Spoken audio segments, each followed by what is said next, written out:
I am prepared for defeat. And with that, shall we jump in? Yes. Yeah, let's do it. 200 angry sprites appear. Oh yeah, we're gonna have to deal with your damn sprites, aren't we? Oh crap! I I didn't. thought I they were didn't. I didn't fairies. factor that into the equation. Be prepared. Be prepared. Sorry. So where we last left off, you were having a short rest in the giant storm giant lair. Yes, that'll get me all my spells and shit back. That's important. Short rest? Now I don't Long know rest. what you guys are doing Short or long? for. Was it short or You long? guys need a Actually, long. let's start there. Was it a short or long rest? I had. It better be a long, or we're all I dead. think initially it was. I was just looking for a short rest, Yeah. mostly because I wanted to distract Seth. But we've got his sword back, and Well- we really should have a long rest I because Vorpal needs one, Witchy needs one. did Or mention in should- Discord over the week there that that given the travel to Imarith and stuff like that, you'll get a long rest in there somewhere. So Oh, whether we it happens now, happens later, something like that. Mathematically, you're going to get a long rest in. I will Okay. allow that without rolling for random encounters. Okay, cool. well, I'm guessing with the giants on the way, random encounters are a lot less troubling. There's probably not much that leaps out and says "aha" to four giants traveling together. Yeah. But anyway, where are we during this short rest? You are at the giant, the storm giant lair, which is also known as Maelstrom. Right. I don't know if I've shared that with you up till now, but it's not much of a secret these days. So that's where. So the idea was, you have your. I thought it was a short. Anyways, you have your rest. You get teleported to a spot in Faerun, which, as a DM, I haven't really figured out where that is, but who cares? You get teleported to a spot in Faerun. Like this is what's going to happen. With the giants, where you muster with their flying rocks, and you head off to Imarith's lair in the desert. And we'll tackle some things along the way, but that's what the plan is. Okay. Okay. So is there any? So the first question is, what are you guys attuned to? In case you had more things that you could attune to than you had your 3 attunement slots. All I have, Mhm. as far as I know, is the Cloak of Protection and the Shard of Ice. Okay. Is the cloak of protection attunable? I didn't It remember is. that. So yeah, I have that. That's it. Okay. And Seth, what about you, attunement wise? I'm just trying to look up some stuff. Yeah. And while you're looking, what about you, Vorpal? What is Ventus attuned to? So I have the Cloak of Elvenkind, I have the Opal of Ildrune, and then my last item is the Glass Staff, which is my favorite. Nobody's giving up that glass staff for nothing. Bubble Boy! Why would you? I mean, instantaneous shield spells? Fuck yeah. Basically, I get 5 first level spells out of that damn thing. Yeah. Every single day at dawn. Yeah. And yeah, so Laura, what's Laura all tuned up to?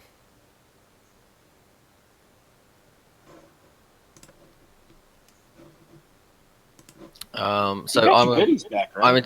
so I'm attuned to the oath bow, my +2 breastplate, and cloak of protection because I believe the +1 rapier doesn't require attunement, and I don't believe the giant slayer does either. If I get that back, so Oh, yeah.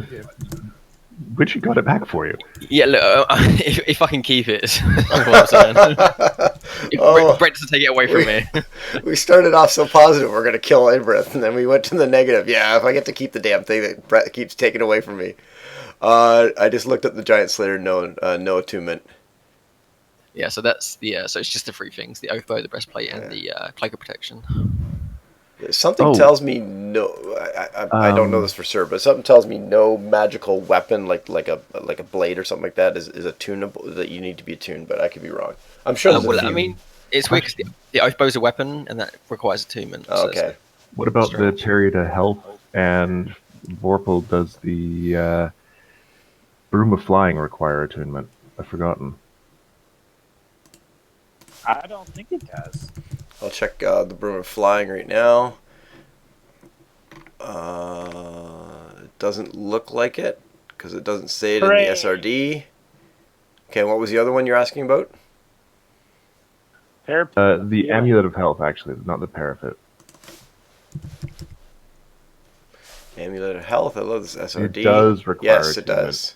So Oh crap! We got that for you, Seth. Don't you Yeah. dare throw it away. That was a gift. Don't re-gift that. You're gonna Guys, re-gift you our know, shit. like I really appreciate your gifts, but what were the other thing? Well, Like, give it to Devik. He only has 2. has to what? Oh yeah. Attunable items. I only have one. What about this? Can someone else use the oath bow?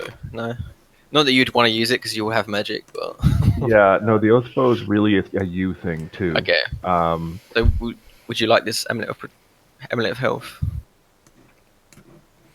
I'm actually thinking if Witchy's going to be in melee a lot more. I know Witchy, you tend to what actually.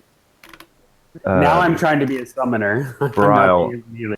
Yeah. Well, you're. Anyway, Brile, what is your Constitution score? Like, how healthy are you? Let me look. 14. Well, it'll give him more hit points. I've got a con of 16, so That's actually really good for both of you. 14 and 16. It will drop. Yeah, no, it will pop- drop lore from 19 back to whatever his original con was, to 15. yeah. So it does Witchy as much as it does lore, and that's actually I think like twice his level because it's a difference modifier of 2. It's only a difference modifier of 1 for me. It's actually even better for me in the sense that with one of my abilities as a mystic, I can. Oh wait, does that apply? Maybe not. But anyways, it'll probably help in my shape. The thing of health basically makes your con 19. So any pluses that you add, they add to your original score. So you'd have to push it up really high to get it past the 19, sort of thing. Yeah, and I could that would probably apply to some of my shape-shifted forms too, which So- means I could get more hits on them. How much health did I gain, by the way? Was it just? It You was just gain. plus What 1? level are you? Level 11, so it's just plus 11, right? No, it was plus 22. Oh, wait, what? You have a 15. 15 gives you a Yes. plus 2 con bonifier. At 19, you get a plus 4. Oh shit. It's a lot of. I mean, the reason we got that for you is it kind of pushed you up over 100 Yeah. hit points. Yeah, Can 'cause I've I- got 114 at the moment. Yeah. Can I add something though? You're not going to be able to attune that big sword for a bit anyway, because we have to hide it. The sword doesn't require attunement. Oh, we went never mind. through Then. So go over your attuned items one more time for me, bud. What do you have attuned, Seth? So I have at the moment the oath bow, my +2 breastplate, and the ring of protection. No, so so I've not realized I've had like 4 items, and I've not.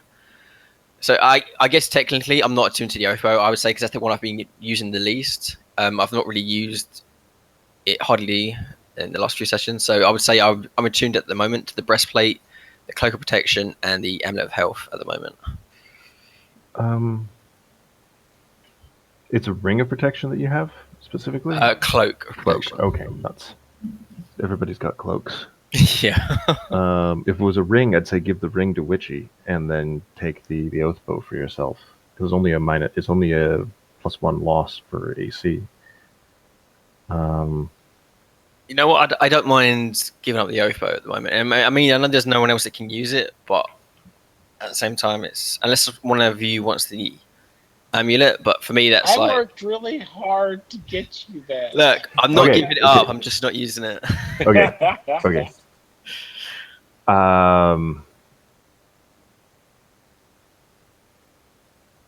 how to do this. I because you go toe to toe with everything. I would like you to have the more hit points. Yeah, so I mean, if Ryle or I wind up face to face with something's gone wrong, essentially. And Ryle can always turn into different forms to get a little bit of a hit point buff if he has to.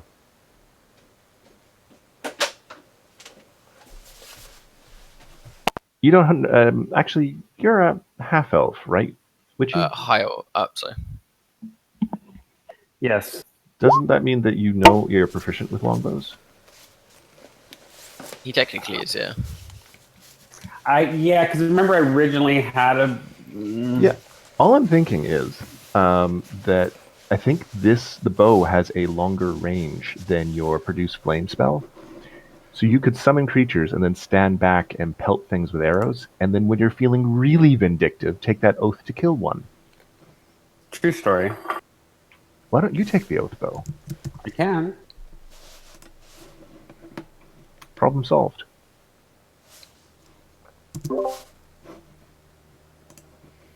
Okay. So we figured it out.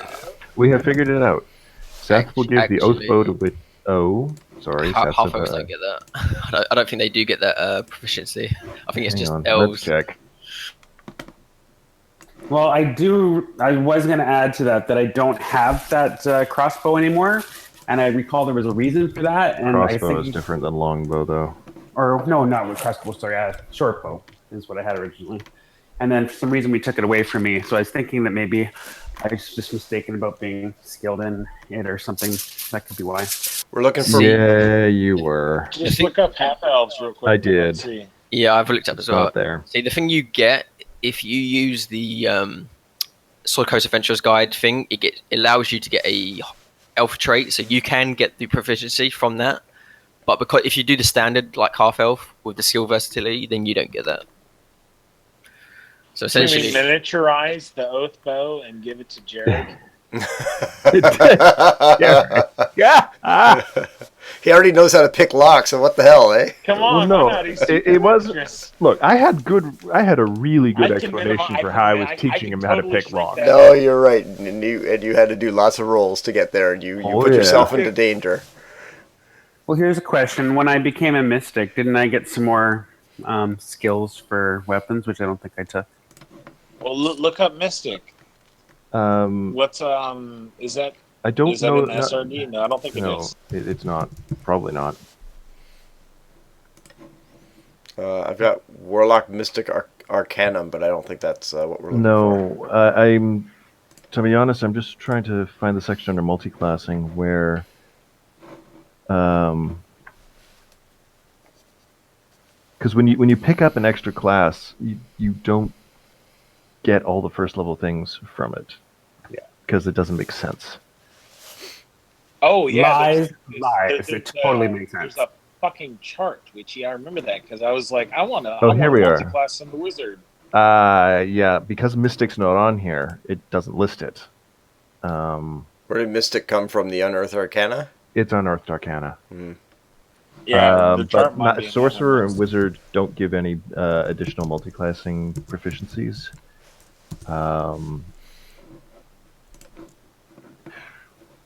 Blah.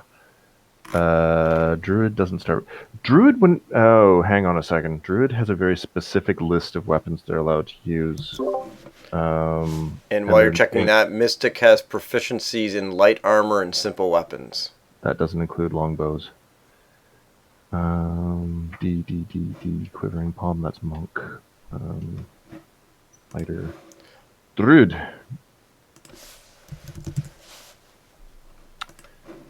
Clubs, daggers, darts, javelins, maces, quarterstaffs, sickles, scimitars, slings, and spears. You can't use a longbow. You're actually not allowed to. Damn. And that's why I don't have the bow anymore. Yeah. That makes sense. Yeah. I don't know how to use it. Ventus, I don't think you know how to use it Oh either. hell no. No. So, well, Mini Penny can though. Mini Penny says, "Hey, I can totally use that. Give it to me." How about this? I've actually seen footage of a guy with no arms using a bow. So So have I actually. Do you ever watch She the? uses her talons. I watched this guy from the Paralympics using like a bow, and it was like Oh, fucking yeah. crazy. He was like Yeah. crazy talented as well. stupidly accurate. Yeah. He's good. Anyway, I say we just put it in the bag of holding for now and stow it. All right, I will archive the oath bow into my item list. Okay, and who's Yes. got the so the amulet is staying with you, Lore? Yes. Okay. Okay, so we've got attunement tackled, yes. Yeah, and PR, I'm, yes, and we I'm do. just gonna archive my Tressum too. Yeah, you better quote unquote archive that thing. Yes, unequip that. You did nothing with that Tressum. You pleaded for it at the beginning of the game, and then you did nothing with it. It even saved somebody I was from gonna turn poison at one I was point. gonna turn it into my stupid familiar at level 8, and then I got sidetracked and I never hit level 8. Way to go. Being familiar at level 8. Because So I yeah. could take that stupid talent that gives me a first level spell or whatever. Oh, so you're actually going to take Find Familiar. And I was gonna take Find Familiar Oh, and then make it sorcerer's into my whatever. familiar. Actually, there's something that I learned about when reading that. You're not actually making an actual creature into your familiar. You're conjuring a spirit that takes on the form of said creature, Yeah. which is why Jireg and Minipenny can die, and we can recreate them. Well, now you can conjure the spirit of your dead Tressum. I know. There you go. It If I still ever works. decide to hit level 8. No, I mean at level 12 I could do it again, I guess, too. Next level. Yeah. So technically, I could have all sorts of mini penny like flavors and shapes and stuff, but I choose to keep her in an owl just because that was what I decided way early on. Yep. And besides, we have all agreed that we will never tell Minipenny that she ever dies. I mean, she's died like 3 times, right? Nearby. Hush. Okay, so where's the conch? Who's going to be holding on to the conch? Because again, to In tell the bag of holding, I got it. already. The Bring conch that is an sucker internal, out. I Let's have go. turned into the grog of this. I got it all in the fucking bag of holding. and that's sort of dragon, or I mean, giant slaying, whatever. It's going to be in there too. Because as soon as I got us alone in that room, I'd be like, "Quick, open your bag," and slide it in, and give you guys both the evil grin, and then Okay, look over at when Laura. you slide it in there, I kind of lean over to you and just whisper in your ear. Hey man, look! Stop sliding your sword in my man's bag. Okay. Stop sliding my sword into your man's bag. And then I give a little wink to the boys. Okay. But to Lore, I make it very clear, you fucking owe me so much. I give you an elf wink. You know, it's understandable by other elves. You don't have enough legs for my interest. Okay, Whoa, so hey, no, come on. okay, so Krev has the conch who has to be able to pull out of the and I'm not doing this for metagaming on the DM side. I'm doing it so that if we need to deal with this, we know now who has what. So Krev has the conch and has to pull it out of the bag of holding. If you guys need to get the heck out of there, and you can teleport up to 8 people, but they have to be within 10 feet. Yep. So be aware of that. The giants are also aware of that with their conches. I've written down that I've got the Giant Slayer for now. Obviously, when we get closer, I'll have to give it to Lore. Okay, and whichever giant is paired up with Krev will be the giant that does not have the conch, because they have 3 conches amongst them. Okay. So we'll figure that out as we go. Does that mean that I'm with the stone, or no? I'm with one of the fire giants. Okay. Yeah, sure. Yep. Yeah, sounds good. Giant Slayer is in the bag of holding as well. Okay, so you guys. So unless there's anything else you want to do, figure out, role play, whatever. Well, actually, after we get the sword back, I do take Lore aside Sure. for a moment. And, well, Lore, I'm scared. I mean, we're about to go and fight a giant dragon who deserves to die, yes, but I'm worried. I'm worried this may be the last. I'm worried. And I kind of. Krev looks. It looks into your eyes, and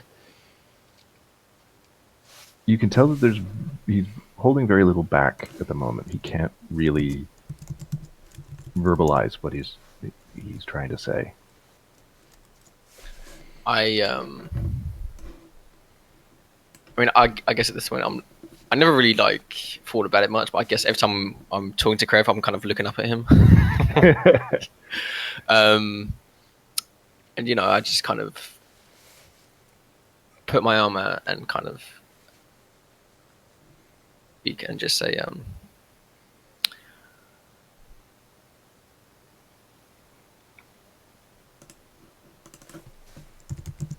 oh god, I don't even know what to say.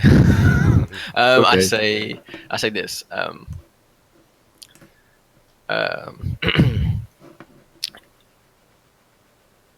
know what? I'm scared too, Krev.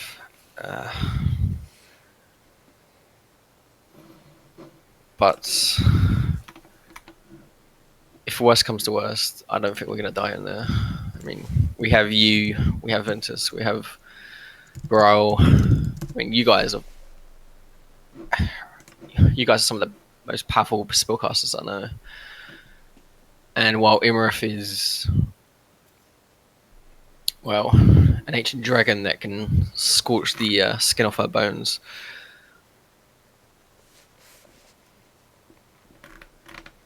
I don't think any of us are gonna throw away our lives for this cause. I mean, what we're doing is a noble thing. At the end of the day, you, me, Ventus, Bro, the party, the group, ourselves, we all come first. So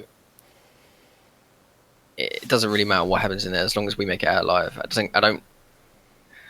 Even if this plan fails and the giants all get slaughtered,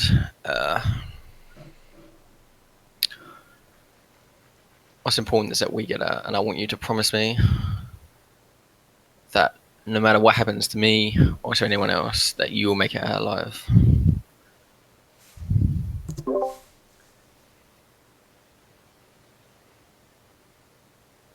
I promise.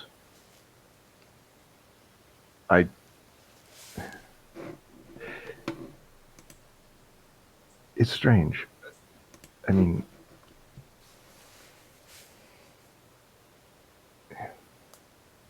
you're an elf. You're going to live for hundreds and hundreds of years.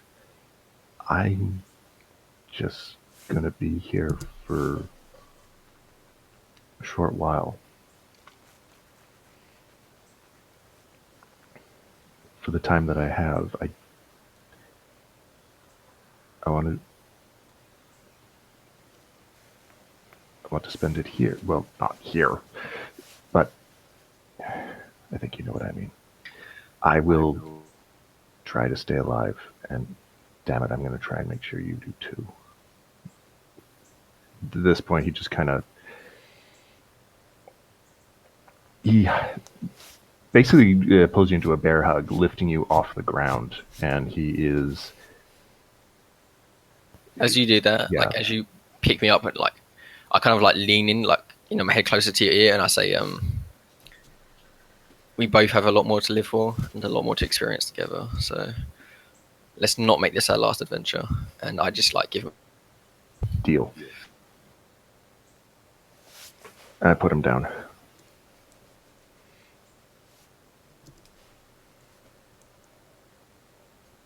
I'm gonna cry if I kill one of you guys.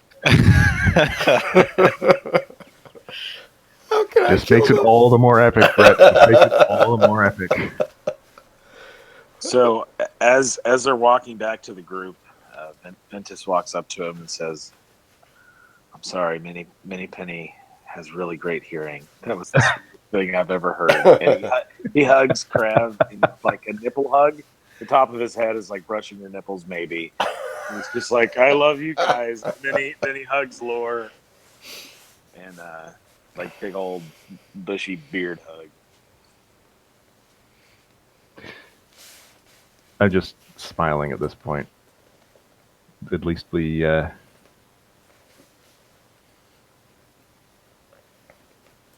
It was. If it was short, it was good. But hopefully, it won't be short. Hey, no. Let's not talk about this being the end. We're going to go in there. That was. Krev wasn't vocalizing that. That was just me. Oh, okay. But what I do say is, assuming that all four of us are together at the moment. I would Yeah, assume I'm sure so. we dragged Barile over. You're in that room that you were in before at Maelstrom, that human-sized room. Okay. I look at all three of my companions. Oh, sorry, all five, including Jarek and Minipenny. I'm just like, look, guys. I said this to Krev, but I say the same thing to you guys as well. None of us are gonna die here. If worst comes to worst, we all get out alive. I don't care what it takes, but I don't want this to be the end of us. So, and no matter what happens to me or anyone else, like, as long as you guys try to escape, don't do something stupid like throwing away your lives in there. It's not worth it. Let's do what we came here to do: get the scepter, get out, kill Imrith if we can. But of course, you know, she's a powerful dragon, so whether we kill her or not is, well, you know, it's kind of left a chance, to be honest with you. But what I'm trying to say is, don't do anything stupid, and I don't want this to be our last adventure.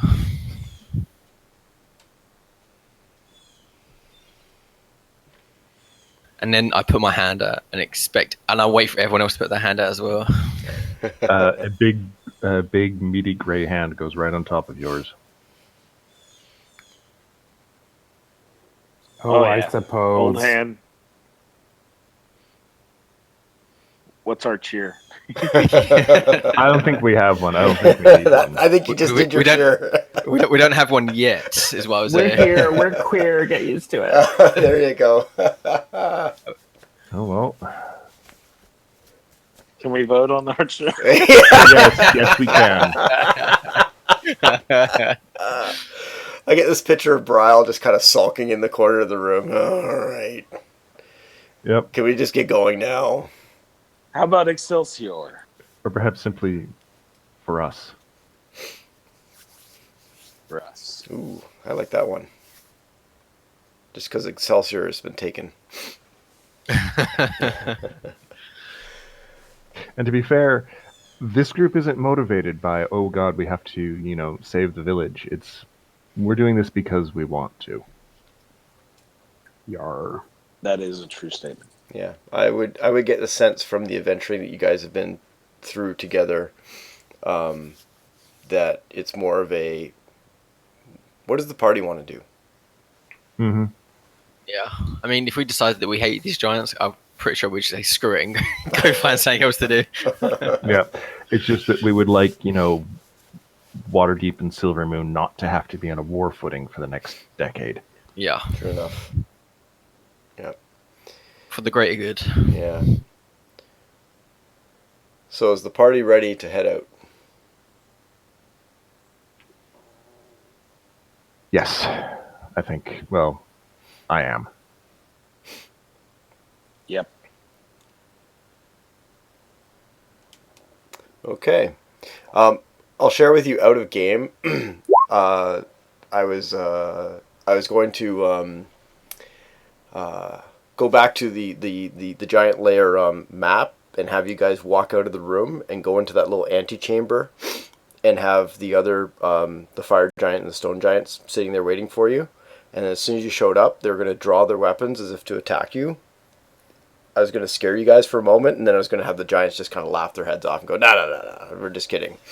But I just figured that was going to be a little bit too much and take up too much time, so I thought I'd just describe it to you in 15 seconds. Not only that, Done. there might have been like fireballs or something. Exactly. It might have gone, Spontaneously go off. it might have gone wrong. And they'd be all like, "Oops." This is a throwback to the last time they attacked you there. Okay. Yeah. Yeah. So, all right, the party musters Uthor. Wait. Oh, No. No. No. No. So I had questions before Oh. we went and did anything. Okay. So I want to make sure that I completely understand in and out of character Mhm. what we're going up against, so that I knew that I was preparing my spells right. Like what we know we're going up against. We know there are going to be a lot of animated statues, so we're going to be fighting a lot of constructs. We know We that know the it's color of the sandy. dragon. Yeah, the dragon's blue, so it's going to be lightning damage for the breath weapon. And are they So any susceptible resistance to any? Sorry? I know they're resistant to like lightning, right? But are they susceptible to anything? Not that I'm aware of, but should we Ventus have... would say force, probably, if we had this conversation. That's probably his answer to everything that is resistant to magic at all is going to be, let's use force damage. Well, And that's Eldritch he's Bolt. going to look at Dethick when he says it. Yeah, and magic missile for myself. And, Yeah. and I think that if we do that, and I get haste up on our DPS guys like Seth, I think we'll be okay. But he won't say Seth; he'll say Lauren. Dude, with haste, I'm like a beast now because I've got like what? Yeah, I know. Because so I'm gonna twin haste. That's my first thing I'm gonna do. So I need to haste you and someone else. Dude, So that's I 5 was attacks thinking, per Fred, round. And I was thinking if I Fred, cast because you have Eldritch Blast, right? So Yep. really long range on it too, and if I cast Fly on Lord, he can basically go and meet the dragon face to face. that means both of us can't get hit because we both have concentration spells up, though. Yes, and you'll go tumbling out of the sky in a very bad way. Almost all my spells are concentration. It sucks. But you can Yeah. hang way back, Krev. You can hang way back because you have that. Oh, yeah. You can have that up. And I am going to be Just be hiding prepared. behind my Yeah. giant like you wouldn't fucking believe. exactly. I have to be Until they give us those potions. Those potions of giant size or whatever the frack Yep. they are. Oh my god, dude! Haste with the giant Yeah. size potion. Oh my god. Uh-huh. Yeah. All right. So Seth's It's gonna getting be right the dragon up to in their meet face. us that's going to be the interesting thing. I'm gonna be Hold about monster 120 might be very feet back. effective. Well, you have to get a lot closer for hold monster. I thought you were going to be 300 feet back. We'll see what happens in different things. Now, having been in the company of dragons a lot lately, we will know about their specials, like their wing beating, their tail bashing, and their breath Oh, yeah. weapons. So, also their fear aura. So, what is our plan to counter a fear aura? Stay away. Actually, Because we definitely do need to have some strategy before we go. The giants here must have access to some pretty decently high magics. Would they be willing to, and can we get to Imarith within 24 hours, but effectively would they really be willing to do a hero's feast for both their own agents and ourselves? I'll even pony up the money That's a for good the 500 gold for the chalice. Yeah, they'd probably be anything that's going to help help the fight. Because the hero's feast Heck makes you, yeah. I believe, immune to poisons and fear effects, and a few other bits and pieces. Let me actually I'm should just be pulling it up in SRD the for a second. SRD. Yeah, you bring forth a great feast, including magnificent food and drink. The feast takes 1 hour to consume and disappears at the end of that time. And the beneficial effects don't set in until the hour's up. Up to 12 other creatures can partake of the feast. The creature that partakes of the feast gains several benefits. The creature is cured of all diseases and poison, becomes immune to poison, and being frightened, and makes all wisdom saving throws with advantage. Its hit point maximum also increases by 2d10, and it gains the same number of hit points. These benefits last for 24 hours. It's a gem-encrusted bowl worth at least 1,000 gold pieces, which the spell consumes. Yep. Who can cast that? It's cleric or druid. So is that witchy? Brow? Hang on.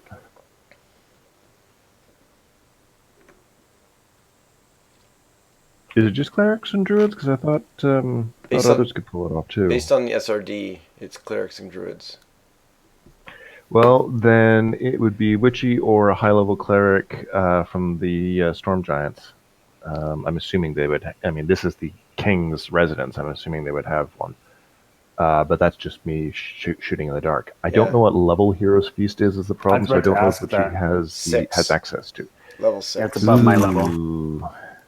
And as written, I don't know of any clerics at Maelstrom. So that's level 11. Is that level 11? Yeah, but level 11 Druid, Witchy stopped gaining levels of Druid. Is there a level 11 cleric here in the King's Court? As written, I don't remember a cleric in in Maelstrom. Crack. Well, good idea. What else protects us from fear?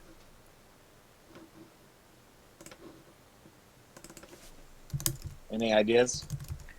Uh, hmm,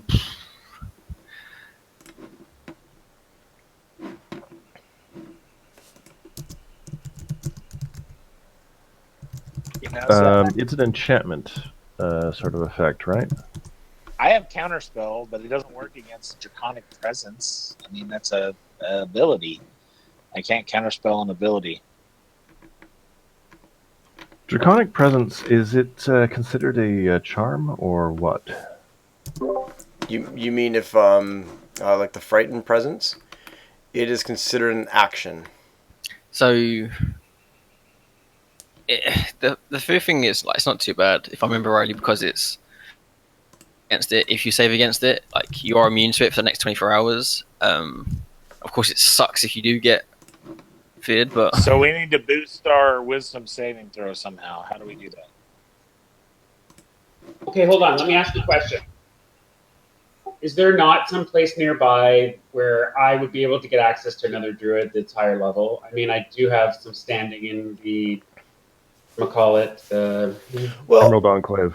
yeah. Ooh, maybe yeah, an okay. enclave. I Is there can an fly. enclave? I can, while we're resting or whatever, I can fly off to some place nearby. I could send messengers, whatever, right? So, I mean, there's got to be a good chance that I should be able to get access.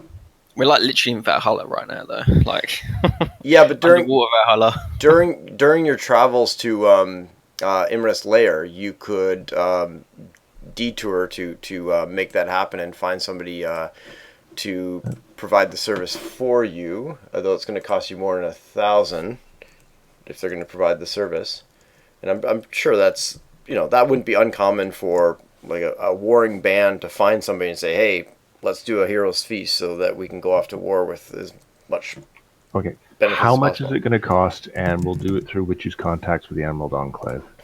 Okay. Remembering that I've never spent any of the money I've ever gotten yet, so I mean, nor Do you want us to nor have you roll, written like, a down how much percentage money you dice? have. because I don't spend money. Yeah, exactly. What's that, Vorpal? Roll for what? Well, I was wondering if you wanted us to roll and like what kind of price or deal we can get. No, I figured I'd just double it, like $1,000 for the stuff, and then or 1,000 gold pieces for the stuff, and then 1,000 gold pieces for the service. Okay. Do we Okay. have that much, Scott? I'm sure I could get a discount. Look, Okay. I think Well, that was I your don't discount. know how much money you guys have in yours. I still have like 9,400 gold pieces I've got, worth like- of stuff on me. Holy crap! yeah, I've got like 8,000 on something like that. Yeah. I So probably have here's twice this. that. Sorry? I probably have like twice that. You have zero. You don't keep track of it, so you have zero. Whatever. Okay. I just buy whatever I want. Okay. The next campaign, we'll just have one of us, probably me, The treasurer. track all the treasure. Yeah. Yes. Try to I get love that. how you say probably me. I love Yeah. how that was probably Because he's the me. most responsible one in the group, you know? Someone has to be. That's true. Okay, He's I'm going to entrusted make with, my like, next real character a money. cleric. Maybe even a cleric Joaquin, because, I'll just be the money guy. Anyway, that being said, Like the money book, yeah. I guess, Seth, if you want to mark off 1,000, I'll mark off 1,000. And Brett, Okay, we that's have a fine. hero's feast. It was great. The roast By the beef way- was spectacular.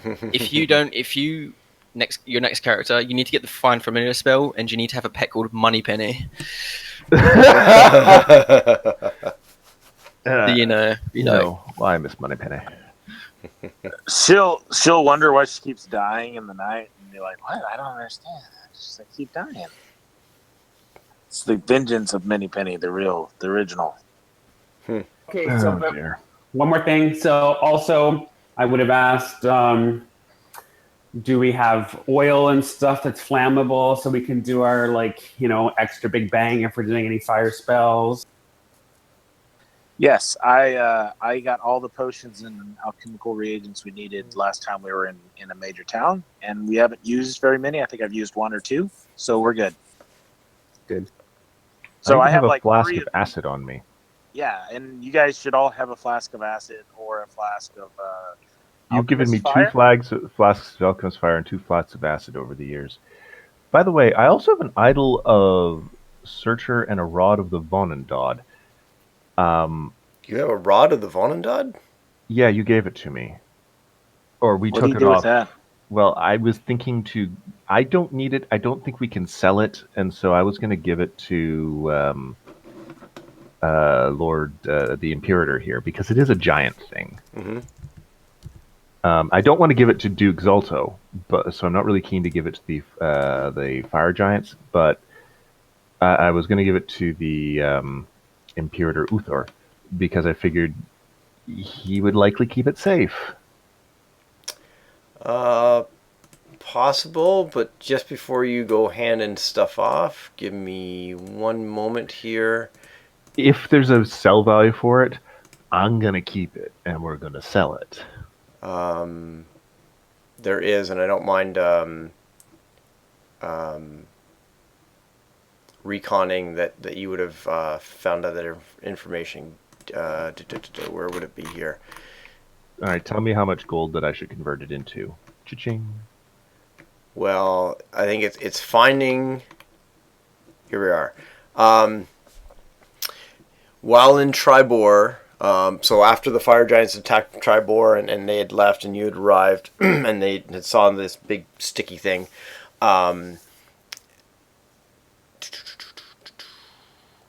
There's a couple people in Tribor, Lion's Share, and some other 2 merchants in Tribor that told you that hey, if you beat these guys up and track them down and get this fragment, I'm happy to buy it off you for 5,000 gold pieces.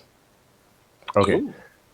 After this adventure, we'll pick up 5,000 gold pieces, unless you're going to let me retcon 5,000 gold pieces into my purse. No, because I don't think you've been to Tribor since you got it. You're right. All right, so must go to Tribor, turn that into 5,000 gold pieces. That will pay for the airship for a long, long time. And the Idol of Searcher, which I believe is basically just a idol to the fire giant god.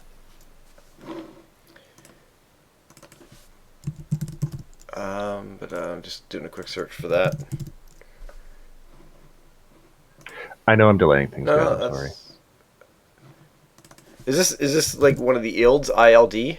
No. As an I think it was literally a small statuette to Searcher that we took off the corpses of a fire giant.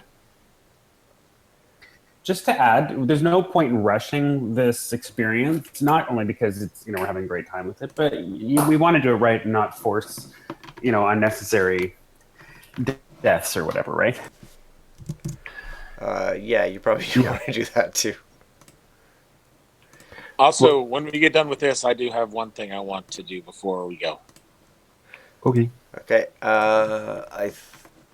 I'm gonna say the and I can't remember. So unless you think it has a value, I'm gonna say the idol has no value. Where did you? How'd you come across that again?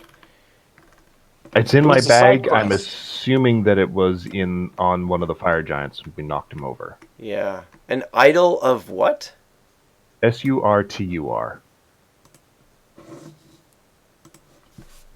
which I believe is the name of the fire giant god.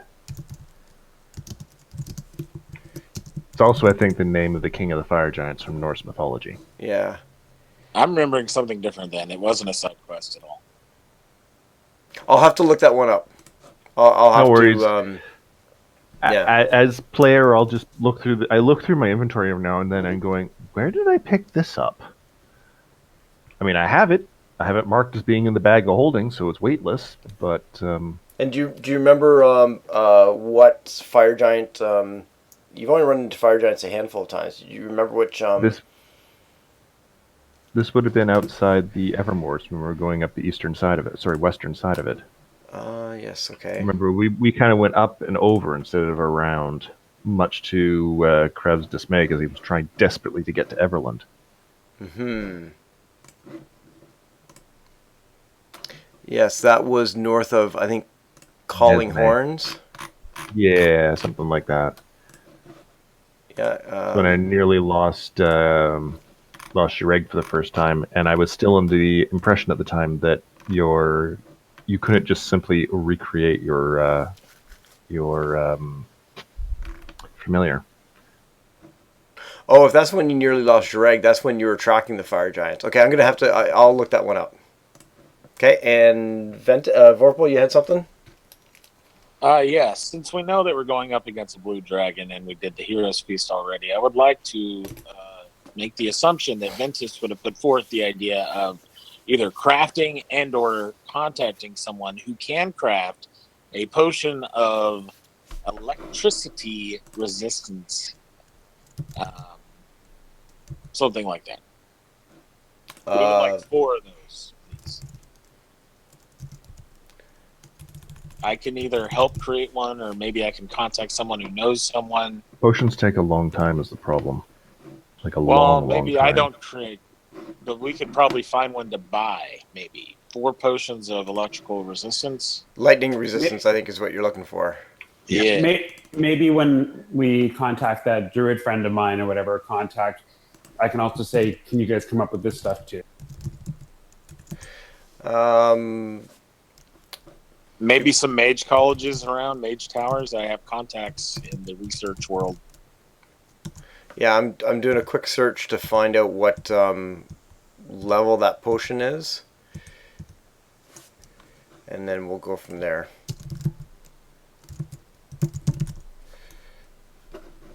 Watch, it's going to be like a wondrous item or something.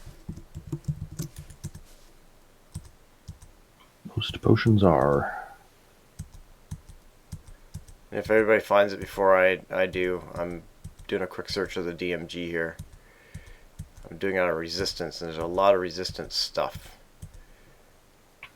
My guess would be based on the spell Protection from Energy. Potion of Resistance is uncommon, so first of all, your Ooh. the odds are in your favor at the moment. Yeah. It's a 3rd level abjuration, Protection from Energy. For the duration, willing creature you touch has resistance to 1 type of damage. Acid, cold, lightning, fire, or thunder. So I would guess... Which I can cast, but it's a concentration spell, which sucks. There's a gold price associated to uncommon items as well. There's a gold price associated to all of them. It's just Yeah, can what you is find it it? though? I don't know what it is. Yeah, 500 gold coins, I believe. Yeah, I'm going to go off of just a little bit of memory here. I've been building that document. Uncommon items, the base price is 500 GP. And so in terms of like magic items, other than some common magic items like Potion of Healing, you have to find like a large enough place with the right seller and that type of stuff. So here's what I'm going to do on that. I'll allow you to buy it. That you found some place to buy it, and the first thing I'll do, we'll determine price in a second. First thing I'll do is I'll have you roll. I was going to have you roll 1d4 to determine how many you're able to purchase, or roll something fair to determine how many that you're able to purchase. Up to 4. We want 4, so let's double it. Oh, how about a 1d8? 1d8 and How about go ahead. How about 2d2? Guaranteed 2 could be 4. Okay, I was also going to say that's pretty fair. Okay, the other thing I was going to say is a 1d8 minus. No, that's not fair. Okay, yeah, I was going to say maximum of 4 though. Regardless of what you roll, it's a maximum of 4. All right, Ventus, this is your idea. You get the honors. 2d2. Assuming Brett I am not feeling lucky. Please, someone, anyone else, do it, please. Who would you like to? I am losing confidence in this deal by the second. What was it? 3. It's not too bad. Ooh. Okay, and using the Unearthed Arcana that Seth pointed me to some time ago, it will be each potion will be a 1d6 times 100 gold pieces. So roll 1d6 times 100 gold pieces times 3. 3 for 3 different the 3 potions.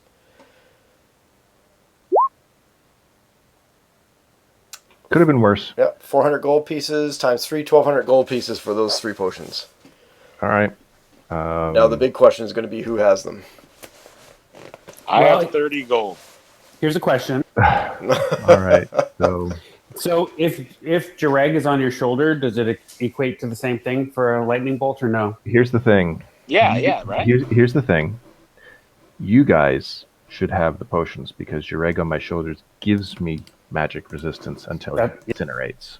That's what I was asking. So because then in effect, he could be the equivalent for you, and then we all would maybe survive a lightning bolt. Yes. Your egg will die in that lightning bolt, by the way. But we'll go from there. Anyway. So Better than nothing. When you drink it, you gain resistance to lightning damage for 1 hour. Yep. And resistance is half the damage of whatever damage you may take. Lore, can you knock 600 gold pieces off your count? And I'll do the same. Because I have a feeling we have all the company's money. Okay. Hey, I have 30 gold.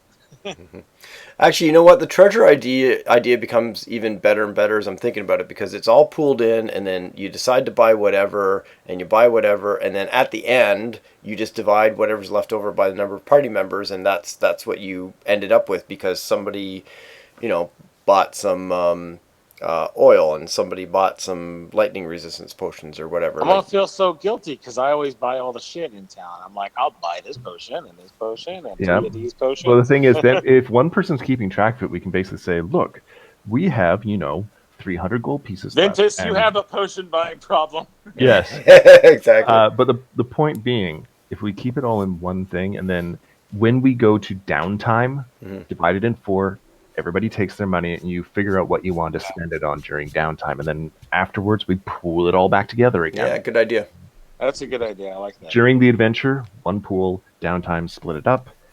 And if you don't want to spend anything, that's fine. We just pull it all together again and carry on. Yep. Especially good if you have a druid in the group.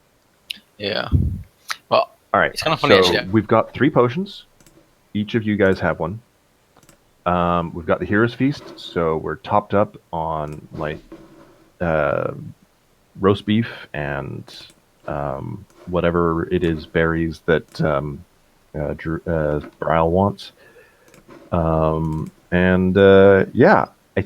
think we're ready. Yep, but we're gonna wait to pop those potions until we become.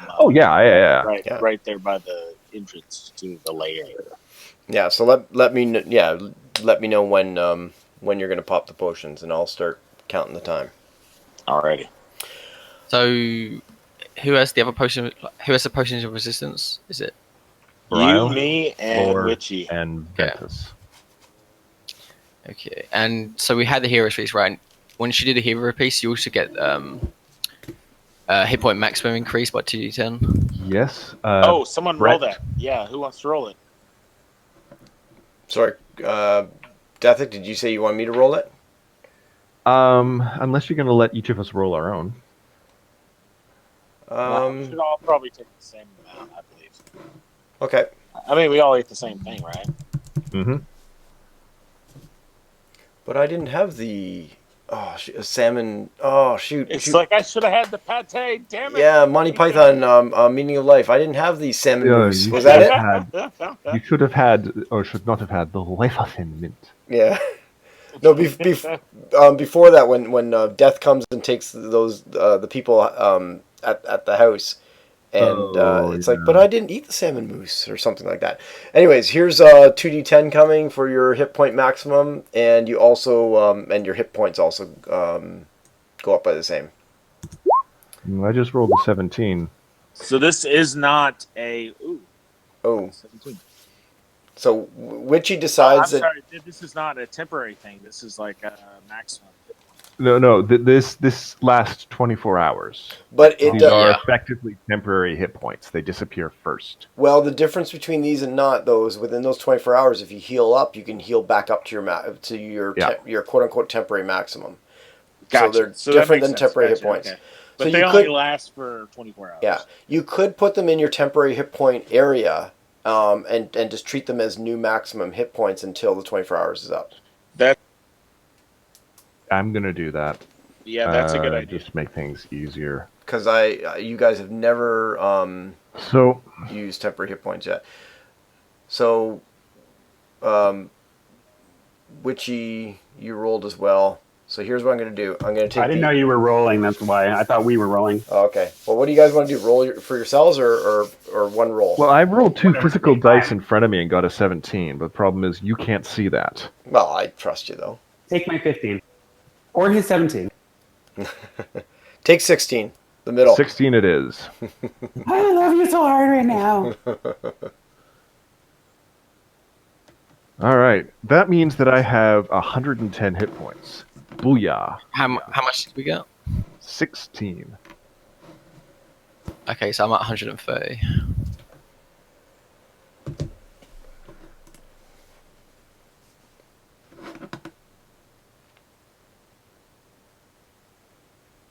Ooh, 97. Nice. Now the hero's feast. Given that it's 24 hours. it was the last thing we did, and then we have to head straight there. Okay. So did you do it the night before and then headed straight there, and then therefore you're going to cut I think about we 10 would- hours I out of think- that? Or we would Let's have done do it it on as the way. breakfast. No, we would It's do it like like a doggy bag. after our long rest and, Yeah. before we're getting ready. Okay. Gotcha. And we'd share with the giants, Yeah. obviously. Yeah. That sounded confident. Hey, I want them to be just as immune to the fear as we are. And I mean, this is also a little bit about trust. Yeah, but I don't want them to be immune to my fear, My fear aura. Your Furora goes away after a good bait. What did I say? What do you mean? What am I trying to say? You I'm just- smell like your last customer. Ooh. Hey, my last customer's still good. I'm just bumping up the giants here. Krev doesn't know what to make of all this banter.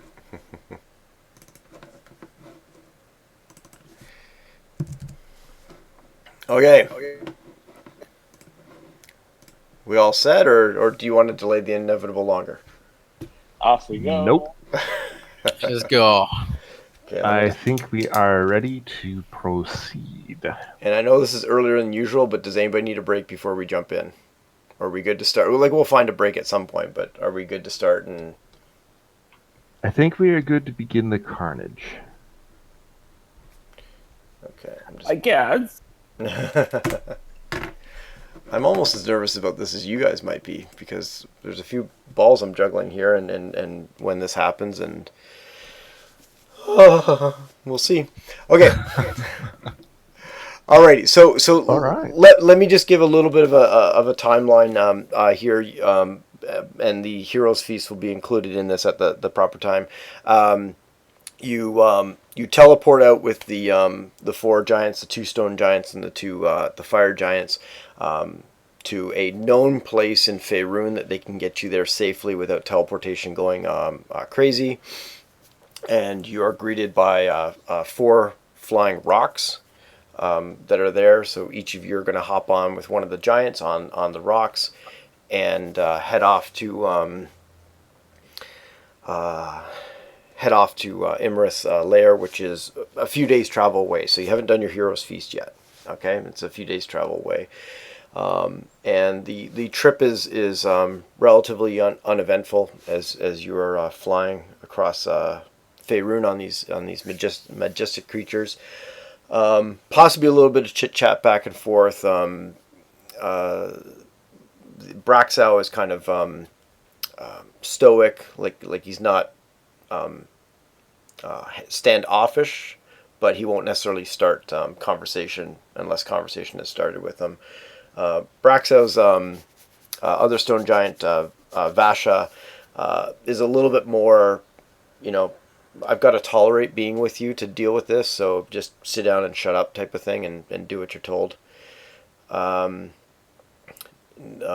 Tasha, the fire giant, excuse me, very focused, military focused, strategic, that type of stuff. And then the other fire giant, Nimar, is probably the little bit more the friendliest, or the I don't know, friendly, but I think that's the one I'm with. We'll ask some questions of Krev, like these bolts that you send out, and so I guess the word would be curious, a little bit more curious and more willing to start a conversation as well as answer questions or whatever. So they all have their kind of different feelings about this whole thing going on. Probably the person that's tolerating it the most, again, is that stone giant Vasha, where you kind of get the feeling like, giants could have taken care of this problem. Why the hell are we with you guys, sort of thing. But Braxel keeps Vasha a little bit in line. Who of Lore and Brile is with Vasha? Which one is Vasha again? The unpleasant one. Yeah, which type of giant though? Stone giant. That's why I said which one of you two. That's me then, I think. Because I was going to be with one of the ones that's going to be on the front lines, right? Yeah. Okay, so let's figure that out. So Krev, I think you said that you're with the not the Duchess, but the other fire giant, Nimar. So it might end up pretty much lining up with what I've got laid out here. Is it he or she, out of curiosity? You know what? Let's make Nimar she. So two female fire giants and two male stone giants. Alrighty. Ventus Duchess Tasha was the person that the storm giant layer that like kind fire? of fire thrower, you're with me type of thing. So cool. You can ride with her. She seems a little bit less interested in you. You kind of get the sense that she's not disinterested, but you kind of get the sense that because Uther is calling the shots and she's very military and strategic and whatever, she was just towing whatever line Uther was. So if Uther says go with the small folk, then she didn't want to show any displeasure towards the small folk. So she's not displeased to be around you, but she's just not as uppity up as she was back at the lair. And then Brile, I guess you are with Braxow, the stone giant leader. Okay. Who basically doesn't speak unless spoken to, sort of thing, which may be just perfect for Brile. I was gonna say it's kind of like me, so I'm totally cool. There's a very quiet rock flight going on over there. Nobody's talking on that rock. Yeah, whereas, oh crap, name? Nimar. Whereas Nimar and I are going back and forth about... Nimir. Nimir and I are going back and forth about everything from favorite foods to how does a warlock cast spells, basically. There you go. During your first stop and your first rest, again, everything goes on relatively uneventful. But Brile, during this first stop, you guys have set it on for a long rest. You're having a sleep. You, not a vision, but you are spoken to. Cool. And you've heard this voice before. You're familiar with this voice. This is the voice that you... this is the presence that you connected with back at the Oracle. It's kind of funny as you say that. I was going to tell you that on our trip there, I was going to do some commuting. Mm-hmm. So it's kind of ironic. But go ahead. Okay. Well, then maybe you were, and you're attempting to reach out. So did you want to start in terms of what you were trying to reach out? Sure. So there was no specific intent. It was just more of sort of almost like my communing with nature kind of thing. But I'm kind of also being open and receptive and to her, and just kind of, I guess, sort of like praying, I guess, and just kind of saying, here's what's happening. Here's what we're up against. I hope this is in your, like in your, or is the path, or coincides with the path that you want me to take, and I hope I stay alive long enough to honor your gifts, etc.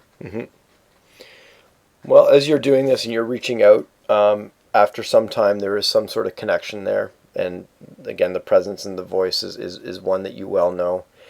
And it starts with, I'll call it kind of sarcastic laughter, or a little bit of a harumph kind of feel to this connection.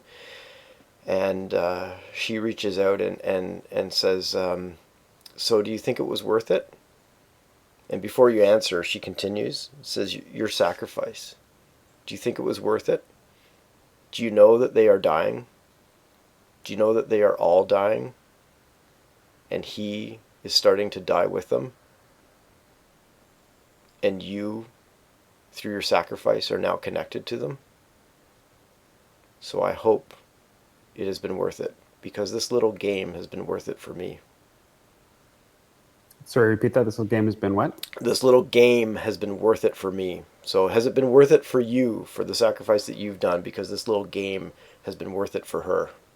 She's having fun with you. There's no hiding that. Yeah, he's like, absolutely, I have no regrets. The path forward is the only path. And her parting words are, well, you all die soon, because they are all starting to die.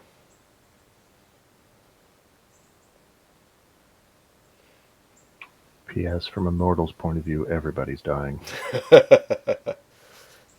Then I go in glory. But you're not too sure exactly who she's referring to when she says they are all starting to die. Who is all, type of thing. I have ideas. Yep, okay. So on that note, you wake up and it's a bright morning. I'm reminded of Babylon 5. Oh yeah? Which part?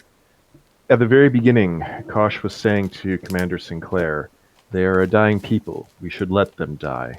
And yes. He asked, the Centauri or the Narn? And Kosh just simply says, yes. Such a great I should consider rewatching that one.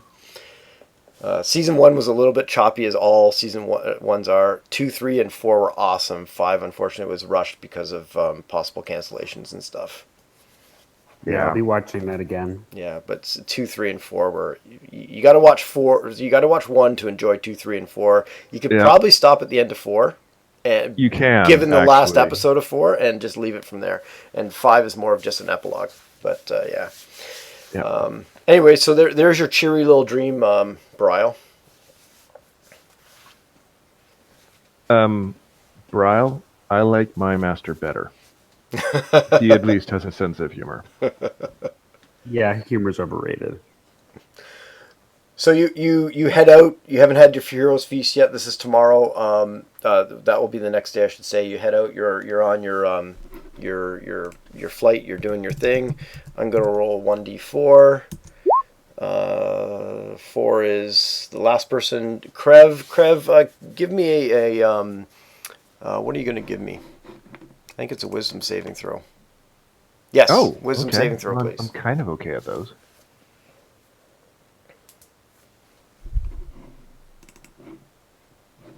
Is this any sort of charm effect? No, you feel something reaching out to you. 19. That was a very good roll, but unfortunately not good enough. And you feel a familiar feeling, and I'll share. This is scrying. You feel a familiar feeling that you or the party have felt before. And I actually read up a little bit more on scrying, and it's actually an invisible sensor within 10 feet of the target. I'm not even sure that I know that it's happening. Yeah, and you know what? Up to now, I've been playing scrying that you kind of feel that there's something there. So I guess I've homebrewed it without realizing it. But so let's continue with that, and that you have this feeling of being watched Might I ask a question? Sure. Your rag on his shoulder. Ooh. Probably. Oh, yeah. So does he? Well, that's right. How does Dreg help this situation? That's magic resistance. That just gives me resistance to magic attacks. Oh, so it just reduces the damage. Yeah, I have basically he has keen senses. Ah, shit! Overwriting thing.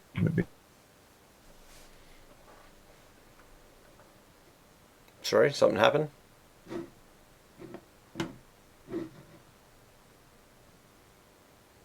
I just wanted to throw it out there. So Somehow I managed to overwrite part of the entry on Jureg, which I don't know how the hell I did. Yeah. But so he's got keen senses, magic resistance, which just gives me advantage on saving throws against spells and other magical effects. Magic resistance gives you advantage. Oh, I've been doing it wrong. It's not magic resistance in that way. It's a saving throw. I have advantage on saving throws. Even with advantage, the 19 was what I got. Yeah. So. And then limited telepathy. Yeah.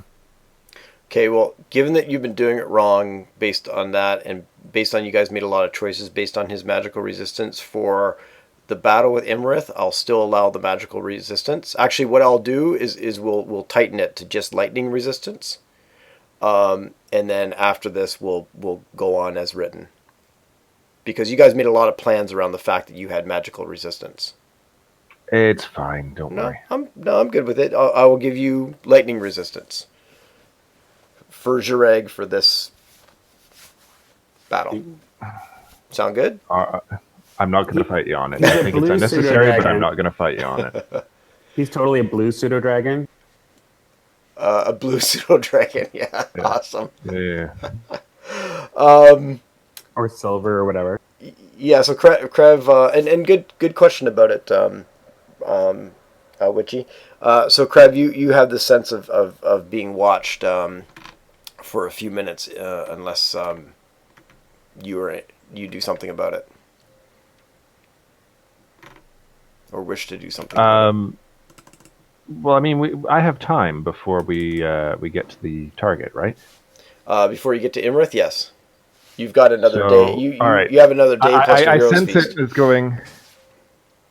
I close my eye. I basically, I will not close my eyes. I look around. It's like, I bet I know who this is. Hello, Emerith. Do you like the view? Too bad. Dispel magic. And you get no you dispel the magic, but before that, you get no response from your. There wouldn't be. Yeah. Not unless she's doing it with a very with a fairly elaborate. There's a couple of crystal balls that let you send through them, but the crystal ball that I want is a legendary item, so I don't think it's there. Because otherwise, I'm gonna steal it from her. Well, you never know. What's she gonna do? Scry on me? Yeah. So yeah, I think, and I do actually. I do. Actually, can I get Bryle's attention just to have him think at me for a second? And sure. And at some point, we're going to talk about possibly rolling to dispel the magic, because this is a level 5 spell that you're attempting to dispel. All right. Well, will you let me? Yeah. So you do whatever order of operations you want to do. Attempt to dispel. I want to try and dispel the magic first. Okay. So the DC equals 10 plus the spell's level. So DC 15. I'm trying to figure out what you. I just have to roll a d20, right? Yeah, I guess you don't get any modifiers to try to dispel it. Oh, hang on. Sorry, for each spell higher, make an ability check using your spellcasting ability. So roll a d20 plus your spellcasting ability for DC 15. So yeah, d20 plus your spellcasting ability Would be plus 4. and you want to hit a 15 or higher. Or you can cast at a higher level. Well, rolling a 2, casting it. I do cast at a higher. Oh, wait a second. I automatically cast as a 5th level spell all the time. I don't Okay. have to roll. All right. Thank you. If you cast a spell using spell slot of 4th level or higher, you automatically end the effects of a spell on the target if the spell's level is equal to or less than the level of the spell slot you used. So you used a level 5 spell slot? I'm a warlock. All 3 of my spell slots are level 5 Bam, all the gone. time. The feeling is gone. Boom. All right, I wave over at Barial and tap my forehead, and hoping that he can start. And basically, can you hear me? And hello. Yeah, Can you hear me? I do. Like I plop in, but I'm gonna plop in using my not telepathy, my other one that lets him share a memory or whatever. Mm-hmm. Well, basically, I convey the information that I think Imrith was just scrying on me. I've dispelled the magic, but everyone should be aware that she likely knows that we're coming. This will not be Oh, a surprise. I I don't expect think we that. were expecting it to be a surprise either, but there it is. I just thought I should warn you. Good How's, to how's your know. giant? Perfect. Okay, And Lauren tell Ventus, the others. Lauren Ventus, what are you doing during these little flights? Anything in particular?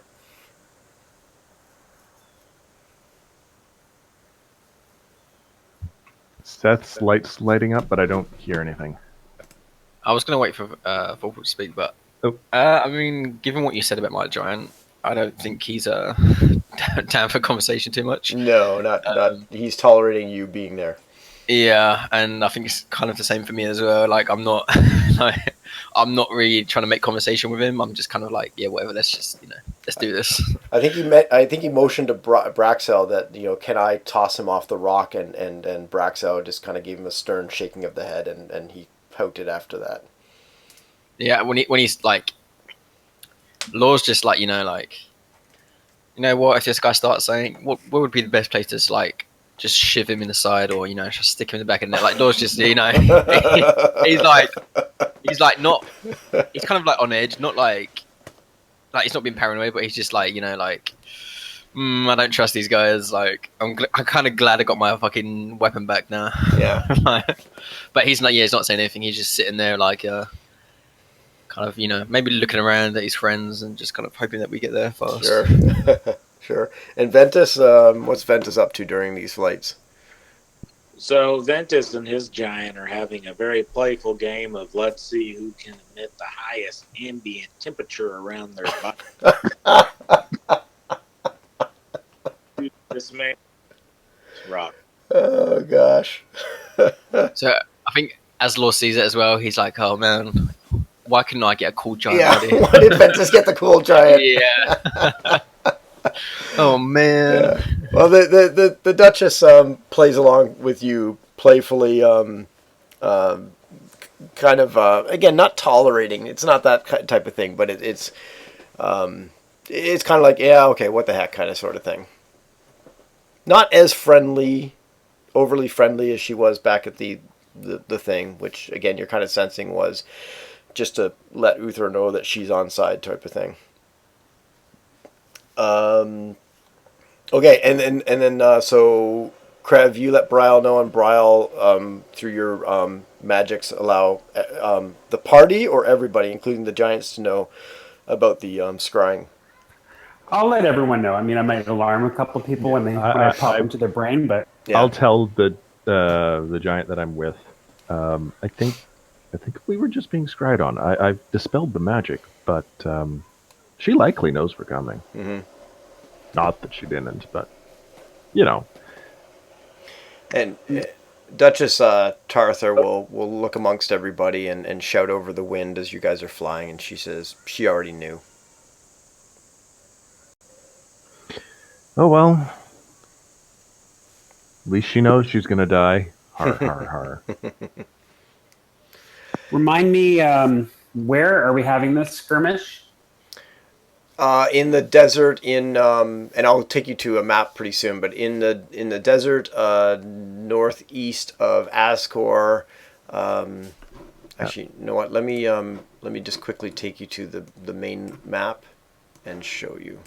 Yeah. It's, Indoor or outdoor? outdoor. Oh, outside, yeah, outside. If that was the the reason for the There's question. trebuchets and all sorts of things. This is going to be an interesting fight. I would like to make sure we're not doing this in the daytime. It doesn't have to be night, but I just don't want the sun fully out or anything. So dusk, dawn, whatever. Well, dusk is better if possible. You are right about here. You're northeast of You are going to be right about here. You're northeast of Ascor, right on the edge of the desert and the hills there. At a rock. Need to create a teleportation circle for a retreat if necessary before we go. We have the conch. We can retreat at leisure. And the teleportation circle is a place you go to as opposed to a place. I think it's not something that allows you to leave. It's something. It's a permanent circle that I can always go back there. Like I can always go back to my mage tower. It's a town portal. Yeah, so essentially it's like a checkpoint. It's like you can always go to this point, but you can't go anywhere else from it. Yeah.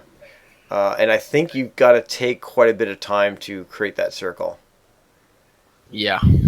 So what we should do is when you get to when this is over, part of your downtime should be creating one in your lab in Waterdeep. Or somewhere else, because you already know there's a teleportation at Waterdeep, given when you were given privy to that teleportation network, the Harper teleportation network. Mm-hmm. Although it is the Harper's network. It's the Harpers. They might not be... I mean, we're not obviously at odds with them, but we're not exactly allied either. Yeah, exactly. Okay, so you continue on your way. You are the fire giant. The Duchess will let you know that you are about less than a day's out. So the plan is to stop where you need to stop for the hero's feast, do your long rest, have the hero's feast as the breakfast. Wherever you do that, let's just figure out that you figured out some place to get together with Brile's friends, which I'm sure would be a party hanging out with Brile's friends. And sorry, Brile. And you land for your long rest and your night. The Duchess goes over the plan again. I won't go into detail about it, but at any time, if you guys got questions now or during the fight, you would have gone over this information about spreading out because of the dragon weapon and attacking in waves and all that kind of stuff. She also mentions should we call out Imrith? Like, you guys know, they know that Imrith is a proud dragon, so you might be able to call her out to the fight as opposed to taking the fight into her. And this is one option. Should we attempt this, and if so, at what point? She wants everybody to be on the same page. Well, if we call her out, do we want to use that opportunity to then fly back, or for us to, and by us I point to the four small folk, to sneak into her lair and take the scepter? If she flies out with the scepter, then, well, yes, we might. A thought just crossed my mind. Like, as I'm saying this out loud, like, as part of the discussion, a thought crossed my mind. I stop mid-sentence, and it's like I look right at the Duchess. Mm-hmm. Is there... What magical abilities does that scepter convey, and would Imrith be able to use them as a dragon?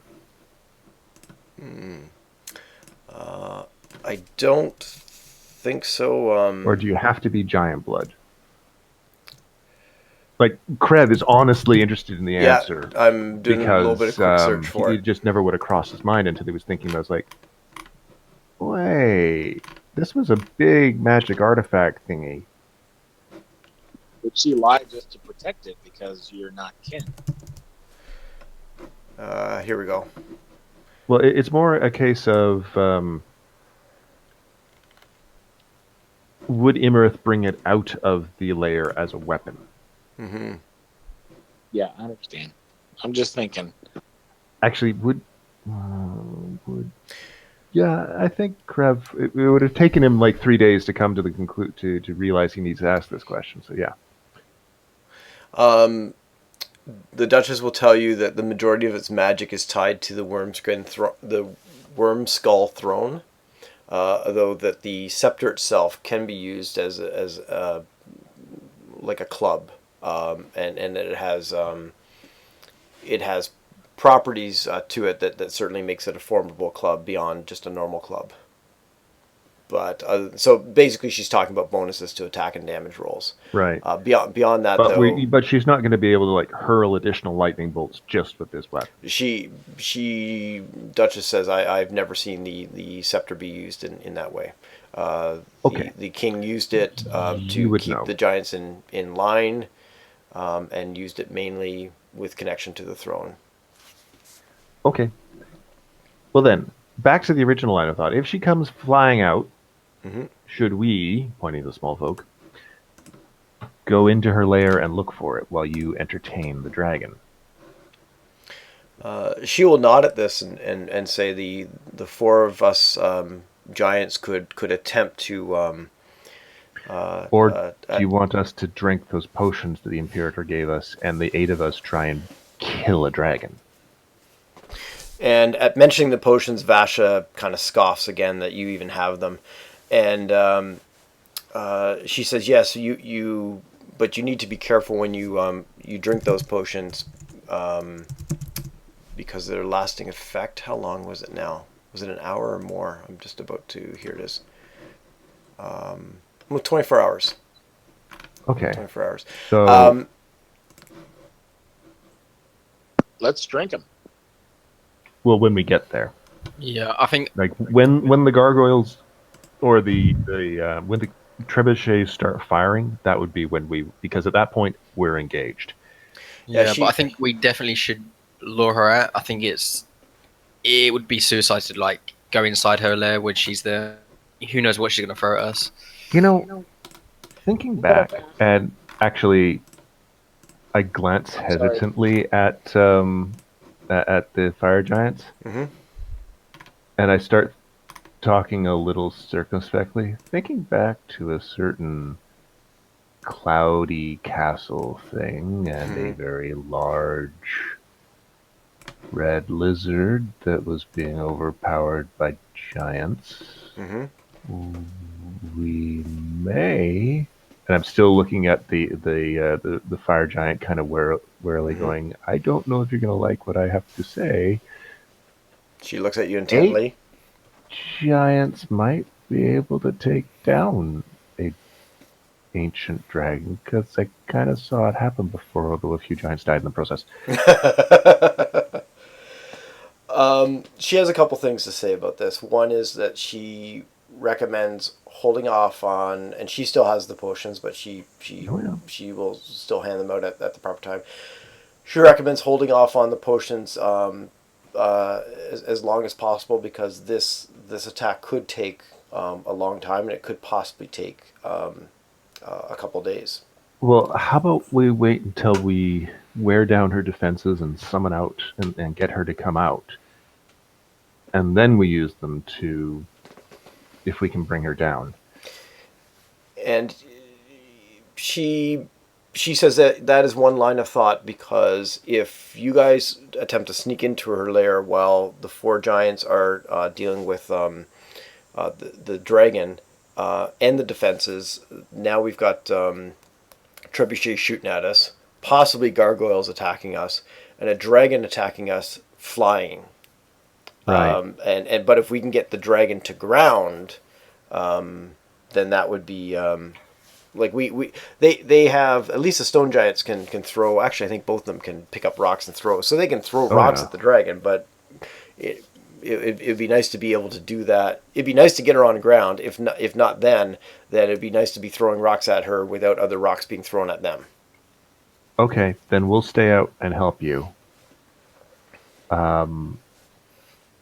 And if she comes out on her own accord, I guess we just approach this like a siege, and if she comes out, we unload whatever range spells. I mean, if I can get close enough, I might be able to. It's a small chance, but I might be able to hold her, and she'll just fall out of the sky. Mm-hmm.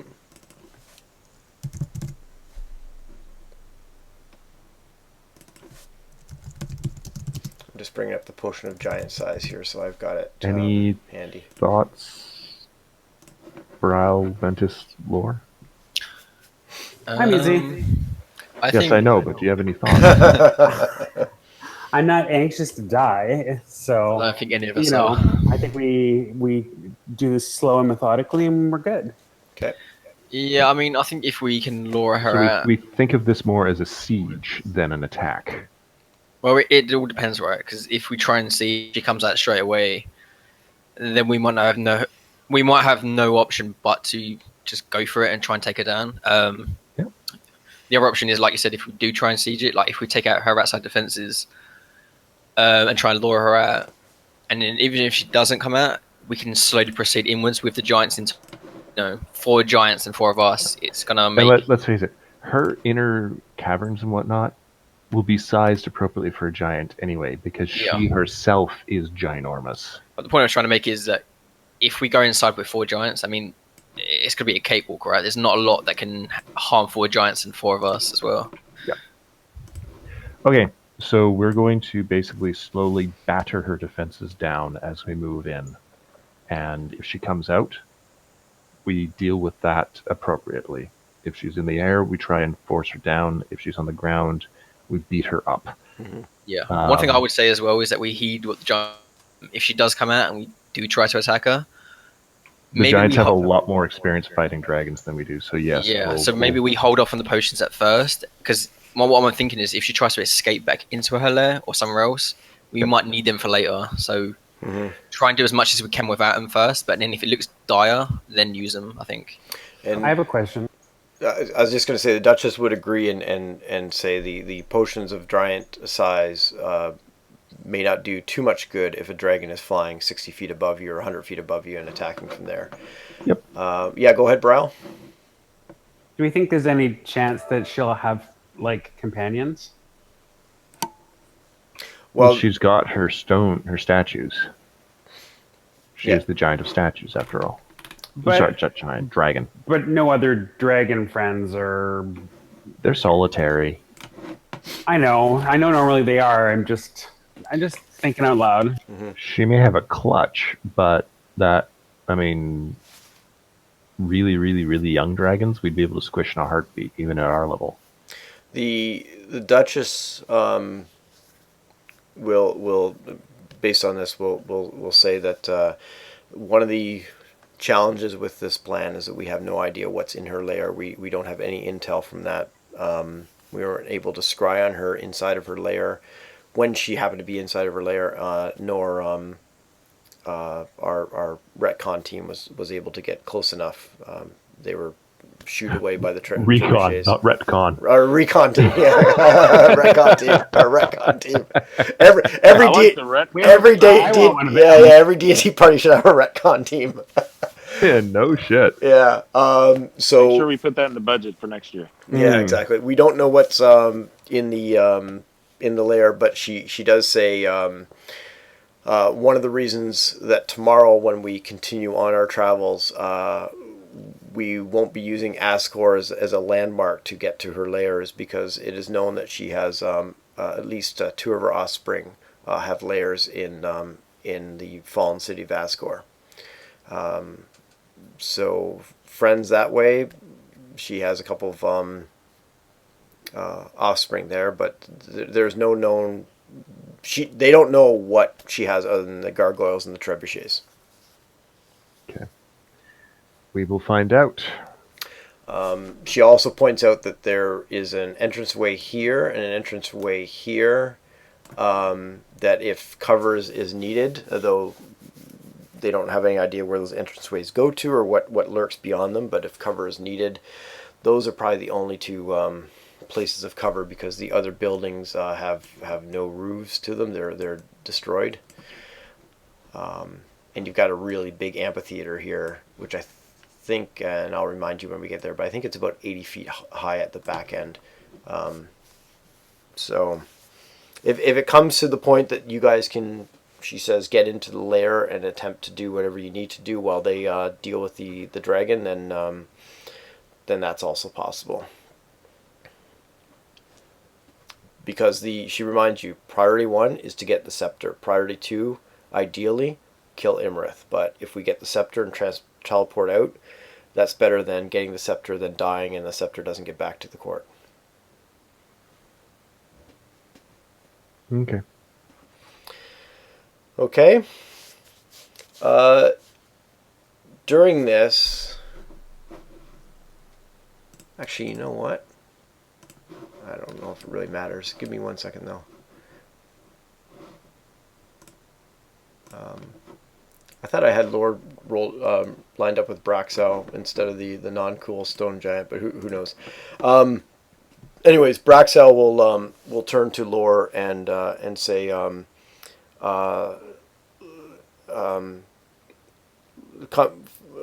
help me. Shoot, what's the words I'm looking for? Prepare and settle the mounts for the evening, and we can discuss more strategy between you, the two of us, while we do that. And she kind of nods off to the Duchess. The Duchess kind of gives her that look that, oh, good soldier, good idea type of thing. And she Okay. starts to head off towards the Mountsar, and she's expecting Lore to follow. I follow her. Okay. He. Raxel was a he. Thank you. Gosh darn it. So the mounts are a little ways away, not too far away, but certainly out of earshot. And as you get out of earshot, she will turn around to you, Lore, and look you in the eye and say, "Where is it?" Where is what? She gets a little bit more frustrated and says, "It is bad enough that I know it's missing. It's even worse that Uthor has detected that it's no longer in the treasury. If the Duchess were to find out that you have stolen back the Giant Slayer, you are putting this entire mission in jeopardy. She will have your head. So I'll ask you one more time, and I expect an answer. Where is the Giant Slayer?" Just make out with him. It's Braxel turns into a doppelganger. Everything's fine. It's in a safe place. Changeling. That's all I'm gonna say. The safest. Corral waves his hand. This is not the Giant Slayer. Oh, I'm no, sorry. And he wasn't my, talking about my swords. mind is going very bad. Braxal will say the safest place for the Giant Slayer, for you and the party and the Duchess, is now with me. If you give it to me now, I will not tell the Duchess what you have done. If you do not provide it, I cannot be held responsible for whatever the Duchess decides. You were promised the Giant Slayer to be returned once you handled certain things for Uthor, and you have not completed those yet. And she will let you know that it was noticed missing, which wasn't too hard for them to figure that out. And Uthor, via sending spell during your travels, let her know that it is missing, and pretty much guessed where it might be. So she's pretty adamant that either she gets it and she will hold it safely for you, or she will let the Duchess know that you've stolen it, and you can enjoy the Duchess's justice. How do you say tattletale in giant? And you know what? If this if this wasn't a giant, this would go a very dark way right now. But and all I can say as a DM is, I'm sorry, but they're going to notice that thing missing. I say, look, Braxal, was it? Yes. That weapon belongs to me. It is rightfully mine. Now, I understand why you fear it. I mean, but let's be honest with you now. It's the weapon the size of a toothpick to a giant like you. If you're so scared of a sword, what kind of giant are you? If a tiny, meager, steel... I can't think of a better way to describe this, but look. If this sword is like... So, like... If this is a deal breaker for you, that me having this weapon is going to call off this whole operation to save your people, I think you need to reevaluate what it is you're fighting for here. I took this weapon because I need it, because I'm not a giant, because I don't have your strength or even some of your power. This is a magical sword. It may have been created to fight giants, but it's still a magical sword that will serve me much better against a dragon than a regular weapon. I need this to survive, and I need this to help my comrades survive, and you to survive. I took this to ensure that that would happen, and I understand that you might be upset, but at the end of the day, as I said, this weapon belongs to me, and I'm going to keep it. And you can tell your leader if you can jeopardize this whole mission if you want, but believe me, your people rest on us ensuring that that does not happen. If she finds out and there is trouble, then this whole thing gets called off. Your people suffer. The dragons. I mean, do you really want the dragons to win? Do you really want us to infight between each other? You do this and the terrorists will win.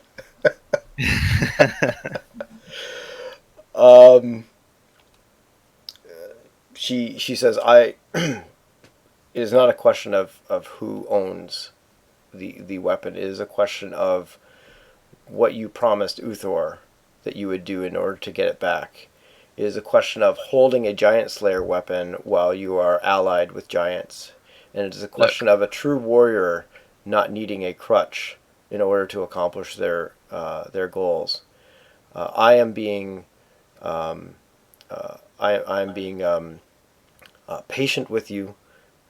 I will not even share to you what Uthor's plan was, or Uthor's initial instructions were to me once he found out that the giant slayer was missing. I will hold it safe. Paste. I will, I will hold it safe. I will return it to you or Uthor when it is commanded to do so, but I have been commanded now to return the giant slayer back to the giants. And As you're not going discussed. to return it until after this mission is complete. So let's make a compromise. I will use it for the duration of this battle to fell Imarith, to help your people, and then afterwards you can take it back and tell him that you took it from me. And you might say it's a crutch, but hey, even the greatest heroes have magical weapons. That's why there are legendary weapons throughout this world. Even heroes need crutches. That's what makes them heroes. And he looks at his arm and he says, all I need is my arm.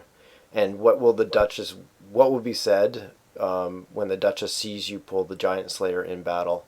And what will be said when we return to the court and the Duchess reports that you were fighting with the giant slayer, the very weapon that the court took from you and was to hold until you completed your mission? What then? Well, that all depends if she sees it.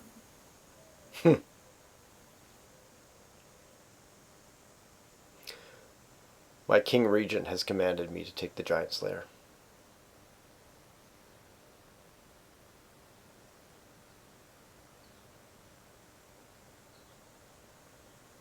I just, you know what? I turn my back on him and I say, this sword is mine. And as I said, I can give it back to you after this battle, but not before then. And I just start walking away. And as you turn away, you see a really conflicted emotion across his face. I stop as I start to walk, and I turn. I cock my head to the side of it, and I just say, "Look, as I told you, if you make an issue of this, if you tell your commander, and she's going to call this whole thing off, there's going to be a battle between us.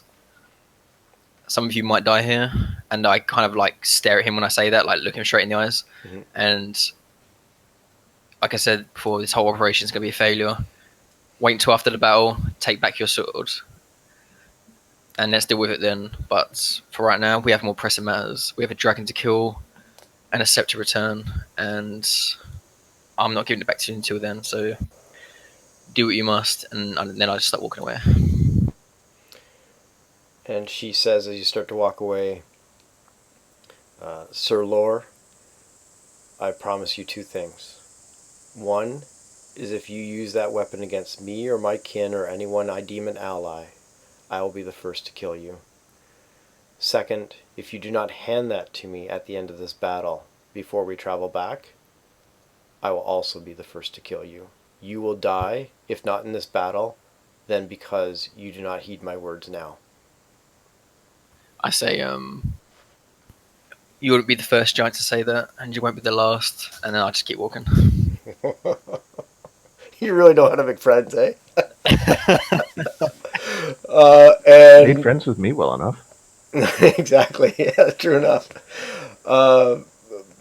Braxel looks frustrated and angry and resigned, caught between a rock and a hard place, as it were. Because he's a stone giant. Yeah. Oh, damn it! Damn it! He is the rock and the hard place, and he heads back to camp, and there is a palatable frustration. The Duchess looks up as you return and says, all is ready and prepared," and Braxo just nods and says, all is ready." I just smirk a little bit, like that kind of like, not like, it's almost like kind of like a cocky smile. Like Laura's just like, yeah, that's what I thought. Kind of like he's just like kind of happy that he, I don't know, And managed to like he's not being like really obnoxious. Like it's not an obnoxious smirk. It's just that kind of like sly, like at the corner of his mouth, just just that little smirk that's like, yeah, And Braxo Can I add pass. something? Yeah, go for it. I think we all have inspiration left over from. You all probably do, yeah. So just throw that in there. Okay. Braxo passes by Vasha, who's the other stone giant, and quietly, but just enough that Laura can hear, say, "Ask me again," but about pushing him off the rock, and then takes a seat.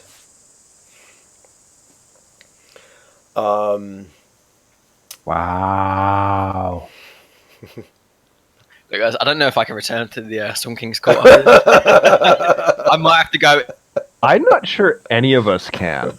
I think it's a case of, I don't think you ever want to see us again, so here's the scepter. Bye. I mean, look, they like you guys. I don't think they actually do.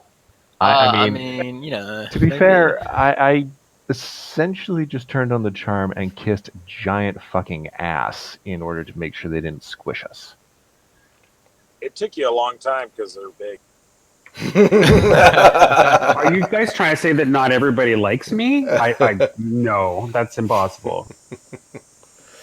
You're a good negotiator, Laura, Seth. You're a good negotiator.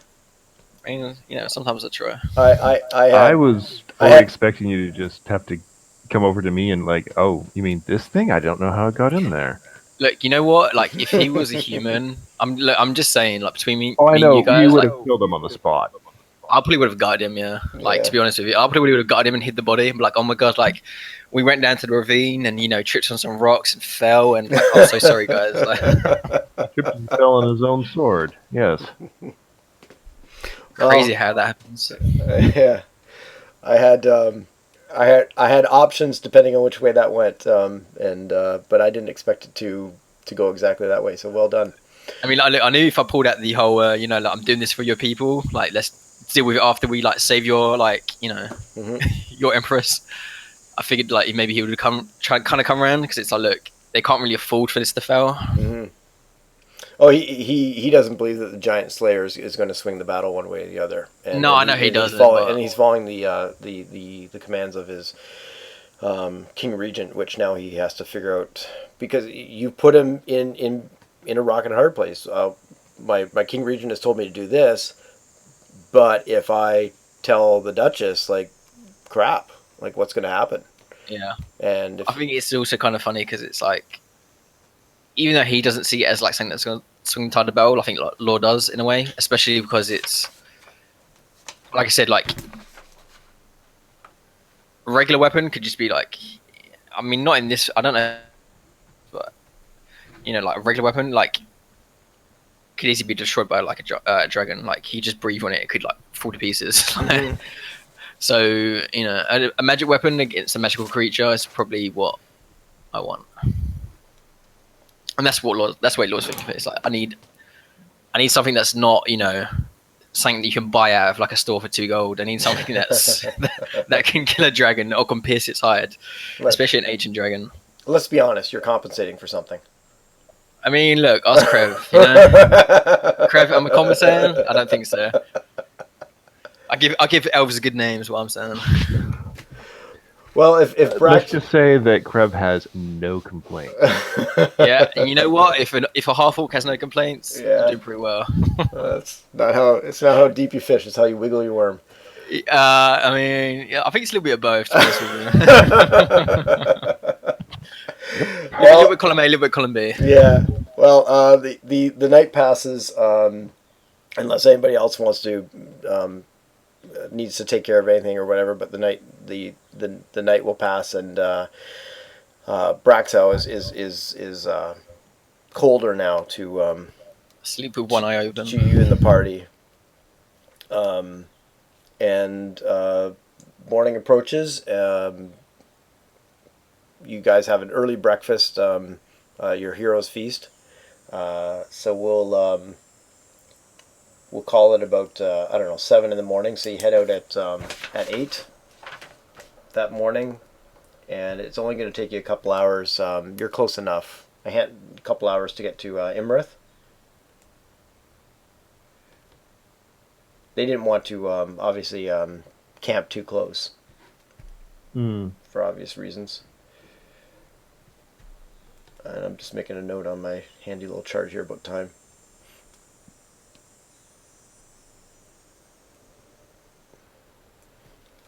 Okay. I was really hoping this would happen at night. Tartha would be adamant about attacking during daytime, because there is no way that you want to be in darkness and have a dragon who has many abilities of sight and stuff like that to show up 60 feet from your sight range and just start. It could fly above you at, I can't remember what her sight is, but anyways, Imrith could potentially fly above you at 100 feet and just lay into you, and you wouldn't even see her, except for flashes of lightning every now and then. So that's Tartha's argument for attacking during the day. Plus, you get the feeling that they're like, we go in and we attack. Like, why be sneaky? Why be like, it's old school war. The Brits line up on one side and the Americans line up on the other side, and we run at each other with muskets and bayonets. And I use Brits and Americans because I just happened to be at the War of 1812 landmark yesterday with friends. What was the name of that? I can't remember the name of the battle, but there was one battle where it was like there was this British commander, and it was like a fort, and I think the Americans had it, and he'd done like some probably like psychological warfare to like kind of like drive them off or something. And even though I think he had like less men and all this other stuff, but he just like really like fucked with the general. I can't remember the name of it. Plains of Abraham, possibly in Quebec. No, that was between the French and the English. Oh yes, I'm sorry. Yeah, Wolfe and Montcalm. Yeah, there's Fort York, which is now Toronto. There is Queenston and Niagara Falls, which is where in the area I'm at. That one was, they were outnumbered, but the First Nations held off the invading American forces long enough for the British reinforcements to arrive, and that's where General Brock was killed on the battlefield. There's probably a handful, because Battle 1812 went on for about 2 or 3 years. So there's a handful of other ones that I don't know if I'm quite remembering, but all along, if you look at a map of Canada, all along the river, the St. Lawrence River, from Kingston to Fort Erie, basically. So that's a 6-hour trip in today's vehicles on roads. So that's a long battle front. I think it's so crazy as well, though. Like just the way things went in history. Like if it's so hard to like maintain the colony like in Canada, it's just like then Canada could have been part of America. Like it would have just been America. Like would have been shudder. And can you imagine that? That would have been like the worst thing ever. No, I can't. Wash your mouth out with Was soap. it the War of 1812 where we burnt down the White House? Yeah. You mean we went down the White House? I was going to say, it was the British. Canada didn't exist at the time. I mean, Which look, means it was we're us. all- It was the people who lived here. Our identities changed, but it's still us. all one in the same, really. I notice Warple's being very quiet right now. Either that or he's saying, oh, wait. I heard a blip. One thing She about the wants her pancakes. Oh, okay. He's busy with family. Oh yeah, gotcha. Okay, so yes, it's 8 in the morning. You or 7 in the morning. You have your heroes feast. 8 in the morning, you head out and you head towards Imra's lair, and you'll arrive around 10 in the morning. Shall we, at this point, without trying to keep the tension too high, take a quick break, refill, bio break, and then come back at it and get ready for the war to end all war? Yes. I would vote as well for that. So everybody take 5 and come back and get ready. Yep. Sounds good. Okay, thanks.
I've found a way of spicing the game up, and I've invented the John Richardson categories wheel.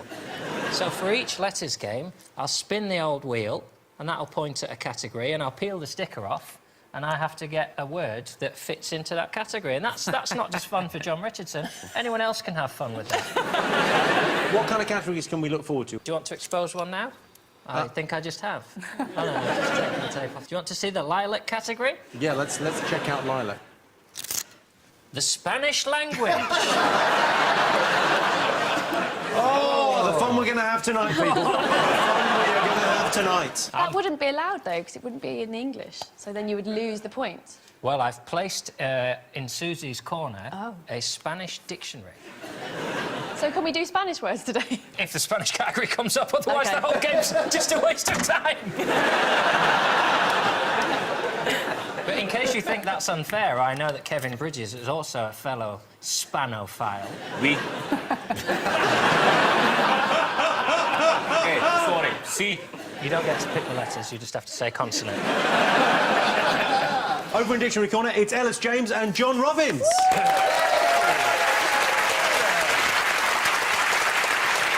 Ellis and John have a hit podcast. Of course, podcasts are brilliant for anyone who enjoys radio but hates all that annoying quality control.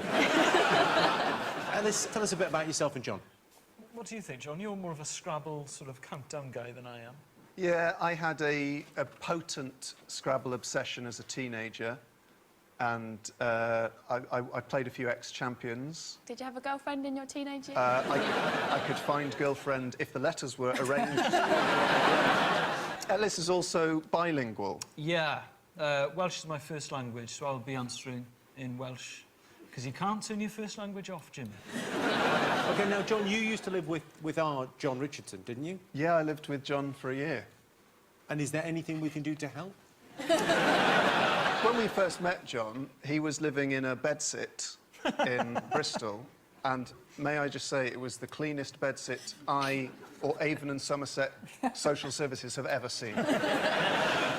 Then we moved in together, a group of comedians, into a shared house. But John was not quite used to sharing yet, so there was a negotiation about mess in which we would sort of go about our normal routine, and John had these... Suddenly just be careful. Let's just have an anecdote for an anecdote deal here. All right. You tell this story, and then Daddy will tell a story. Are you now referring to yourself as Daddy? I have a child, it's now legally accurate. So you'd get these little... Out of nowhere, you'd be doing something, and a little northern passive-aggressive commentary would start up. So you'd be in the kitchen, and suddenly this voice would go, "Oh, right. Is that where we keep the Cocoa Pops now, is it?"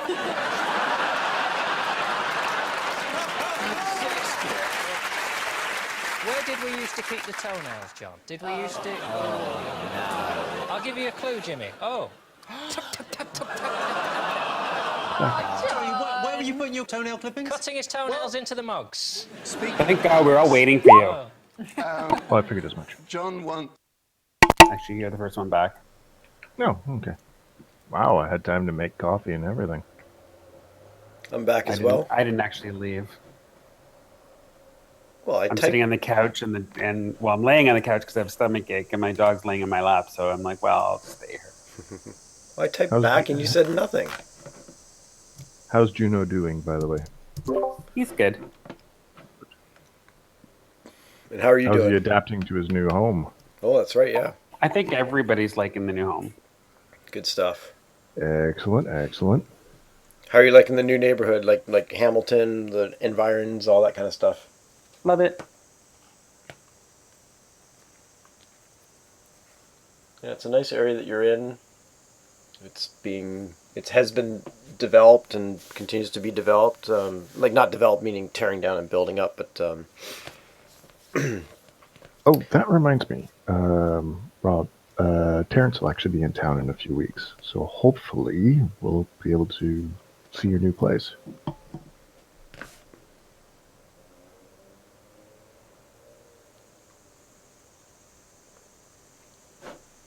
The silence is deafening. is Witchy still there? He sounds excited about this. Yeah. Sorry, I missed the push to talk. I'm like, awesome. Okay, good. Good save.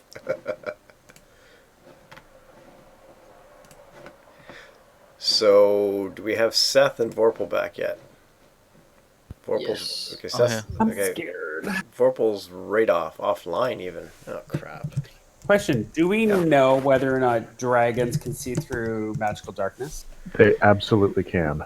Yes. That's what I thought. That true sight, whatever. Yeah. Yeah. It's like 60 feet or something like that, right? Yeah. At this point, I think you would have boned up as much dragon knowledge as you could via Vorpal or Ventus and the giants and your own knowledge.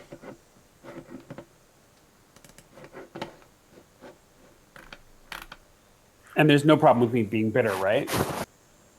Being bitter about what? That they can see through darkness. You can be bitter about that if you wish. Excellent. Is that what you said? No problem with you being bitter? Yes, exactly. Well, I'm never bitter. I'm always sweet. According to you, yes. You bitch don't argue with me. I was going to say, I think a better description might be sweet and sour, but besides.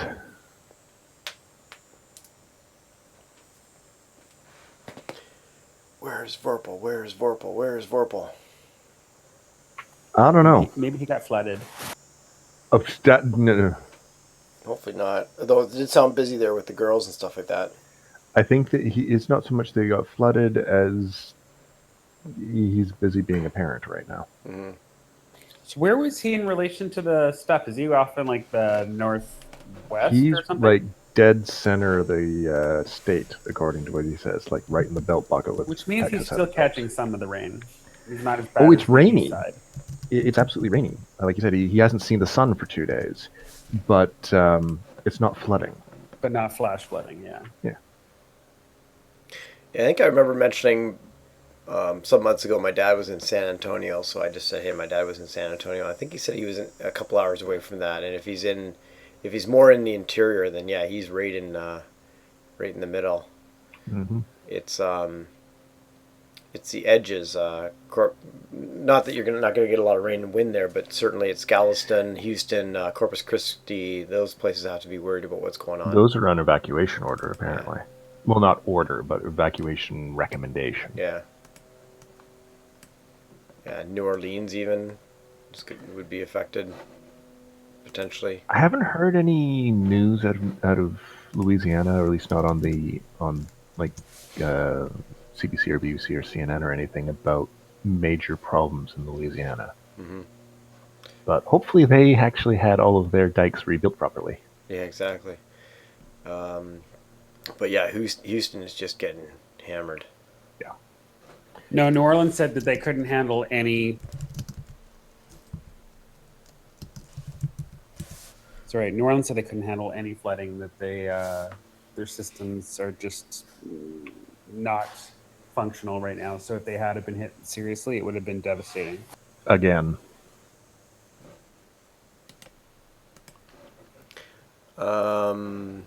Yeah, just reading some headlines about New Orleans, and there's concern, like they're quote unquote bracing for flooding.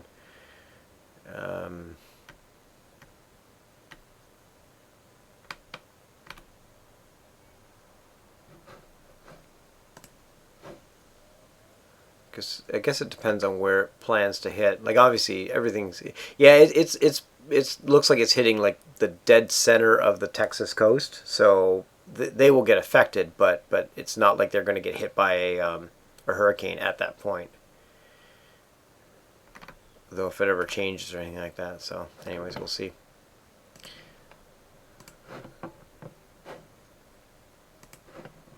Vorpal could just be out having a cigarette too. Like, you know, usually when we say a 5-minute break, it ends up extending to 10 minutes. So hopefully we haven't totally lost him, because that would be that would suck. That would be crappy for today. If that happens, I vote he's the first one to die. Sure. The Giants turn on him and say, "Where's Giant Slayer?" and they start laying into him. You do realize that the first thing, if that were to happen, my first action would be to take the giant slayer out of the bag and throw it to and toss it to Lore and say, "Let's do this." And Braxel goes flying into the middle between you and Lore and grabs it out of the air in slow motion Right. and sticks out his tongue at Lore as he does it. Hold, monster. He lies prone on the ground. I beat the shit out of him. This is all going bad so quickly. You know, apparently the end of Storm King's thunder is the Storm King will have no thunder anymore.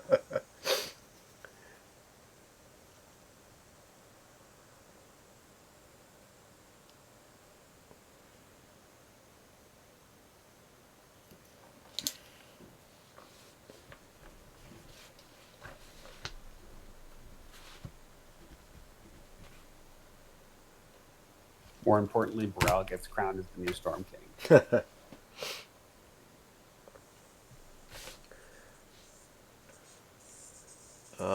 Gee, it has been. I'm just looking at the time. It's been close to 20 minutes since we took a break. I didn't realize it was that long. I'm just thinking, like, in terms of Vorpal. Also, Lore, I mean, he's been fairly silent. And Seth's here, I think. Yeah. Oh, okay, cool. Stuff.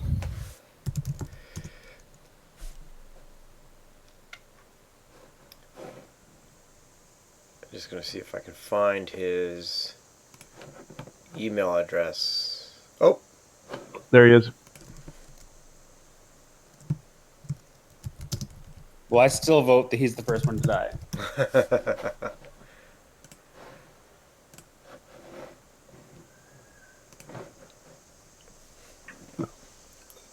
You got to deal with what you got to deal with. Yep.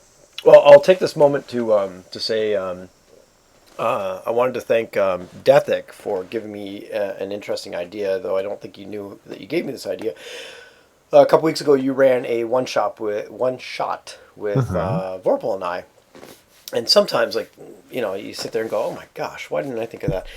Because I've been thinking about, okay, if somebody misses a session or whatever, and it's a session where we can't continue that story, what do we do? And I realized there's probably a million one shots out there somewhere, DM's Guild, adventure leagues, and stuff like that. So one thing, and I know Vorpal's got his adventure kind of cooking in the background, so this is just something to be used in the future. But I realized that in the future, what I'll do is we'll have our main party characters, and then I'll ask you to create one other background player character, and when we have to divert from the main story and do something different, we will play a one shot, like something that's designed to be done in 3 to 5 hours. Because the challenge with the other one that we've been doing, that one that we did I think twice, like on a Thursday night and stuff like that, is that it wasn't a one session thing. So now we're kind of, that's on pause somewhere. And the idea being that if we can't play the main story and we do these one shots, they're done in a session. Then the next session, everybody gets back together. We go back to the main story, and then a few sessions down the road, we have to take a detour again, and we have to do a one shot. Well, all of your secondary characters are not stuck somewhere halfway in another adventure. They are done whatever they needed to do in that 4 to 5 hour session, and we can go off and do another one shot. And it also works, I think, in terms of if we then finish the main adventure and want to start a new one at level 1 or 2 or whatever, we can start using those characters that you already have a bit of invested interest in, or you don't have to. But at least it seems to answer my question of what do we do when somebody can't make a session without when it's a story heavy session. Yeah, exactly.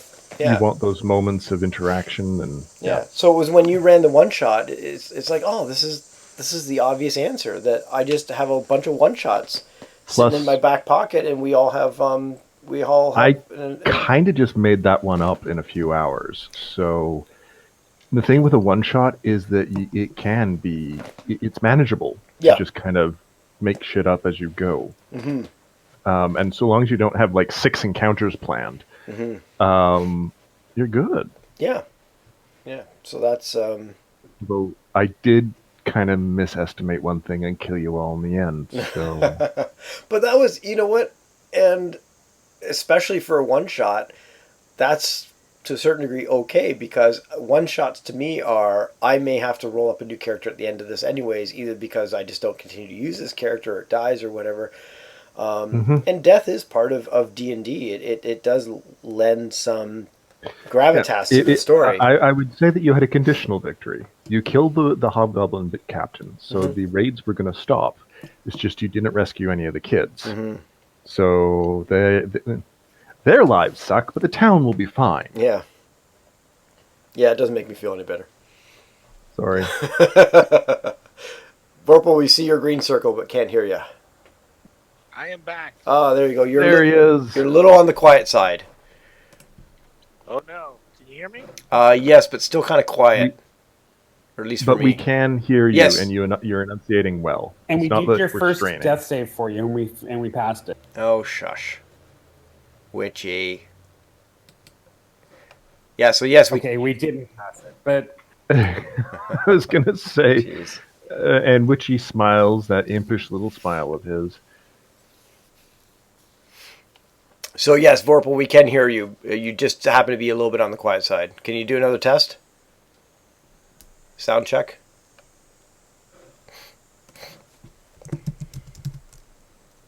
And if you're trying to talk to us, you're not even showing a green circle.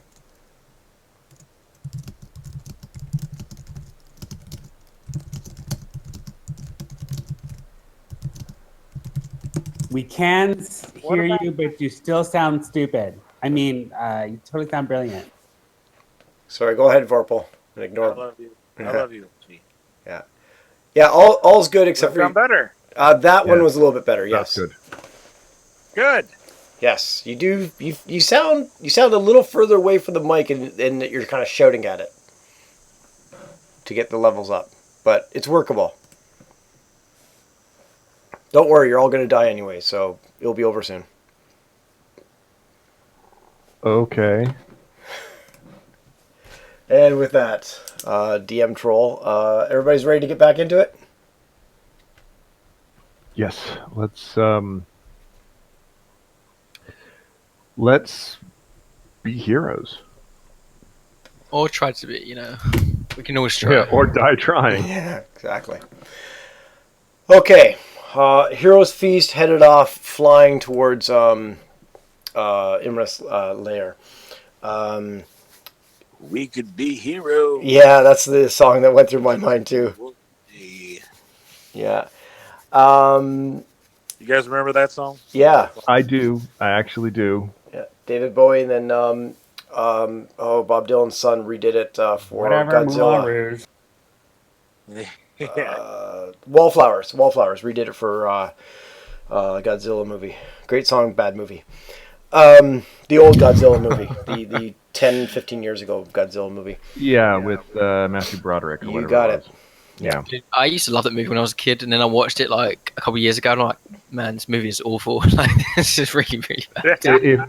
To be honest, if I want a movie about kaijus with really good effects, I'll go watch Pacific Rim. Yeah.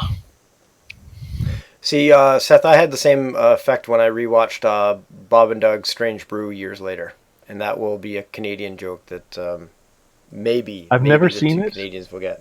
I think I'd rather just watch old episodes of SCTV.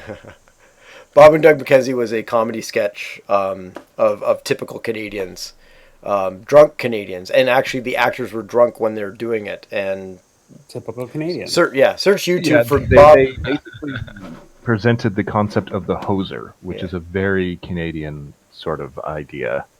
Search YouTube for Bob and Doug McKenzie. I like the dedication to the craft by getting drunk. Yeah, or SCTV, which stands for Second City Television. The Second City comedy group was kind of like a Canadian version of Saturday Night Live's Not Ready for Primetime Players. I see them usually recorded. Yeah, but they don't have the television show that they used to.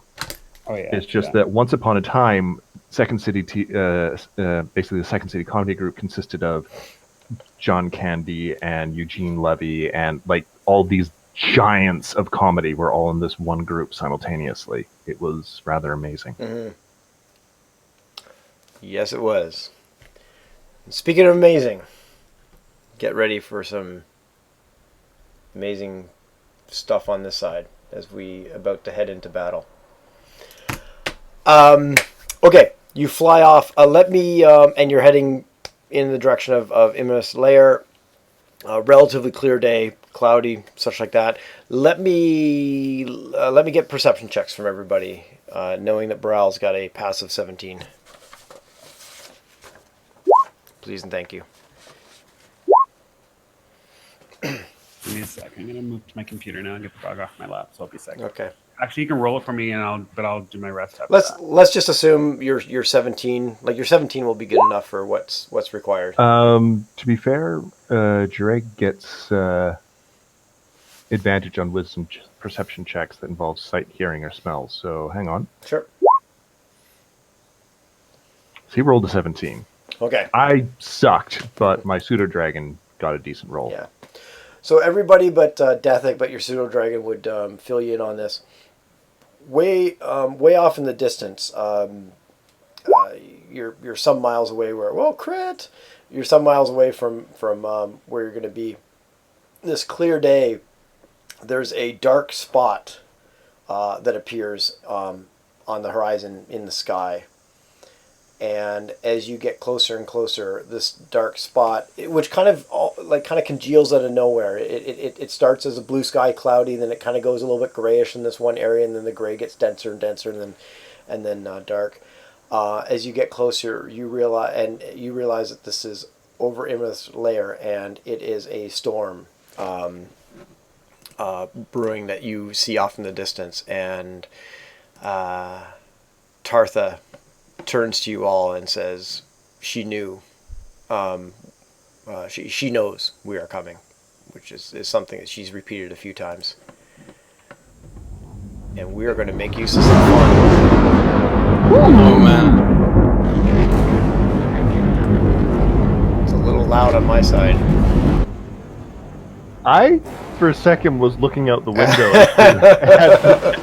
I was wondering if that storm rolled through recently or some damn thing. I was wondering if that was going to happen. I'm trying to balance the volume a little bit, and if you go to the setting cog, I think you can balance the volume on your side as well. Yes. Master music volume level. Because if it doesn't bother us, I'll have that rolling in the background. Oh, this It's is cool. good. We do our thing. Yeah, that's the thing. I forgot to put it on repeat, I think. When did they add like sand back into it? Didn't they take sand out of it? The original server that they went off to, whatever service it was, dropped them because they're pinging them too much. So they it was a few weeks after that they were able to fix it. So they've had it back for quite some time. Oh, I just never noticed. I've never used it, but for this one I thought I would. I just put a link in. I've linked this song before, but this is really good. Oh, boss fight music. the boss fight music. Yeah. There you go. What I'm going to do is I'm going to move you to so you can see the actual map, and then I'm actually going to move you onto a white map because the distance that you have to traverse to get to where you need to go is quite large, and it kept warning me that map was going to be too big and it'll slow down systems and stuff like that. So instead of worrying about that, so I will move you guys here to begin with, and you might have to zoom out quite a ways. Oh, it's all dark. Oh shoot, it's all dynamic lighting anyways. Let me turn off the dynamic lighting for a second, since you are coming from the sky. I actually might even keep it off.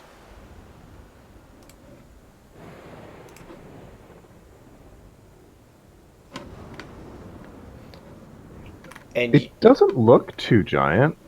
I'm willing to cope with it, unless it really starts to bog things down. well, no, it isn't, because I tried to extend the map to the south even further than it's already extended. Oh. And that's when it started giving me warnings. So I thought, okay, I will. So essentially, it's a two-step process in terms of coming up on this thing. So here's the wizard encampment here. I'll center you guys. I don't know if you need to be centered on this, but here's the.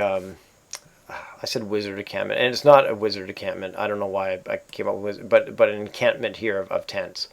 You can see the damaged buildings that were provided to you before, here and here. Stairs going down here. Again, this is all intel that you received. Doorway here. Doorway here. Large hole here. All these stars are statues, so that's the thing that Tartha is worried about. That could or some of them. How big are those statues? Each square is 10 feet. These are all large, or each square is 10. Yeah. Okay, so those are giant-sized statues. Yes. These are gargantuan statues. Yeah. Here's a trebuchet here. Am I saying that right? Trebuchet? Is it trebuchet? Yes, you are. Okay. And Trebuchet. here's the other one here. And given the scale, those little dots around those trebuchets are gargoyles, which again, the Tartha would have said, look, there's right. gargoyles. No, gargoyles are medium creatures. Oh, okay. Yeah. And these statues actually they're what are they called? Plinth. They're the things that statues. Yes, they're the things that statues sit on top of. Yes. So that's the base of the statue there. So this is all pretty much in line with what Tartha had given you. I have.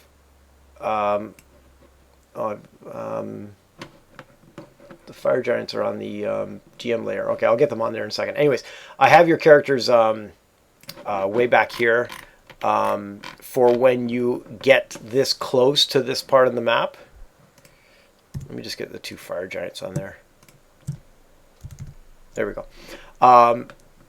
But I'm going to take you onto the other map because it's going to take you some, I don't know about some time, but anyways, you've got some distance to traverse. Because Tartha wants to land down before the gargoyle starts shooting trebuchets at the rocks, and based on the surveillance information, they will shoot outside of their normal range, and they'll go to disadvantage range. They'll just start shooting at you. So, but I wanted to give you that kind of picture in your brain, and we can always come back here if need be. Man, I still think that, given the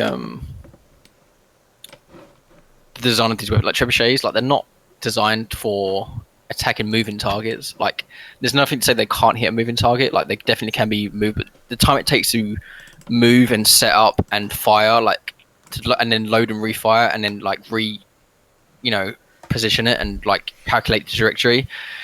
There's almost like I just feel like theoretically they should be shooting at disadvantage anyway, because it's almost impossible to hit a moving target with these. Like, if it was ballistae, it'd be another thing because they're designed to shoot moving targets. Mm-hmm. But this is like, these are meant for siege weapons, to break down castle walls and destroy, what do you call them? The like towers and stuff like that. They're not meant for They were meant to smash walls. They were meant to hurl bodies. And or crush basically fields of men on the inside. Mm-hmm. They were city assault engines, literally siege engines. Yeah. Or you could fire them at an approaching army. I'm willing to forgive all of that because D&D. I don't know. Just the nerd they're manned by gargoyles. The gargoyles are stronger than humans. They don't stop. They don't rest. So let's just say that they're on swivels somehow. And the gargoyles are really good at trajectory math. So yeah, that's how I took it too. Just reading this adventure and then this encounter is they start firing crap at you. So yeah, there's real world and then there's Wizards of the Coast, and I guess this falls under Wizards of the Coast. I always saw this as a what would you how would you say it? It's that's not the way I would say it. It's like, even though it's fantasy, it's you usually have like modern logic, like, or like a realistic logic. I guess is a better way of saying it. Like Until a we realistic open the sense of chapter on things. Spellcraft. Yeah, I guess that's true. But you know what, man, fuck these gargoyles. Yeah, no, we're going to, just not for real, because that would hurt. But we are going to beat them into rubble. And I thought I had written down here somewhere, but I'm going to write down so I don't have to keep looking it up. By the way, the night before, or just like the morning before, just to retcon something, I would have gone up to like Krev and asked if I could take the Giant Slayer out of the bag of holding. I look around to see if we're being observed. It's like, give me your unenchanted sword. And we essentially swap them into the scabbard, and hopefully we do it surreptitiously enough that we're not observed. Yes. Yeah, that's what I was hoping, just like switching to scabbard, so it's the giant probably won't recognize it, like just by the hilt. Oh, I'm sure they will, but I don't care. Hopefully they won't. I'll hide it with my cloak, you know. Let's say somehow, some way, it's underneath a cloak or something like that. I make it look as though it's basically just us time for a stolen for a half moment before combat, which gives me the excuse to give them a good kiss before we go into this. But there we are. Sounds good. I don't know why my lightning doesn't keep repeating or not repeating, but oh well. So as you approach, Tartha says that she knows we're here, and directs the rocks to a clearing 1,000+ feet away from the lair of the trebuchets, and in that clearing below, you sorry, I just lost my train of thought here. This is kind of important, so just give me a second.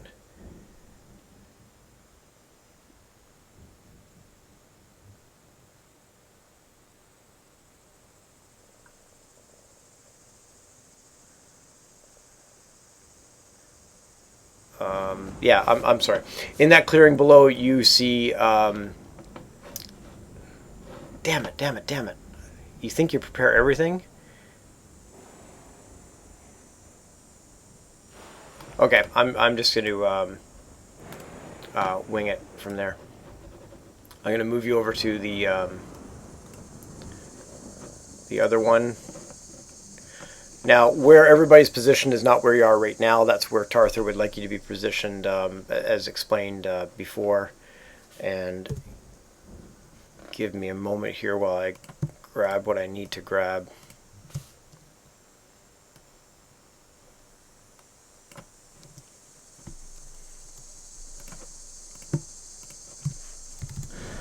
In that clearing below, you see 3 other rocks waiting for you, and again, all these are kind of positioned where you're going to start your offensive. You're kind of gathered together. 3 other rocks and 2 humanoid like creatures. And Braxel looks over at Tartha. Braxel is obviously a little surprised of this, and asks Tartha what's going on, and Tartha says, we are not retreating if we and coming back with reinforcements. I've brought the reinforcements. I've made sure the reinforcements were here at the battle with us.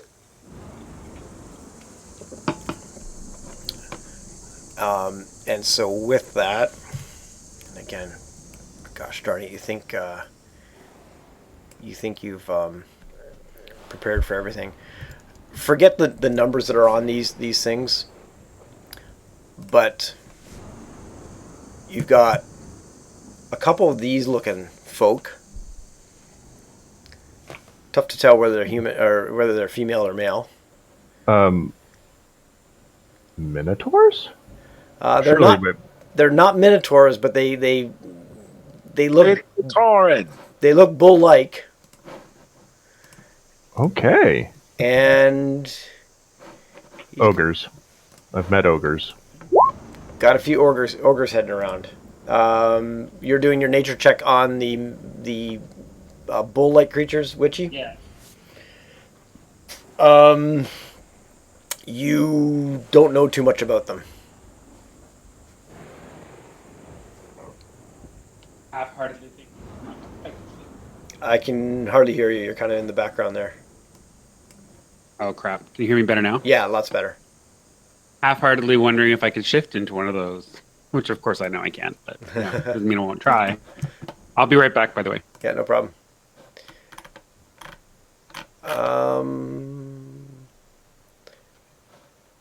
He remind me when he gets back. What can he shift into? Beasts, right? Of CR Just or what? beasts. He's a druid of the moon, right? Yeah. I think his level divided in half, or is level divided in 3? One of the two. 1 second. Anyways, based on the information, CR and stuff like that, remind me when he gets back that he feels like he probably wouldn't be able to shift into them.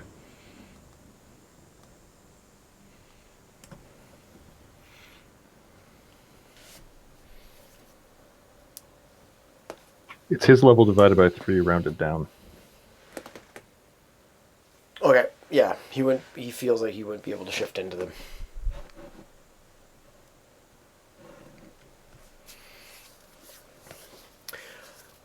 And I'm just gonna wait for Witchy to get back.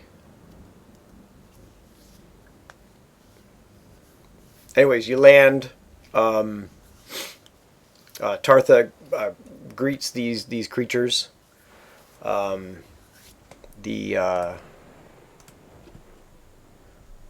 What do we got again? Orcs or ogres? Those are ogres, right? Yeah, ogres. One of the ogres kind of dumbly points at the party, like you guys, and says, "Kill." And Tartha just shakes the head and says, "Wrong people." Because the ogre just figures he's an ogre. if it moves, I'm supposed to kill it, right? Mm-hmm. And so, once again, Tartha suggests spreading out, taking the formation that is on the screen that you see. You are 1,000+ feet away from the lair and the trebuchets. Stone giants are going to head first and do their best to take out the trebuchets and the gargoyles as they come. What's the stone giants? I'm gonna just check out their how far they can throw. They can throw up to 240 feet, so they need to get a little bit closer, obviously. And that within a round or two, then the fire giants will head in. Hopefully the trebuchets are focused on the front ranks because they're far enough ahead, but not too far ahead. And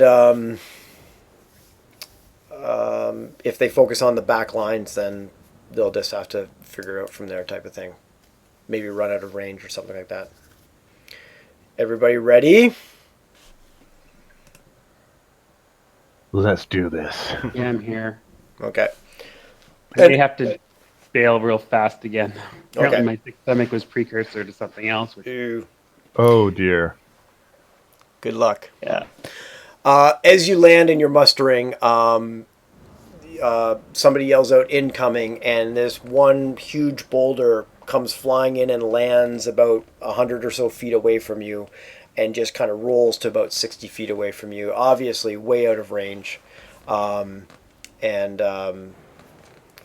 maybe not way out of range. You're a few hundred feet out of even disadvantage range, and obviously the gargoyles are just starting to fling rocks for the hell of it.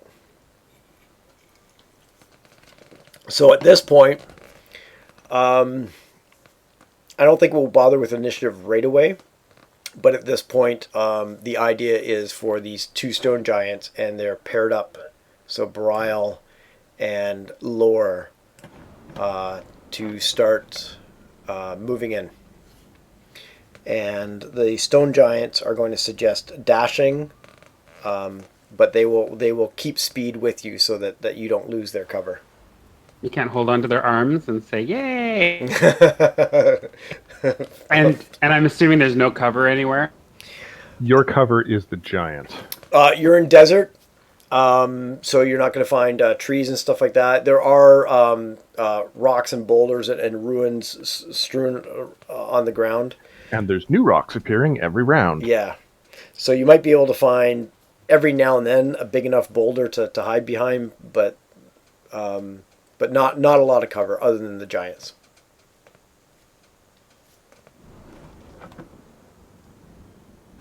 The storm isn't like making the ground like mired, is it? No, actually, interesting enough, the storm, though it's obviously there, does not seem to present any physical effects to its environs. So this is more of a storm cloud with thunder and lightning, but no rain. And what are you checking, Brile? Very, very frightening. I want to know, is it some sort of spell that I might, recognize? You don't get the sense with that roll that it's a spell, but more of probably like a regional effect from a creature, so i.e. a dragon. We're knocking on a dragon's lair. And there's going to be funky stuff going on. And you're noticing with that roll that you don't see, again, it doesn't seem to be interacting physically with its environments. It seems to be show.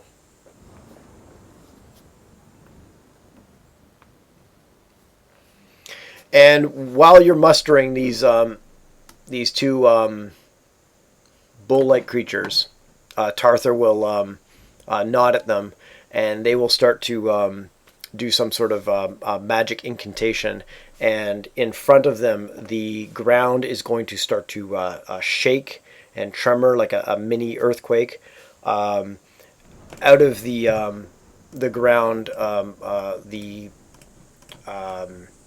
the earth starts to kind of mold up like a small hill, and then continues to grow and grow up, and becomes quite large. And the hill starts to create limbs and what you would call heads, and two. Whoops! I didn't mean to do that. Two creatures like this appear in front of them. Okay. Brett, for the record, yeah, with the amount of power that you just said, oh, you're going to get this as well, I'm worried now. Worried? About how, what the fuck are we facing? That the game says, as DM, you might want to give your party the following advantages.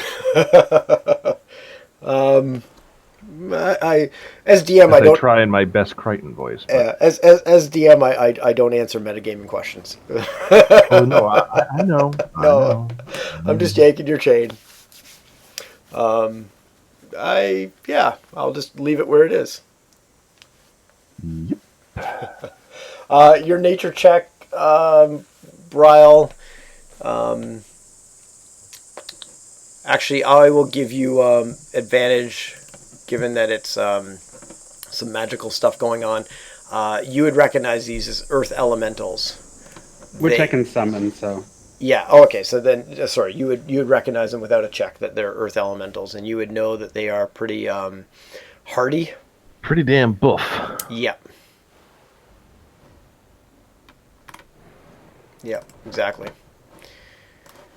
Okay. I wonder if one of the giants could pick up an elemental and huck it like a stone, and then when it arrives, it just does more damage. Yeah, that's. I guess it's always possible. Just an idea. Giants can typically huck Smaller, medium creatures, so no. All right. Anyway, Another boulder comes flying through the air, lands a few 100 feet away, and kind of rolls. Again, this is just sport to the gargoyles. They know that there's little to no chance of hitting you at this point. Within a few 100 feet, as you move forward, they may get lucky, but they know that there's no chance of hitting you at this point. But they're just having fun. And Tartha says, "The longer that we wait, the more we endanger ourselves. It is time to begin." And tells let's go. the stone giants to advance. What's your Bryle and Lore? What's your speed? My base speed's 30. 30. Mine too right now. Okay. So the stone giants will dash up to 60 then. And I gotta zoom in a little bit to be able to see what 60 feet is, and I'll move you guys together.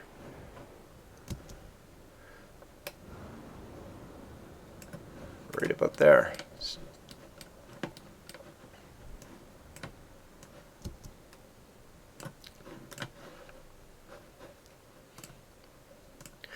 Okay, you guys move to there, and obviously Bryle and Krev and Ventus, let me know if you want to interrupt at any point. To be honest, Krev's just kind of dealing right now. So when his giant goes forward, he'll follow up. When things get within range that he can judge for his Eldritch Blasts, he'll start basically firing 3 shots around. And when things start to get really close, that's when he'll start to break out some of his more interesting abilities. Okay. But right now, I'm an Eldritch Cannon Gatling gun. Gotcha. Okay, all the tokens are in the position that they would be in. The 3 rocks were already there. The 4 rocks are the ones that you brought. The stone giants move ahead, and 2 rocks come flying through the air as they do at disadvantage. So perhaps you should call those boulders so that we don't get them confused with good the idea. rocks. 2 boulders come flying through the air. Miss.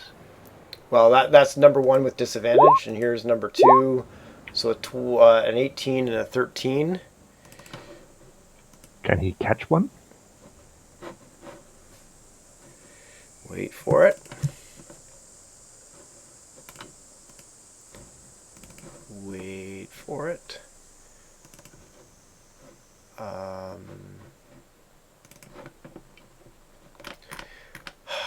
This will get going quicker soon enough, I hope.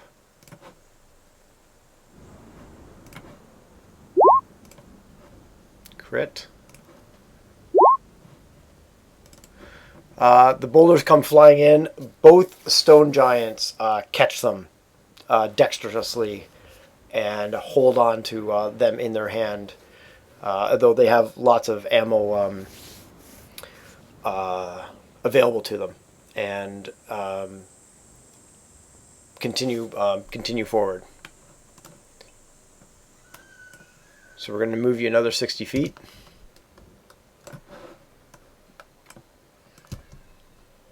To approximately there. And this time, and Tartha in the back is kind of holding one hand up and looking at Nimbir and saying, "Hold, be ready, and looking at the entire contingent, say, be ready." You move up, and this time no rocks. You can see some activity up there where the trebuchets are, but no rocks come flying through. Reloading. And Tartha yells out to the crowd, they need time to reload. It looks like they have reloaded, but they need time to reload and re-aim. Use this to your advantage.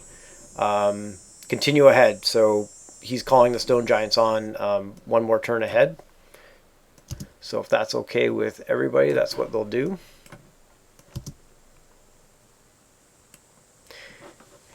And when you get to the top of this map, you will be about 700 feet away from the trebuchets. And then we'll switch you to the next map. Okay? They move ahead. 2 more rocks come flying through the air. And who cares whether they hit or not until we determine whether the stone giants deal with them.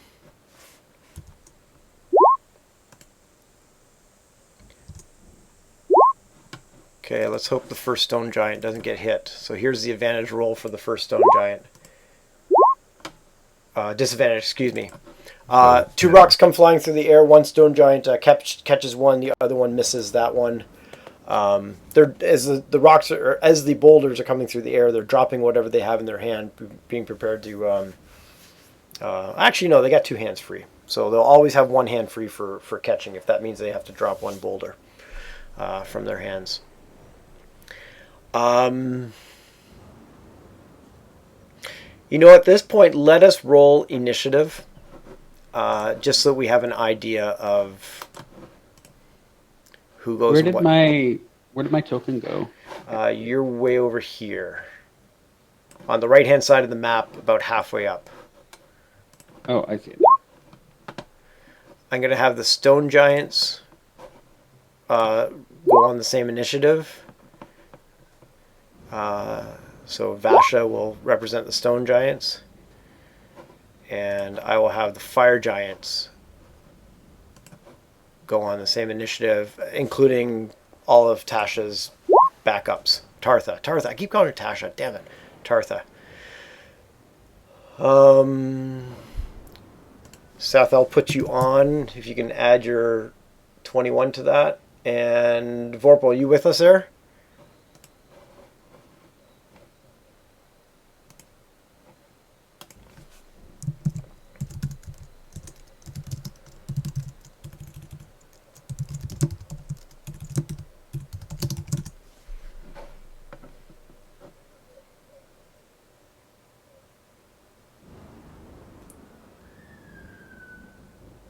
You might be dealing with family stuff.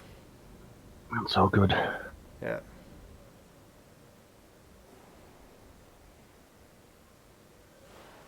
I kind of don't want to continue without everybody available, though. Well, we'll give him time. Yeah. Um, I'll roll his initiative. This is quite cool, though. Well, as I said, I think I'm as nervous as you guys are.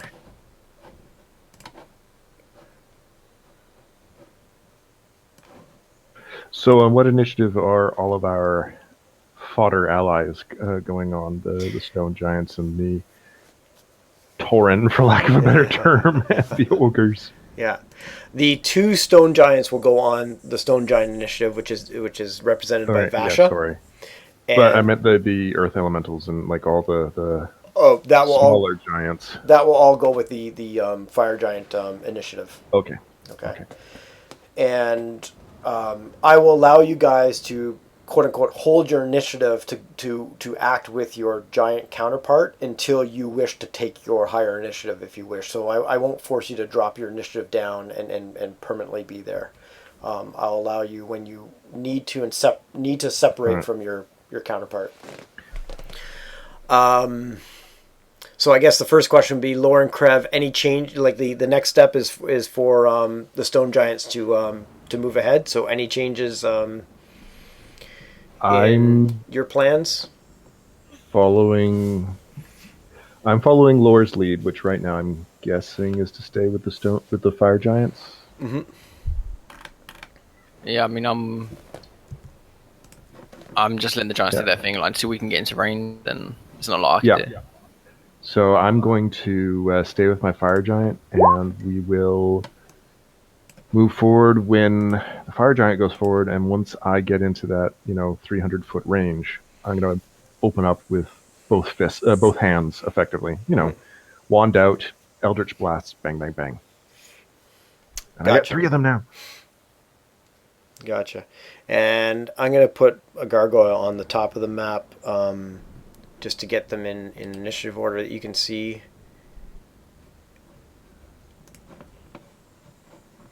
so that the trebuchets would be going. They rolled pretty poorly, so the trebuchets would be going towards the bottom of the roll. Okay, so stone giants. Again, move ahead 60 feet. I was warned in the DM stuff that it's a little bit plotting in the beginning, but I didn't want to skip over this.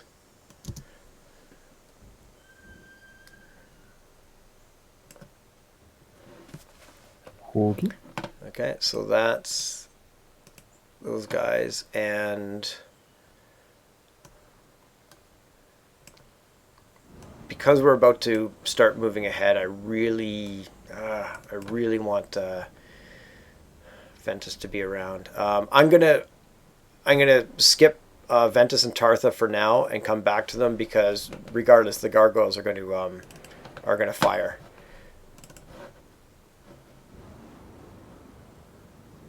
So where's my stone giants?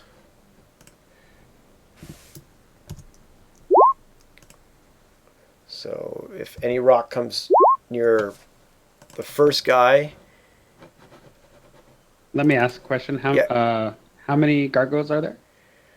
You saw either 3 or 4 at the trebuchet, each trebuchet, so 6 to 8. And then any amount of the Tartha had warned you that any amount of those statues could be gargoyles, and you saw 15 plus statues.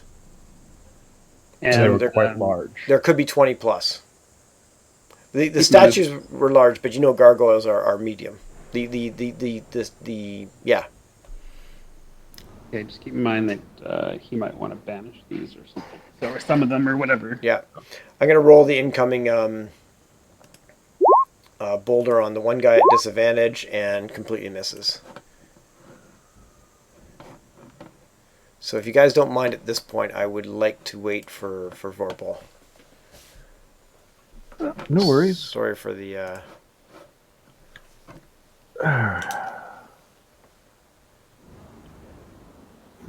pause. So what next character should I make? Actually, I've seriously been thinking about doing a cleric. I used to do them all the time in 3rd edition.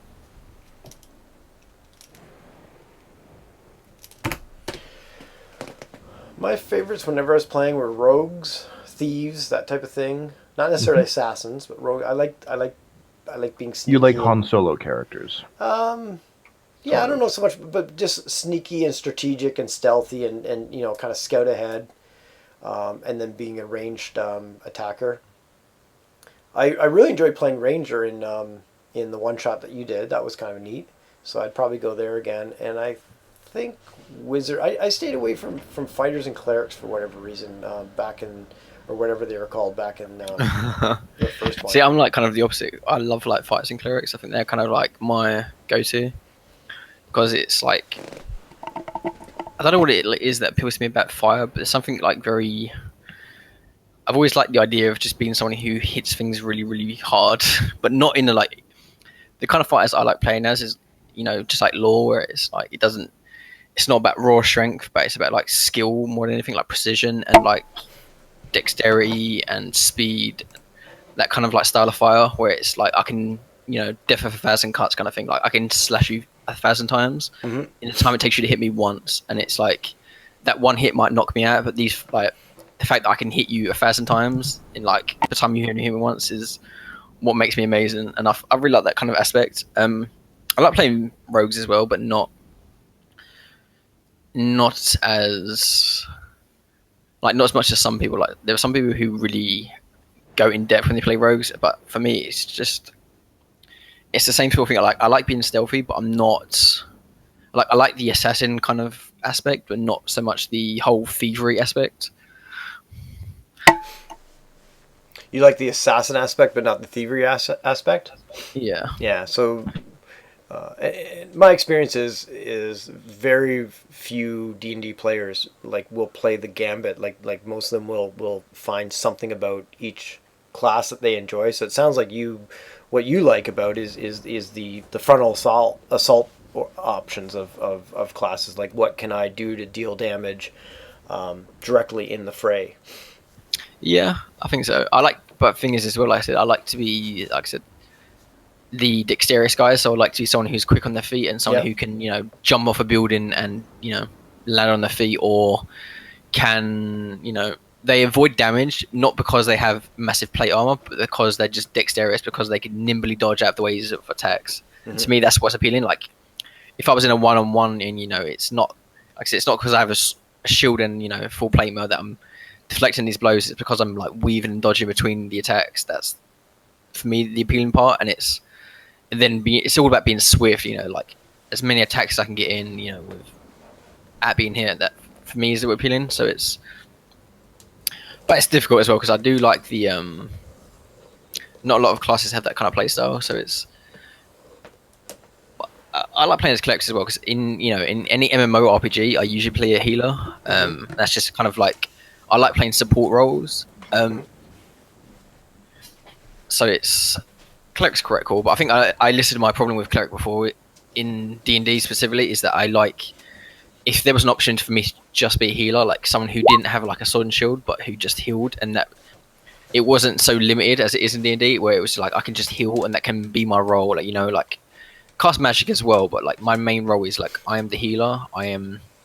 That's my like contribution to the party, and it's not so much the combat. Like I would like that aspect a little bit more if there was like play style that revolved around that, but in like especially in like 5e as well, yeah, I don't know, it's just the way with D&D works because spell slots and the whole way that works, it kind of makes it difficult for that kind of play style. Like in D&D, cleric and healing is literally just, hey, you have some spells that can recover health, but you're geared to be like a frontline warrior. Like you've got a sword and a shield and heavy armor, and you can be on the front lines with the best of them, dealing damage while being able to heal as well. And that's the way like clerics are like kind of themed in D&D.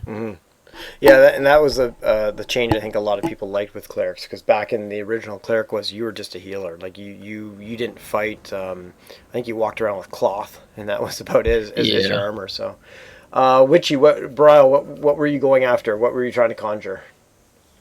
That nothing right now. That was an accident. Oh, okay, because I'm thinking that didn't work out too well for you.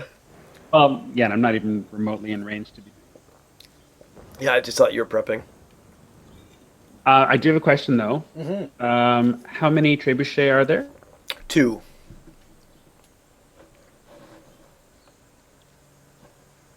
And they were located. They're pretty much in line with the 2 stone giants that you and Laura are behind. So one is pretty much directly north of you and your stone giant, Vasha. I think you're with Vasha. I think I've got you with Braxel, Laura, and Braxel probably wants to keep an eye on you, Laura, knowing what Braxel now knows about you. So, Laura, you're on the left-hand side with Braxel. Makes sense. She probably noticed the Giant Slayer weapon with you and just kind of gives you a sidelong look that didn't look very pleasant. So yeah, they're probably directly north of your stone giant, Bryle, and Laura's stone giant. And probably about 1,000-ish feet away at this point. Which means that you're probably about 700 to 800 feet to the edge of the amphitheater layer thingy.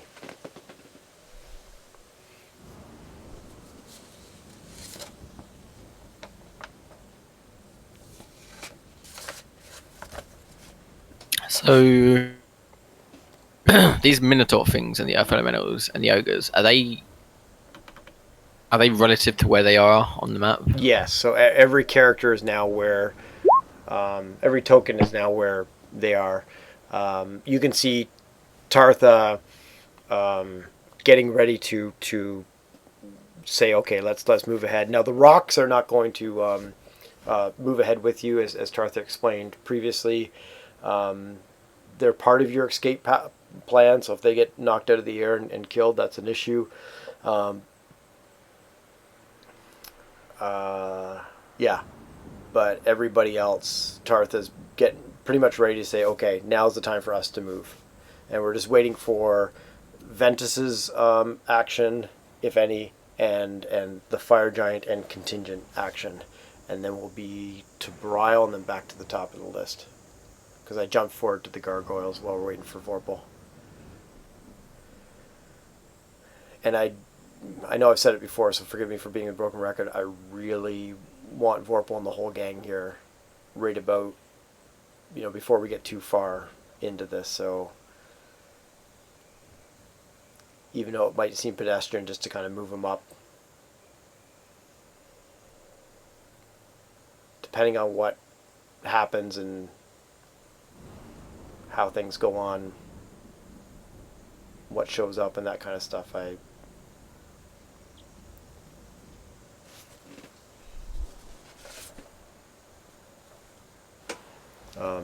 As a DM, I just, reluctant to go ahead without him. Just kind of too bad. Sorry, guys.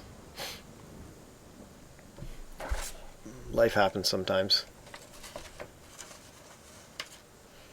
Yeah.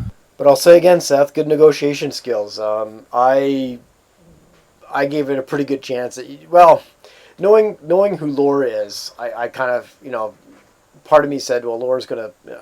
I didn't think Laura was going to put up a fight, but Laura was going to put up a verbal fight to keep Giant Slayer. But there was part of me thinking he may just say, all right, I'll, don't cause trouble. Here it is, you bastard, type of thing. But that's the fun thing about this. I have no, I can't, I didn't know what Laura was going to say, so that what makes it fun for me as a DM is. Honestly, I was really considering starting a fight with him, but then I was like, you know what, that might not be the best idea, so I was trying to talk my way out of it. Look, Laurie's adamant that he wants to keep the sword. He's very, he knows the risks he's gone through to get it, and he knows the repercussions as well. I thought Witchy's stuff last session of getting in there, because there was a trap there right at the door, but Witchy has the high perception, passive perception. I would have anticipated one anyway. Sorry, what's that again? You would have anticipated? Of course, I would have anticipated a trap anyway. I'm still not going to walk right in. Yeah, so you stopped at the door to check, if anybody's in the treasury or whatever, and with that was the detection of the trap, which would have, if it didn't cause a lot of damage to you, it would have alerted the gang that something was up.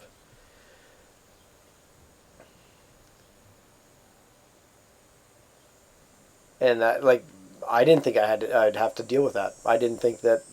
I thought you guys were just going to leave the freaking sword where it was, and then Laura brought it up, and man, here we go again. But that's what Laura would do. Yep. Yeah. But that's also, I think, one of the reasons why I'm really excited to potentially start a new character as well, because I even though I've kind of thought out the concept of the character that we discussed for Warple's campaign, I have other characters that I'd love to play. There's one I have in mind who, if we played another, what's the new expansion that came out? Oh, it's coming out. The Tombs of Annihilation, the new venture. Yeah. Yeah. When I heard about that, I had a character in mind straight away, and it's a character I really, really, really want to play. Just because I think, to me, it's a bit more...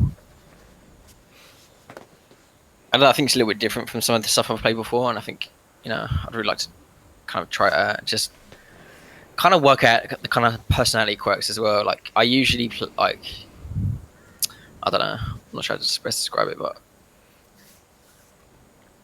I think I've thought, I've already got a lot of backstory for it, kind of figured out, not just backstory per se, but kind of sort of what would you say, background, where the character came from, and his personality as well, the way he deals with people and his relation to others and stuff like that. Mm-hmm. And I was actually sorry. I was just going to say, if we started a different adventure and you decide not to continue with these characters, or some of you decide to and some of you don't, doesn't mean they're dead and we can't go back to them at a later time.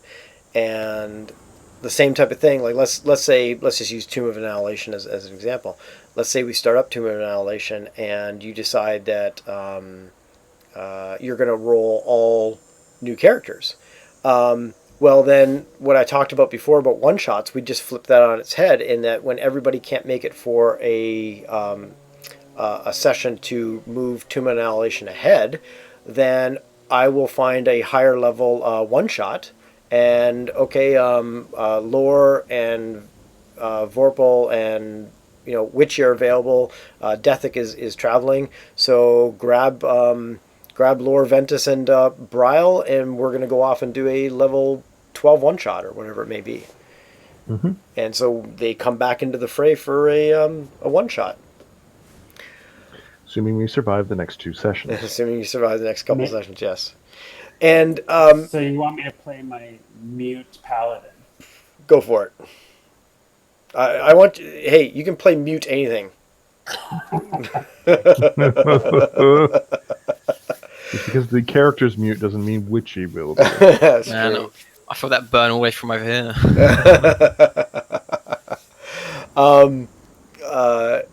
Tartha, by the way, would have handed out the potions of giant size and reminded you to use them. Wait to use them as a last resort, even though you do get 24 hours from them if this becomes a stretched out siege If this and becomes campaign. a slugfest, yeah. Yeah. So you'll all have those, and remind me to remind Vorpal when he gets back. While we're waiting, though, what I'll do is, as you were getting into position, so I'm going to go back in time a little bit, I'm going to have Lore and Bryle. You see Vasha, the one stone giant, lean over to Braxal as you're kind of heading out and splitting up, and says something. So roll perception checks on.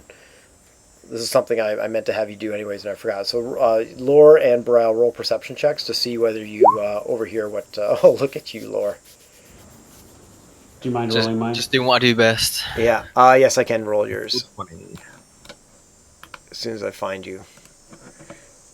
In Hamilton. Exactly. I whispered that. Sorry, but anyways, it was a. Well, I'm gonna re-roll because I don't know. Not re-roll, but you critted as well. Look at you two. You clearly hear, although they're trying to kind of keep it down low. You clearly hear Vasha say to Braxow, "Do you think he will be here?" And Braxow turns to him and says, "I trust Uthor, so I trust him to be ready, although he needs to stay out of sight."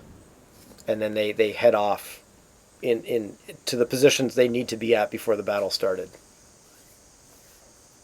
I forgot to do that before. I was going to just move on without it, but I figured since we have a bit of a break here, I would bring it back into the game. Interesting. Why do I get the feeling that we're pawns in a larger game right now? Because we literally are. Because you're literally pawn size in a literally larger game. In a game of giants.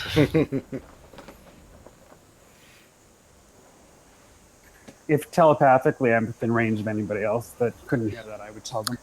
So, guys, sorry. now Yes. that we're... Sorry, Seth. Just give me 1 second. What's your telepathic range? What's Bryle's telepathic range? I'm a looking. Okay, and Seth, what was that? I was going to say, now that we're a week ahead, what did you think about episode 6? If you watched it. We talking about Game of Thrones because Dethick doesn't watch Game of Thrones yet. Tell you what, I'm going to take my headphones off. You guys can chat all you like. Type into Discord when you're done with the topic. Gotcha. Which you would have been about here when you heard that, so you would have been 90-ish feet away from the whole gang. 120, so that's fine. Okay. Dethick, are you still here yet? Okay, no, he's taking his headphones off. Okay, let's talk Game of Thrones, and then when we're done talking Game of Thrones, we'll talk about what you would have done telepathically. So, episode 6, How many episodes in this season? 7 or 8? 7. Okay, Seven. so tonight's the last one. Yeah. Now I gotta remember what it was. There was no major battle. I liked it. I remember. I remember liking it. There were a lot of interesting things that happened as well. So it's, It was the one where Sam's wife started to tell him about something she uncovered in the book. I guess first of all, Witchy, have you seen it? Okay. yeah, we both watched it early. Okay. We got the So uncover. I think this is the one where she had uncovered in the book. She said, "Hey, a dude had his wedding annulled and had a wedding in secret to somebody else." So yeah.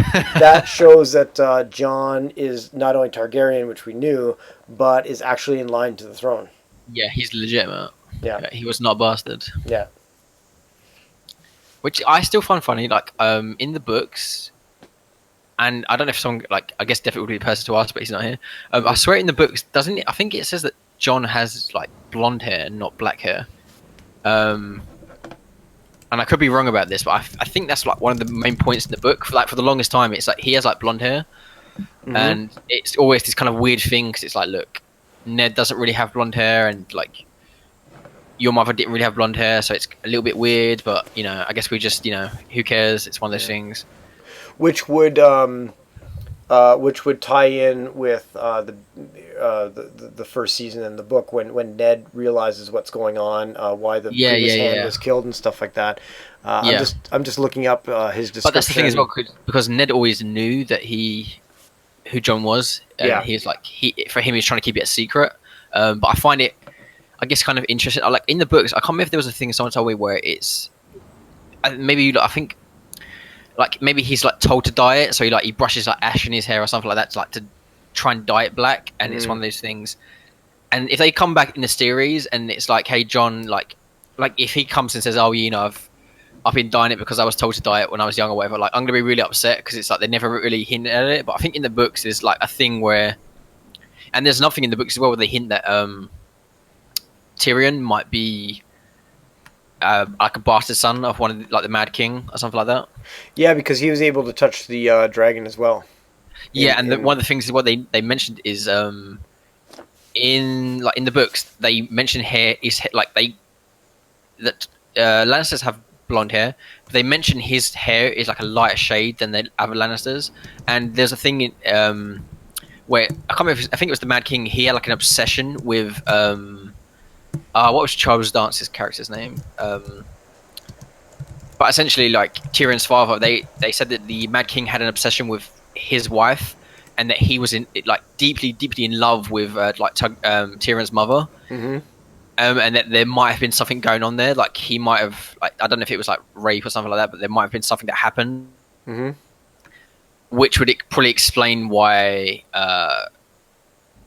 What was Tyrion's father's name? I keep forgetting. Tyron. Tyrell. Tyrion. Yeah. Tyrion. Yeah. It might explain why he deeply hates Tyrion, not just because he's a dwarf, but because of if your wife was raped and then gave birth to this monster, you'd be kind of on one side he has to save face because he has to accept that he can't tell people that it's not his son. Yeah. Because that would make him look even worse. And then on the other side, but he can't love him as well because it's not his son, sort of thing. So it's weird conflict. But to me, that would be really interesting if Tyrion is as well. But it's kind of sad. The description from the books, I just searched. The internet for it. Dwarf, stubby legs, jutting forehead, mismatched eyes of green and black, and a mixture of pale blonde and black hair. Yes. Now I'm gonna look for the same thing for Jon Snow. So are you saying that he's potentially her brother or cousin? Something like that. Jon Snow? No, it'd be her brother. Yeah. The Mad King was her father. No, it's Daenerys is his aunt. Yeah, for Jon, but we talked about for Tyrion. So Tyrion would technically be sisters with Possibly, Daenerys. Half sisters. Jon Snow. Half siblings. I was getting this impression that there was going to be maybe a relationship between them, Jon and Daenerys. Yeah, I think everyone's been having that thought. Yeah, they're kind of playing that in the show. We're gonna have a bit of a Luke and Leah moment there, maybe. Description from the books for John. John has more Stark-like features than any of his half brothers. I didn't realize he had more half brothers. He is graceful and quick, lean build, has a long face of Starks with dark brown hair and gray eyes. So dark they almost seem black. The eyes. Okay. I think by half brothers, I think it acknowledges that he's half Stark because of Lyanna, not Ned. So it's the book's already kind of acknowledged that he's about like that he's the son of Rhaegar and Lyanna, not thingy. But I think it's really interesting as well because it's in the show. There was that moment on the boat where she like touches his hand and stuff like that, and you kind of think there's something's gonna happen there, but then she like pulls away, and I'm like, I don't know. Like, I was really hoping like it'd be kind of fucked up, but it'd be so funny when they find out. It's like, oh shit, you're actually my aunt, not my. Yeah, but, exactly. I mean, come on, we've got brothers and sisters birthing kings, so. Yeah, I mean, literally, like, in episode 1, you had brothers and sister going at it. You know, it was so fun. And Cersei makes a comment when she's when Ned approaches her about that she basically says she talks about some other family. I don't know if it's Dothraki or something that they, but there are other kingdoms that keep the line pure by she doesn't say inbreeding.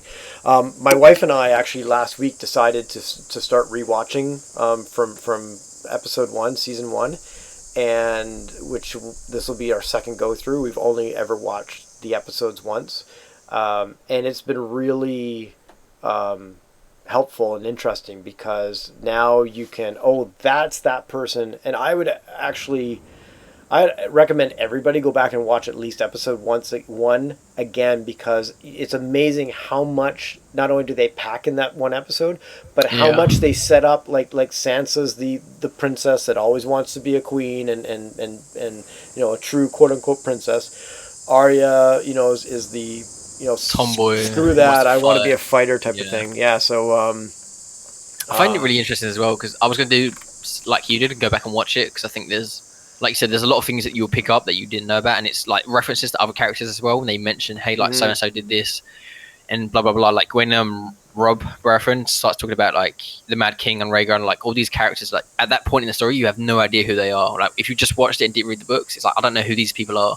But further in, like now, it's like, oh my god, yeah, that's that character, and that's that person did this, and it's quite cool. But it's also I really want to read the books, but at the same time, if they're going to diverge so much, I feel like it's not as meaningful. Like there might be some lore tidbits that I might pick up on, but if it's going to be like, hey, the show's going completely in a different direction than the books, it's not as pressing to read them. Like I'll read them like at some other point, but like I really want to know what they're going to do with this spin-off they've announced. Like this they're going to do like a Game of Thrones spin-off, and everyone thinks it's going to be about like Robb and Ned Stark like taking down the Mad King and all that kind of stuff, which to me is not going to be that interesting because they talk about it a lot in the shows, and I think in the books they're someone told me they're already like George R. R. Martin's he's gone into a lot of depth about what happened with like the Mad King and all that kind of war and stuff like that. So there's really going to be a lot of information that's going to be dropped about it. But what I really, really want, and maybe this is just me, but when they spoke about, the episodes where they, what's it called? The the place where what's his name, Mormont gets infected by the scaly guys. They're in that like ancient city. It's him and Tyrion. And yeah. One of the like the lizard men or scale guys or whatever, like it infects him with the thing. Yeah, they're boating through there. Yeah. Yeah, but it's in that city when they mention it. It used to be like the head empire of like the Targaryens when they were like the Valerian Empire, whatever. And when the Targaryens had like proper dragons, and it was like thousands of years ago, whatever. When they were like top dogs, and it was like an advanced like civilization. Like they had like things that they don't even have today. Like they make note of it, like this like empire was way more advanced than a lot of the empires are now, and it's like I want to see that kind of stuff. To me that's like what's interesting. Well, should we welcome Yeah, I think Death we've back in? excluded So long that, enough. yeah. I feel kind of bad.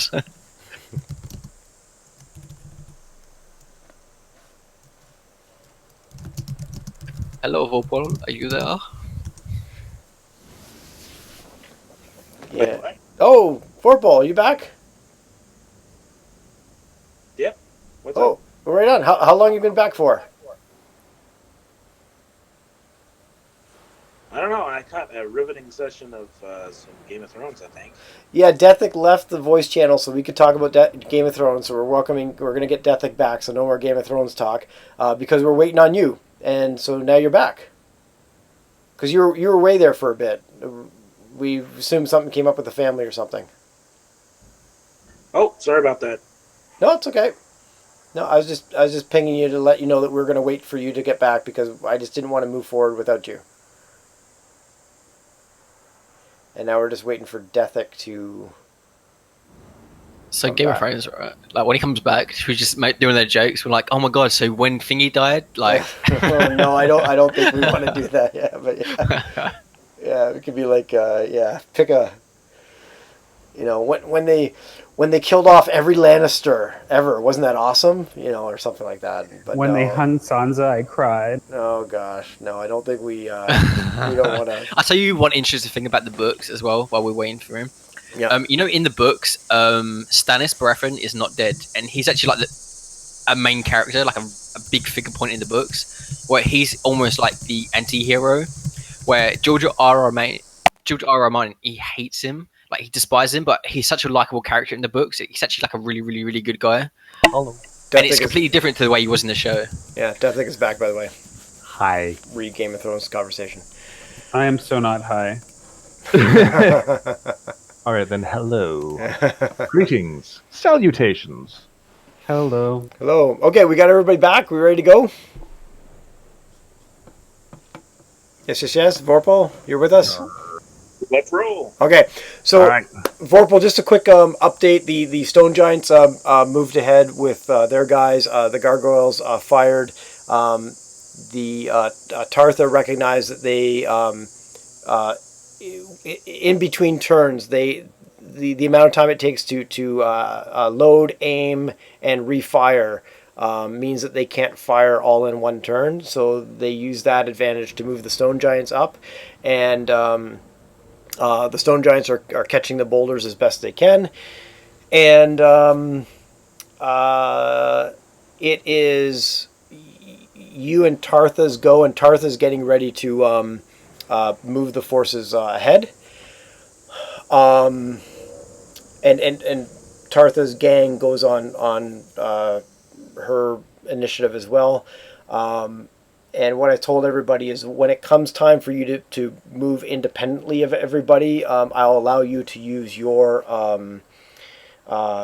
initiative count. So you don't have to drop your initiative count down to your giant companion and then leave it there for the rest of the encounter. You can jump it back up to your initiative count when you want to move independently. Sound good? All right.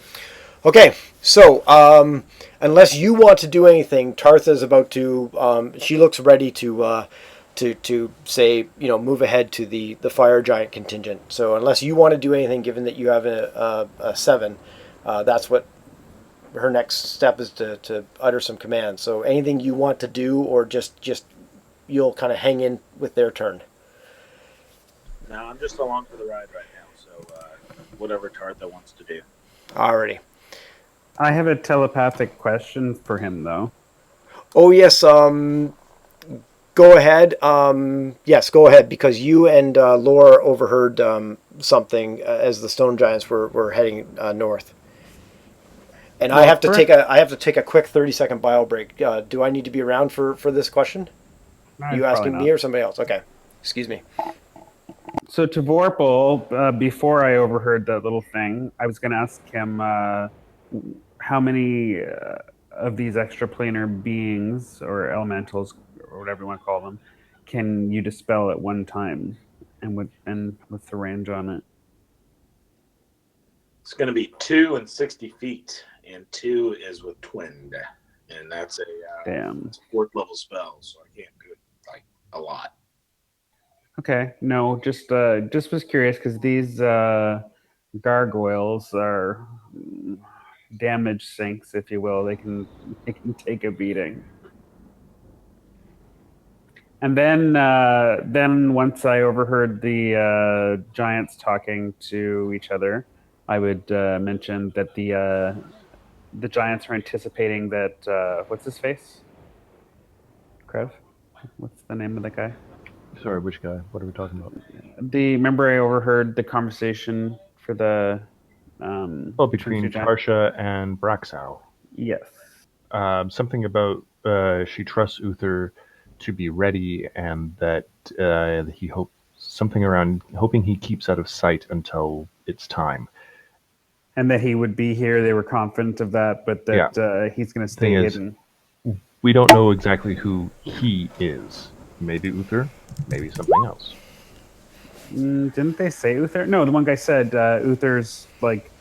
We committed trust to- Uther, but I- Uther might be arranging for something else.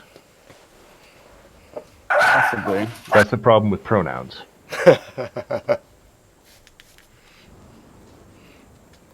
I could have made it really hard and gone gender non-specific. Yes, They are but one never knows what's going on. okay. Sorry, I'm back.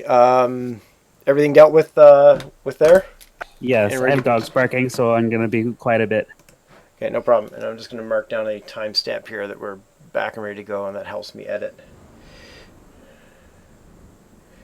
Okay. Okay, the fire giant contingent is going to go. The first thing that you see happen is the bull-like thingies start to weave another spell, and they start speaking in a tongue that nobody recognizes. I know that much. And as they are about to finish the spell, they turn towards Ventus and cast a spell.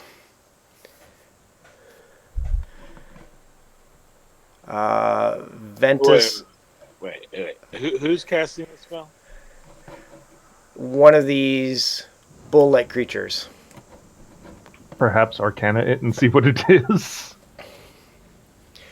You can't tell what they're saying because they're speaking in a tongue you don't understand. Counter spell. It could be a buff. Could still It could be druid. recognize the spell though, even if they're speaking in a different tongue. That's possible. Brile, you're too far away to see the specifics of this going on. You counter it without a problem. It looks like the other one is casting pretty much the same spell. So there's On two of them Krev? there. No, on Ventus. And Oh. Well, I'm not going to waste another counter spell. I You will. can't. Your reaction's done. I will need another wisdom saving throw, please. Or I will need a wisdom saving throw.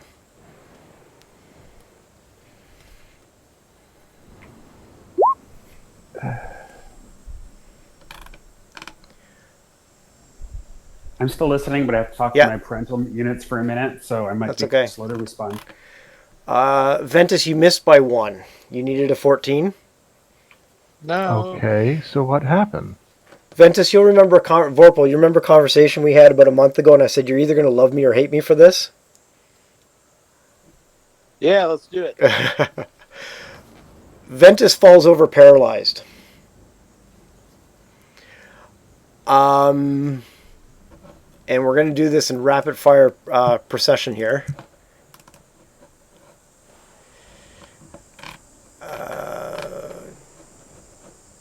Give me a second. What the crap is going on? There we go. Do I see this? Yes, you do. Okay, I look at the bull creatures. I look back at the fire giant next to me. It's like, what? Why? You have a higher initiative than these guys. So is there? I will allow you to kind of take a turn in this round. So is there anything you want to do other than ask why? Tartha just smiles. How close are you to me? Because I'm assuming this is the distances that we're actually at. Yes, you're at your locations. Yeah, you're nowhere near in range of anything that I can do. It's. I'm looking. And you see a hand from the other fire giant with you reaching out towards you.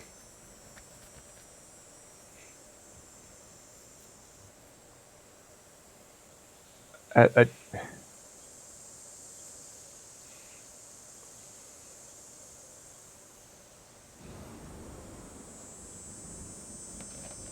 And basically, I guess, as the thunder continues to crash, I look at the fire giant and I know that if I were to attack, it's just one-on-one. This is not going to work. And I'm right next to her, so I'm already in melee range.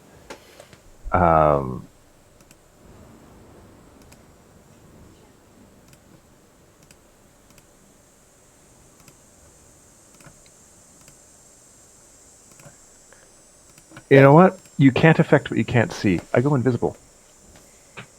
Ooh. And as I continue to kind of move around, I basically... I thought we had a plan. What are you doing? And then I move from where I said that. I mean, obviously, feet in the sand, this isn't necessarily going to work the way that they're expecting, but they can't necessarily target me with a spell at this point. So that, unfortunately, knocks off one of my 3 spells.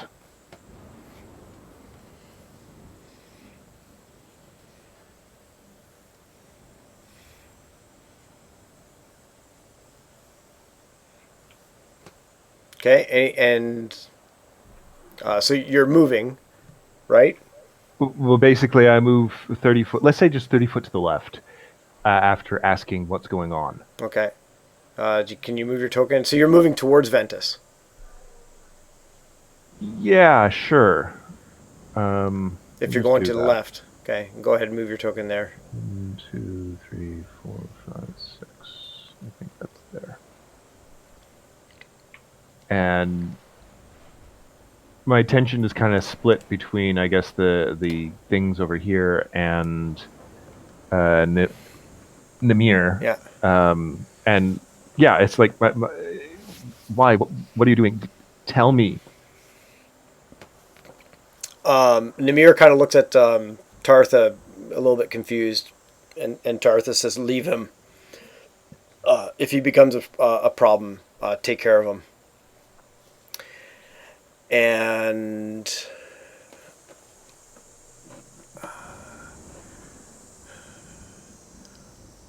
one more second,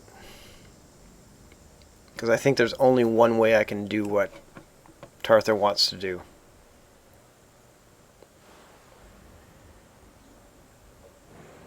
And yes.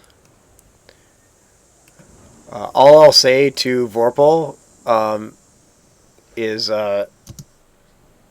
this will not be permanent. Oh no! And more will become known soon enough. The 2 Earth Elementals close in on Ventus, who is paralyzed, which I believe, and on the ground, which I believe is prone in a whole bunch of things. Yeah. Now you can attempt to shake this spell off at the end of your turn. I think it is Ventus. It's hold person, then yeah. Yeah, it is hold person. It is hold person. Yes. So let's start with Tartha. Tartha starts wailing into Ventus, and this Brile and Lore are going to be able to start seeing that there's something going on. And he does 2 great sword attacks. on Ventus, and there's a reason for this. Paralyzed creature capacity. Attack rolls have advantage. Attack that hits the creature is a critical hit if it's within 5 feet.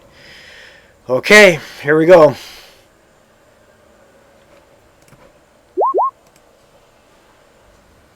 So a 14, 14 and a 25.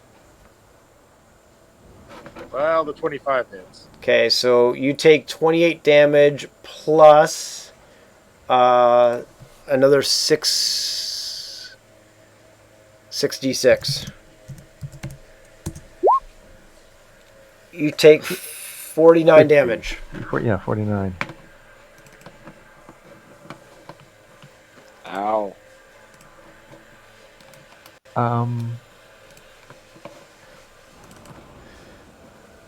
And the earth elementals are going to do more or less the same.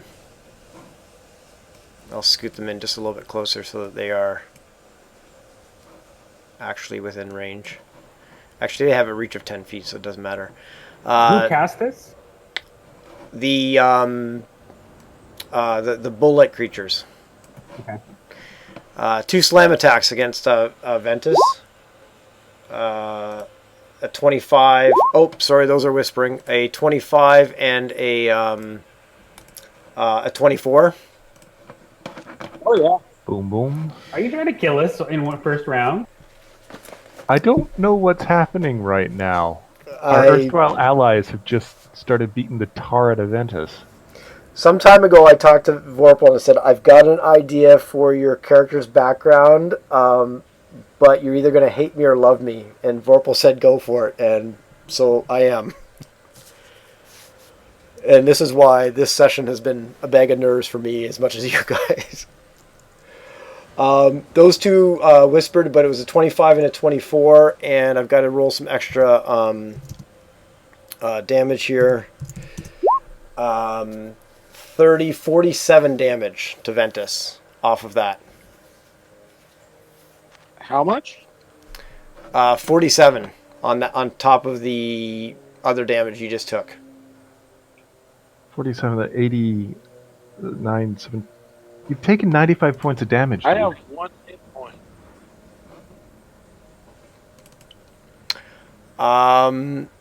It is. Oh, and so Braxel will kind of start seeing what's going on here, and obviously is quite surprised, and you would get the sense that he is not part of this plan, and actually yells out, like Tartha, like what are you doing, kind of thing. That was Ventus's turn before. Well, you know what, Ventus? I'm going to give you a. Well, you're paralyzed, so I guess I can't. He gets a saving throw. I will give That's you. about it. Yes, I'll give you the whole person roll. Yay! Yay! By the way, I'm going. I'm like screaming Ventus as I'm starting to after seeing the hits. Okay. Natural 20. You are not held anymore, and you are prone on the ground. Yeah, but that's at the end of his turn. Yes. He lost his turn. Do I get my bonus action? It's the the way end the of spell is phrased. it's the end of your turn, so no. You save at the absolute end of your turn. I am prone on the ground with 1 hit point, and I'm just bleeding everywhere. And I'm laughing a nervous laugh, not a evil cackle. The gargoyles already went. They shot their rocks. And Boulders. Boulders, thank you. And shooting rocks is a porn video, I think. Shut the rocks off. Well, it's just we have rocks, ROC, below us here, so I'm trying to keep them separate. And you start to see the statues way off in the distance start to move and take flight, and you start to see other gargoyles, about 6 of them, take flight and start heading in your direction. And Brile, it is now your turn if you wish to break off from what's going on.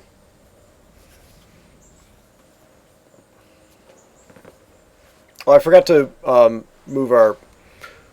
I am here. I'm just thinking for a second, and I had the coffee grinder going, so I didn't want to have you guys hear that. Yep. Okay, so I need to understand who was attacking Ventus, and do I see why? Because I'm a bit confused as a player and as a character. So Okay, I forgot to use our move our other fire giant friend, so I just did. These two bull-like creatures started to cast a spell on Ventus. The earth elementals and the fire giant attacked him. It seems pretty obvious that Nimir is also part of this because she was communicating with Tatha after Krev went invisible. so the bull guys and the earth elementals were on our side. They seem to be thought right up they until a were. moment ago. Okay, how far is Ventus from me? Lots, Hundreds and hundreds of feet. lots of distance. You're I starting. need to know exactly. You're starting to put together Tartha's plan. You are probably 300 plus feet away. I just can't see the ruler because it's too small. It was Yeah, 310. Even dashing as anything that I can be, I can't get there. You are 350 feet away, approximately, from Vorpal specifically. And who's the closest of the people that were attacking him to me? Nobody really? They're Mimir, around. maybe. Yeah, he would be the closest, and he is 270 away from you. Hold on, You you are said that massively flexible with the gender of these pronouns. you Oh, said sorry, that, she is. you Yeah. said that I'm not actually where I am right now, though. You said I was closer up, and you pinged where I was like last round. Yeah, well, you actually would be 60 feet back. Your next movement would be to follow the stone giant up, and you can dash up and be behind your stone giant and cover. So that actually puts you a little bit closer. You're 325 from Ventus and 210 from Nimir, the fire giant. And if everything went well, your next action would have been to rush up and get behind the stone giant.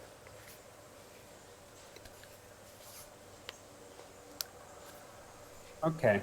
I'm gonna guess. Jeez. And I only hope this adds to the story and doesn't take away from it. I'm taking on a bit of a risk, but let's see what happens. So now I really am summoning. Okay, you're good, so you get whatever you want.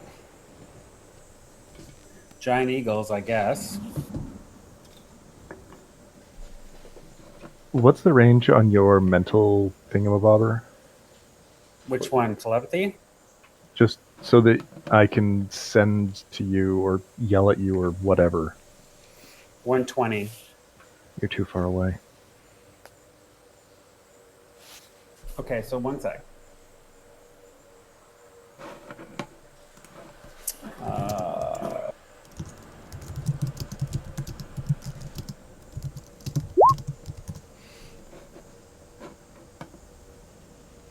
Okay, so you're going for giant eagles.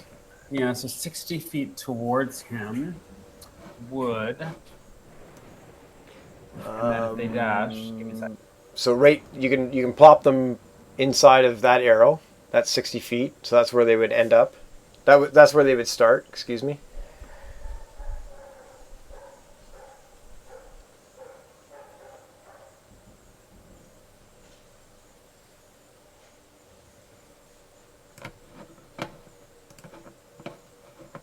Jesus.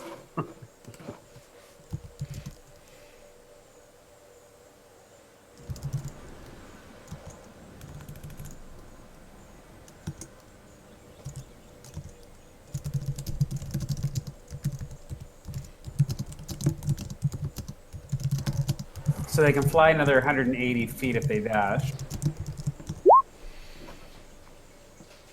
Okay.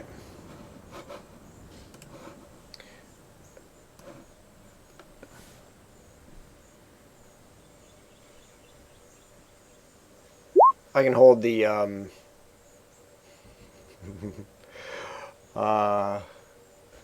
I can hold the arrow to wherever.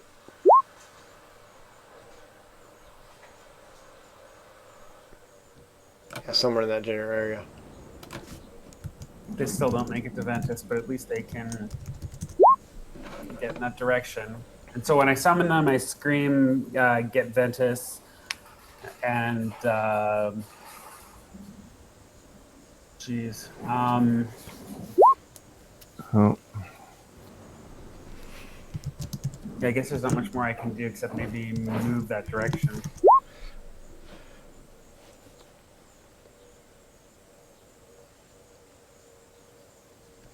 Yeah. So your plan to try to retreat back to there, or to, well, yeah, Yeah, I just gotta head move back wherever that you're way. gonna go. Okay, I guess that's it. Laura starts singing all by myself. don't want to be. Before I dash off, I guess I would have telepathically bolted to Lore.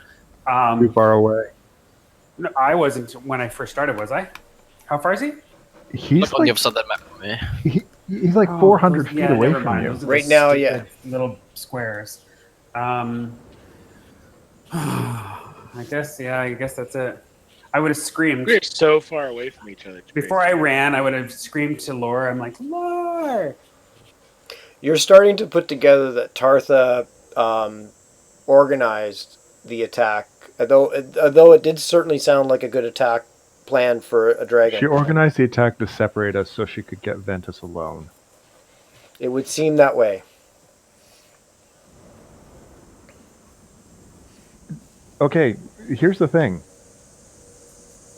With the way Krev views this, screw the entire thing. It's get Ventus and run. Mm-hmm. Like, the Giants can deal with their fucking issues by themselves.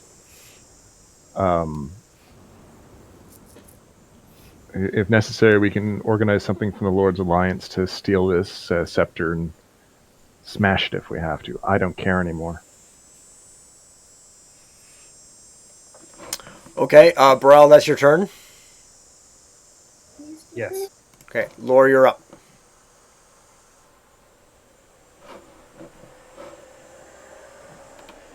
So like,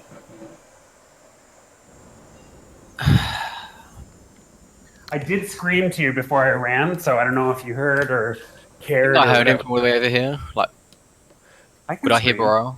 Baral? 400 feet. You probably, yeah. I'll give it to you. That any loud screaming could probably be heard at this point, and you see a commotion to your south, and Braxal is obviously In the distance, we hear Imarith laughing at us. yeah, exactly, confused, and so seemingly is Vasha, who was with Brial. And Braxel will see Brial kind of break ranks, and Braxel will yell out, essentially, you need your cover. Can I see what's going on with, like, assuming that obviously Baral was screaming this out to me, like if I turn back and look at like Ventus, and can I see what's going on over there? Like, can I see anything? You can see a pounding going on, and where Ventus was, like you probably wouldn't see detail in terms of him lying on the ground or something like that, but there's obviously something has gone wrong.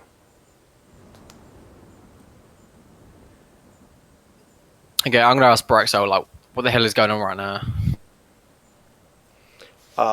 And he says, I had to stop. He. That's a he. He is as confused as you are, and says this was not part of the plan, and yells out at Tartha again. You know, Tartha, what are you doing? You're destroying everything. I look at him and I say, look, take us back. We need to sort this out right now. And Braxel is kind of beside himself because the scepter is the number one goal. and says if we don't Not to take Tartha, it isn't. if we don't take our chance right now, so he's torn. And why should I trust somebody who won't trust us with? And he's referring to the Giant Slayer at this point. Look, take us back, or we're gonna have a problem right now. That is my friend, and we can't do this mission without him, or your giant for that matter. So let's go back there, figure out what the fuck is going on, deal with it, and then get back to the mission. Okay. He reluctantly agrees. So you want him to provide cover as you head back? Is that basically what you're saying to Braxo? I want both me and him to go back, so I want him to sprint back with me. Yes, basically that's what he wants. Yeah. Okay, so go ahead and move yourself. Do your dash of I think 60 feet, and Braxo will stay between you and the boulders. How much movement does Braxel have? Probably more than you do. So I wonder if I could jump on him and have him run. He can do that. I don't know if he's gonna allow that. He will grab you and run with you, but he will be at disadvantage of grabbing any boulders. But you guys are out of normal range of trebuchets anyway, so it's a bit of a risk. Okay, so I think that's about 60. Is that the plan? Yeah, it's 60-ish. Yeah, it's 60. So essentially you can move, yeah. And I'm going to move Vasha, do the same with Vasha. He'll call out to Vasha and kind of retreat, that type of thing. I lost you guys for a bit there. Sorry, what did I miss? Laura has gotten Brax out to head back to the fray to try to deal with help with Ventus. And so your stone giant is following you back as well. How did you dash that far, Brile? Let me see here. I didn't dash that far. Or let me. Oh, I'm sorry. You didn't move up with your stone giant. Yeah, never mind. You're good. You're good. Yep, you're good. Okay, is that your turn, Laura? Yeah. Krev, you're up, and yes, you are invisible, but your footprints are obviously giving you away. As in terms of, they know your location, but attacks would be at disadvantage because they just generally know where you are, but they don't see all of you, just your footprints. Oh fuck.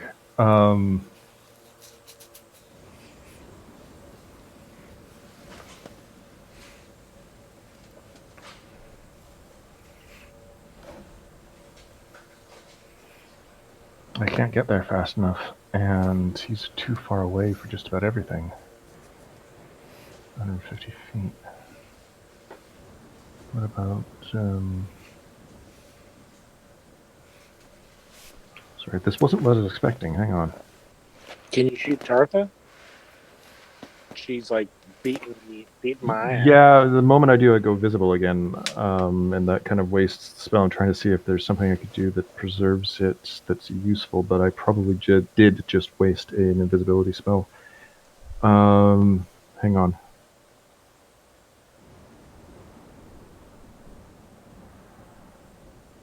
You can't cast through drag and not lose invisibility.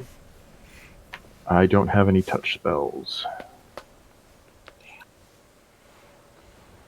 He's also on my shoulders. He can't make it to Ventus in time. It's 120 feet. That's not enough.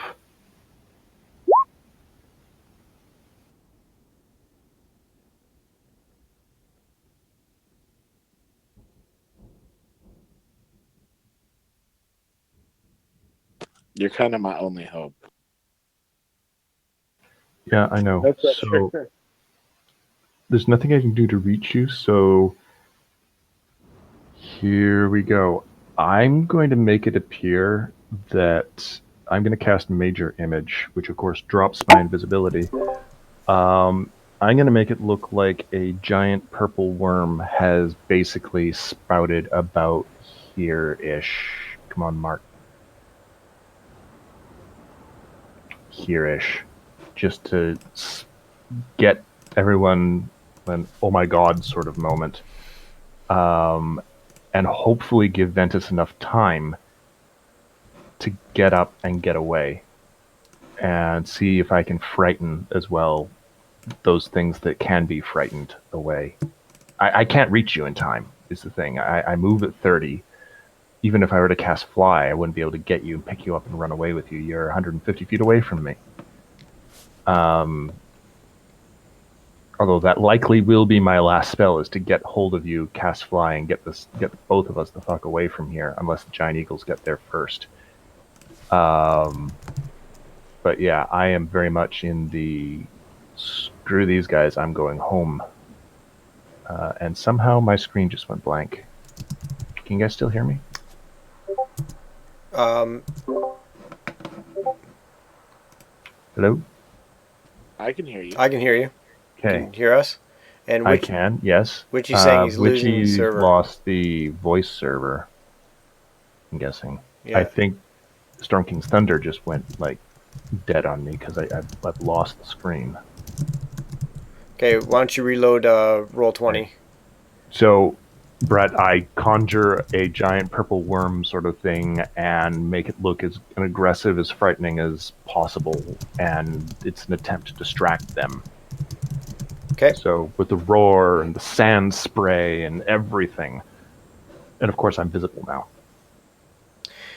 Yes, and whereabouts? I know you pinged it, but you probably can't ping right now, right? Because you're Can't. yeah. Just to the right of where the ogre and Tauren creatures are. Gotcha. I'll It throw was like almost 120 feet, like practically 120 feet away from me, but not on top of them because they dispel it instantly. But close enough that it's a massive what the hell just happened sort of thing. And hopefully they'll react to that rather than Ventus. Okay, I'll throw a token there that will represent that. How big are they? Gargantuan. They're big, but I can do something that's a I think that's gargantuan. 20-foot cube. No, I've got a token. I've got a purple worm token there that. I'm hoping that I can do this in like a 20-foot cube sort of raw thing. 20 foot is fairly high, so you know. Trying to go for as much as a Shai Halud turning up as I can. Okay. And let us know when your Roll20 is back and which is restarting Discord.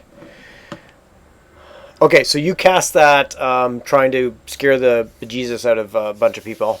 Or at least distract them. Distract them, yep. Okay, and is that your turn? Or would you want to move? I also move 30 foot, kind of diagonal south.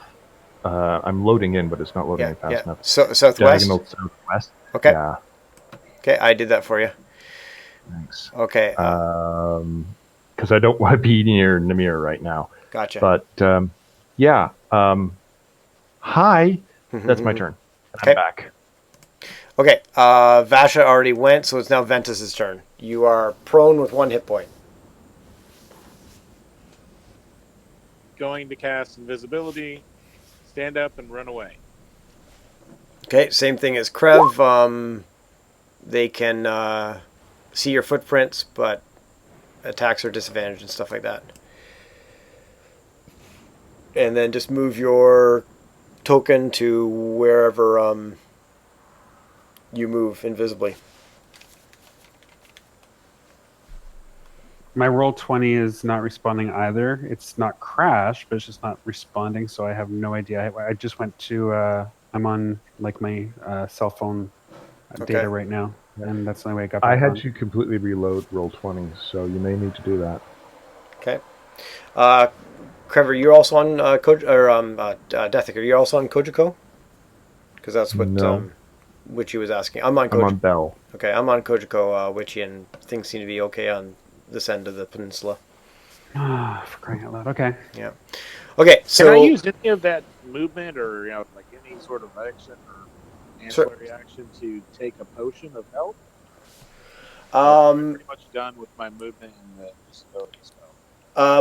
As part of your movement action, you could take it out of your sack or whatever, but it'll take an action to open it and down it. Okay, well I have it on my bandolier ready to be downed. Um, It's cool. I can wait till next turn. yeah. I'll wait. Okay. Okay. End turn for Ventus. End turn for Ventus. Actually, before I go invisible and like run away, I say, Tartha, what the fuck? I thought we were friends. Go invisible and I run away. We played with fire together. I made the air around you marginally warmer. Okay, it is Tartha's gang turn to attack. Sees the purple wormling and points at it and says attack. Calls out to the rocks, the flying rocks, and you see all but 2 take flight. So I'm just going to mark 2 of them. So the rocks that the stone giants were flying don't seem to react to Tartha, but the other 7 do. 5. 5, excuse me. Yeah. 5. And then also points at the footprints in the sand running away and says attack as well. Okay. Oh, they can my see me, by the way. Yes. They can see our footprints? Yes, you're in sand. Yeah. You're in desert. Oh, god dang. Do you want to retcon your invisibility? There's nothing I can... No. It does give them disadvantage on every hit. Yes, they know your location, but they have disadvantage on their attacks on you. How do they know his location? Footprints in the sand. Are they looking at that, or are they looking at the big purple worm?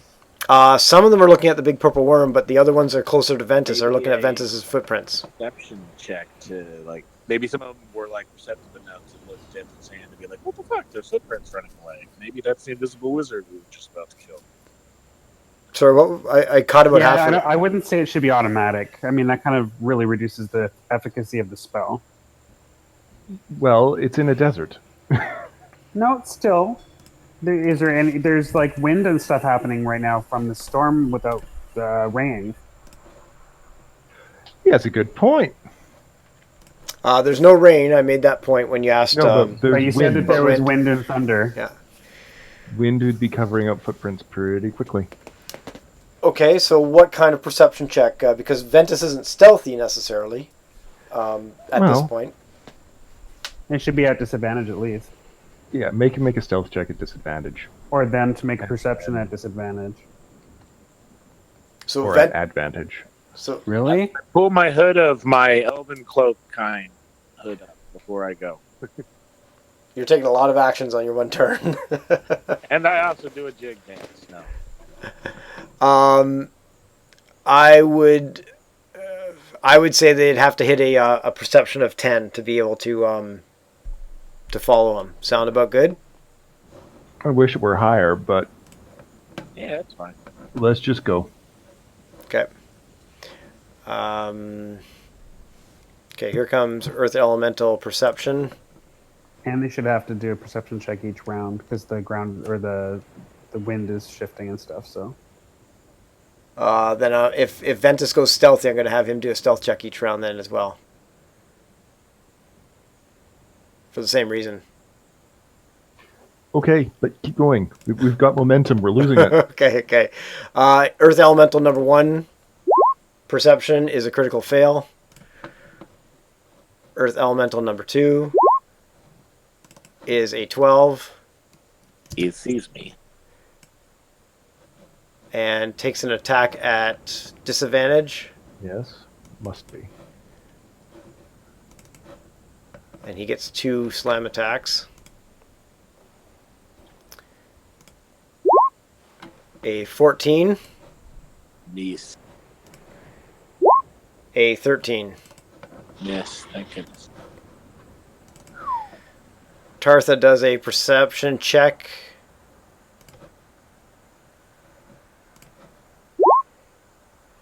and follows you.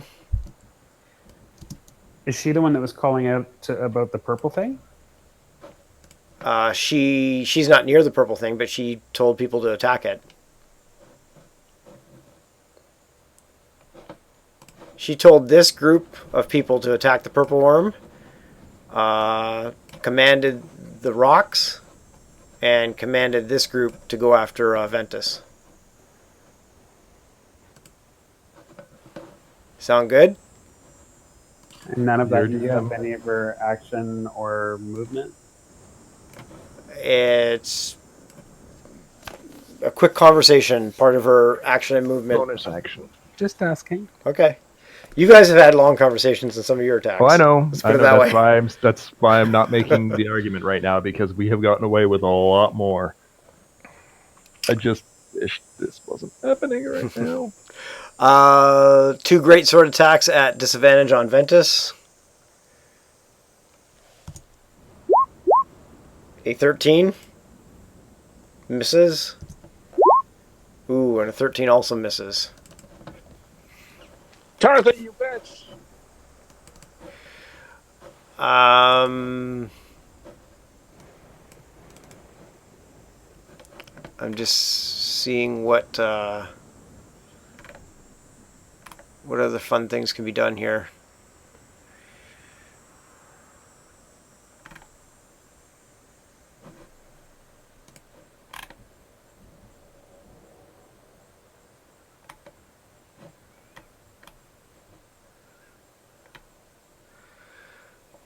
Anybody know if a spiritual weapon can see invisibility? It doesn't say it can. No. Because some things say that you can cast this against something you can see, but that one doesn't happen to actually say that. So the spiritual weapon is basically the spiritual weapon attacks on your action. Yeah. So. Okay, these 2 guys that cast the spell are just going to head in Tartha's direction because they see that they're attacking something in that area.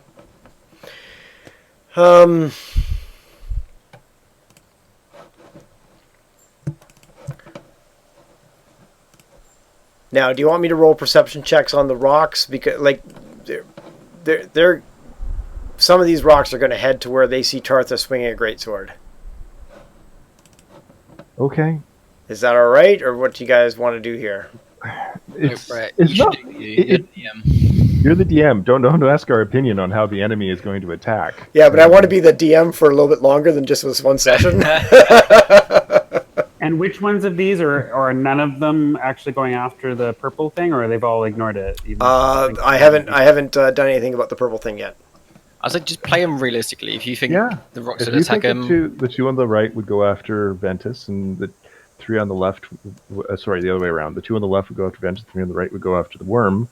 Do that. If you think they all would just try and zoom in on Ventus, do that. Mm-hmm. If you think 3 of them would come and attack the half-orc that was also on the losing side, do that. Gotcha. This rock will fly down with its flying speed. It will do a disadvantage beak and talons attack on Ventus. That was whispered. 15 was the lowest one, which I think misses. Miss. And talons. A 16. You have to beat a 22. Yeah, I was gonna say let's start there, and then we'll use the rest of its speed to fly away. To actually attack of opportunity if you want against that rock, Ventus. Heck yeah! No. that makes you visible. You know that will make you visible. Well, did he cast invisibility or greater invisibility? Oh, just regular. Okay, so yeah, you can do it, but you probably don't want to. Yeah, you know about this spell. You're very familiar with this spell. I don't do that. Okay, same deal from rock number 2. A 15 misses. A 17. Gosh darn it. You know, the rocks have a plus 13 to their attack, so I'm rolling absolute crap. And I have 1 hit point. Yep. Nope, this is fine. I'm just This dancing, is- just old man dancing around. You got it. Dancing with death.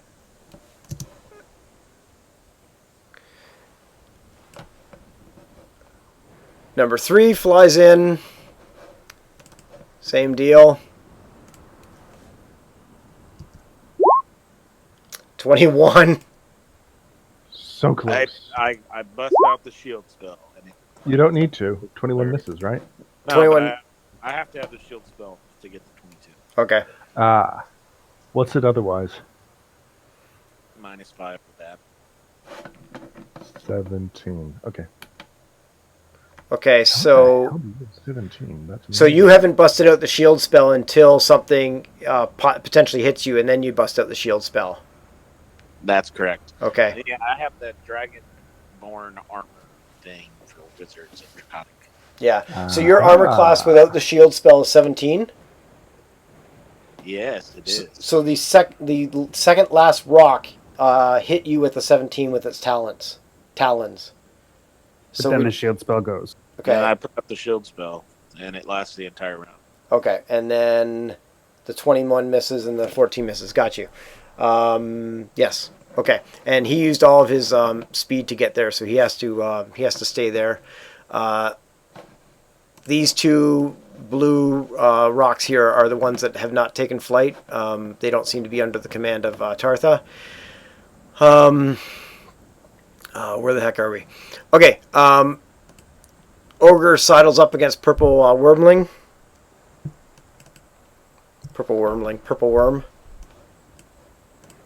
Yep. And takes a great club attack. I make it look like the worm dodges. Okay. Okay, so I won't roll until something actually meaningful has to happen with that guy. Yep. These other bull-like creatures kind of circle it and also make a bunch of attacks. Now, is there, and I won't metagame this, is there anything they can do to determine that purple worm doesn't exist? Well, they can touch it. So, major image. You create an image of an object or a creature or some other visible phenomenon in a 20-foot cube. The image appears at that spot and can... at a spot you can see within the range and lasts for the duration. It seems to be completely real, including sound, smells, temperature appropriate to the thing depicted. You can't create sufficient heat or cold to damage, and you can't create a sound loud enough to deafen, and nor a stink bad enough to sicken. So is there Paragraph 3, physical interaction with the image reveals it to be an illusion because things pass through it. A creature that uses this action to examine the image to determine that it is an illusion with a successful intelligence check against your spell DC. If the creature discerns the illusion, the creature can see through the image and so if the ogre swung at it and rolled a 17, which against a purple worm, just for giggles, actually would miss. Purple worm has an 18. So if they swing at it and were to actually hit, which they don't, were to actually hit a purple worm, would that be a bit of a trigger that something's amiss? I mean that, like the third paragraph there says, physical interaction reveals it to be an illusion. So they actually did manage to hit it per se. Mm-hmm. Yeah. But the thing is, if you really want to get finicky about it, armor wouldn't matter so much as its dexterity, and I don't know if a purple worm has much dexterity. He has to actually miss, not fail to make a damaging hit, if you know. I would like to argue that you can make it move out of the way. I would like to make that argument myself. But there's the description, Brett. You make up your mind. If you think that he would have hit it and the club or whatever passed straight through, he knows that it's an illusion, or that he knows that something's not right, and maybe the people start examining it to make the DC. And the DC is 16. If they fail the DC, they still think it's real. Yeah. So here's But what. Here's, though Crab was pretty clear though that he was trying to make it all dodgy, so like right off the bat. yeah, but in order to make it realistic as a purple worm, it's got to dodge in a purple worm way. So what I'm going to say is that if an attack hits, if an attack would have hit a purple worm, then that's a physical interaction. If it misses, that's not a physical interaction. If it hits and it makes a physical interaction, they then think something is up. They can use their next action to do their Thank you. investigation check. Yay, distractions! Now, in the meantime, I have to get to Ventus. I actually also need to go and grab my phone, so I'll be right back. While You it's not go. my turn. You go and do that. I'm going to make a couple more attacks against your fake purple worm Okay. because I have to hit a. DC is 16 if they needed to disbelieve, but Okay. I'll be back in a second. Yeah, no problem. And I have to hit an AC of 18.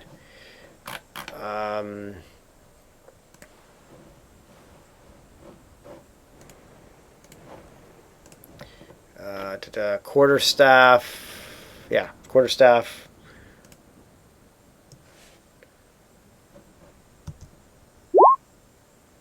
Ooh, crits. So now we're in that situation. So he's thinking something's up.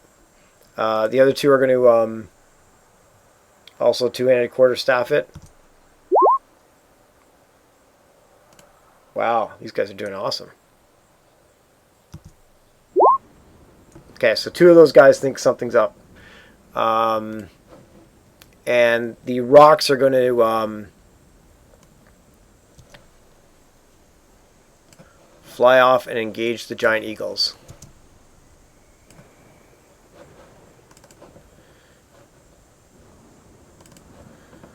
Okay, so giant eagle to the left the most. Beak attack. I'm back. Okay, two of the bull-like creatures hit, and so think that something's up. They have to use their next action to determine whether they got fooled or not. They're a little curious as to what happened with the purple worm because they thought they should hit. Curiosity is only natural. Yep. Okay. Rock is attacking giant eagle to the left. Beak attack is a 16 on the giant eagle. Does that hit? I think that hits Brile. That does, yeah. Okay. So 27 on the eagle. Jesus, that's 26 is what he had. Oh crap. So he will fly into this guy and do a talon attack. And a 17 with 23 damage. Yep. Still alive, but majorly wounded. And your giant eagle, what's the size of a giant eagle? I think it's not going to matter, but okay, large. He is grappled by the talons of the rock. There's no roll for it? It's an automatic grapple? It's an automatic grapple with the rock, but you get an escape DC of 19 on your turn that you can try to escape from. Wow. Yepers. High level stuff. So I'm going to put a lock on you for grappled. So the other giant eagle is dead? The first one I hit? Yeah.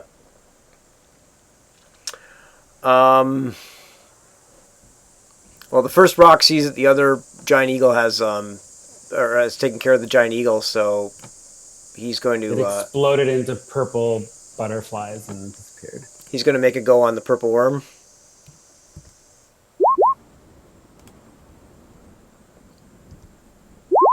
So again, he's thinking something's up as well. Oh,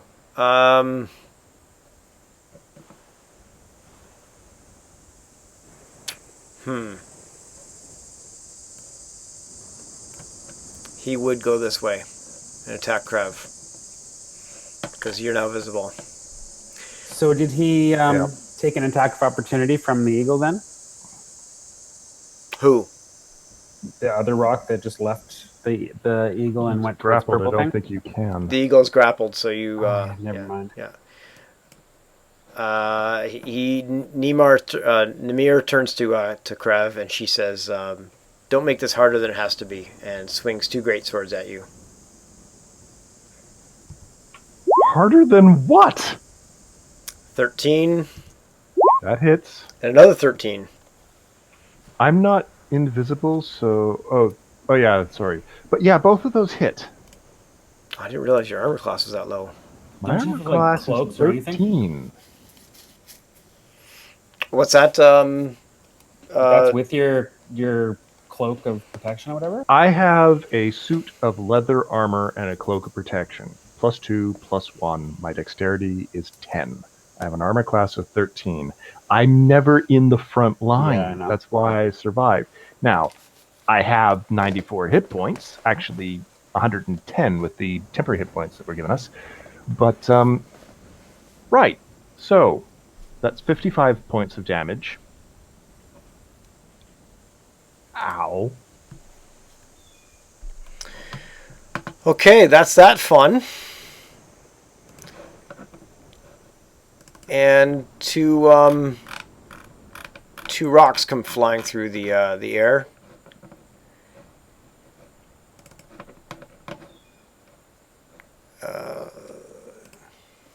At disadvantage. And I'm going left to right, so that's Laura, that's your stone giant.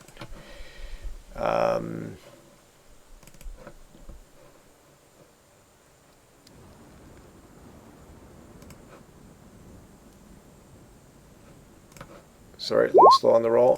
Catches it no problem and says, "Keep running." Brow, you're up. Okay, so how far am I from? How far are you from who? Sorry, I'm trying to see where I am on the thing. Sorry. you're up here. Oh, one thing. I have to make 2 concentration saves. Okay. Well, to keep the image going. Thanks for that. Concentration is what, a Con check. save or con check? It is. Well, the same thing for me because I don't have the Con save. Okay. yeah. Hang on. One was 25 and one was 30, so 12 and a 15 is necessary. Yep. So that saves the first, That saves against. and this is against the 15. Good stuff. You're good. The worm is still there. Yep. Okay, so Brow, your giant eagle is doing Escapes. yeah. Because I think I said it was a 19. Yes, it is. Okay, so your giant eagle is now free. That was an action, though. Oh, sucky. Yeah. He still gets to. That's the terrible thing about grapple. Is it uses up your actual Grapple. to get out. Let me know what I can turn into that has auto grapple, because that's awesome. A rock would be one thing. Tentacled horror or something. Yeah, I think I need to be level 24 to turn into a rock. 24 druid. There are a handful of creatures that have grapple built into them. That basically anything with a lot of things, large things with talons and tentacles are the best bet for ones that have grapple built into them. You mean huge, right? Because these guys are large and they don't have that. Okay, then yeah, probably huge. Yeah. Okay, so You could totally hentai some goblins or something. That'd be Oh my god.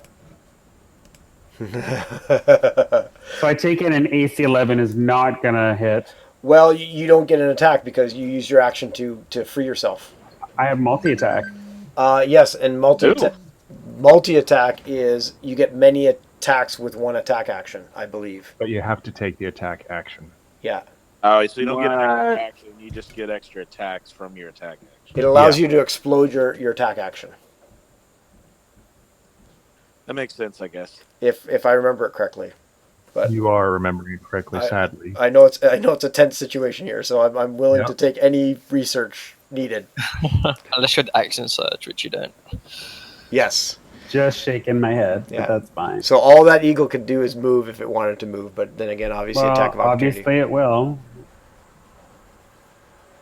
So take your attack of opportunity. Okay, I'm going to have attack of opportunity from just the one rock because the other guy is kind of engaged with the purple worm, so I would imagine it's lower than what you are. Isn't this thing already really hurt? The He giant has eagle? 3 hit points left. Yeah, your birdie. Yeah, so do He's you got 3 hit points left. want it to move? He has to. Okay. What is it? Or just stay there and get killed? He's not real anyway. He's just a spirit, but 29. and he's dead. Yeah, poof. And Witchy turns into a giant eagle and flees.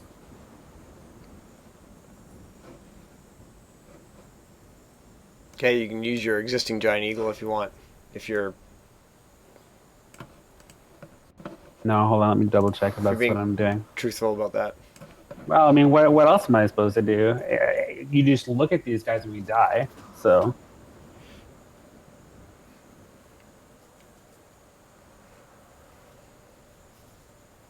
hold on.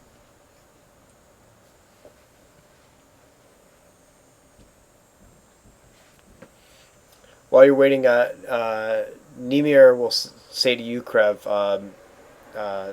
this is not your fight. Stay out of this fight, or I will kill you. And it looks like she is going to, on her next turn, head off towards the rest of the group. So she is willing to ignore you if you are willing to get the crap out of the fight. Not necessarily run away, but just don't be a part of this, essentially. Okay, so you get what you're looking for? Yeah, Witchy? sprites. Okay, use whatever token-ish thing you want to use for the sprites, and they can go up to that distance away from you.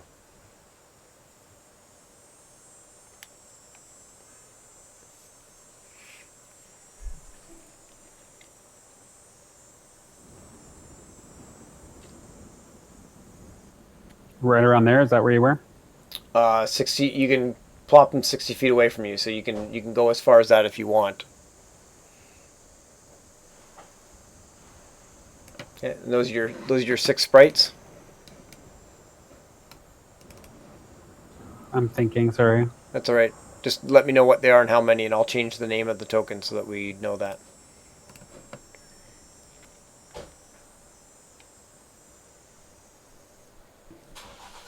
So it's 8, not 6. But, Okay. And they're invisible. They automatically start invisible, or they have to use an action to turn invisible? I can't remember. Well, that's a good question, actually. I think they normally are invisible, but I mean, you can make a call that just to make it easier to kill everybody in the party, they can be visible. I'm kidding. I'm not really being petty. No, I know. I'm just trying to find sprites really quickly here. Yeah, I'm going to my folder.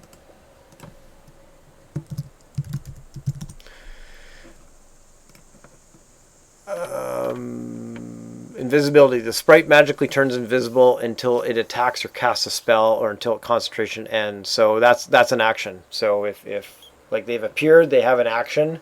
So if you want them to use that action, some or all of them, to turn invisible, then they can use their action to do that. Because what I imagine is, like, surprisingly, they've been taken out of the Fae and plopped into the material world. And they're like, what the crap? And there's like, Baral's like, do my bidding. And they're like, all right. And then they take an action.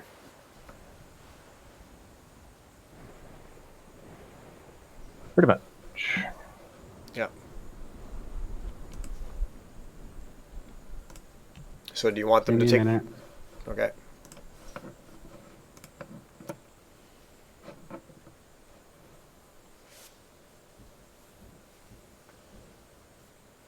Laura, what's your plan on your next turn? Oh, Oh. shit. Is Is that it? Witchy?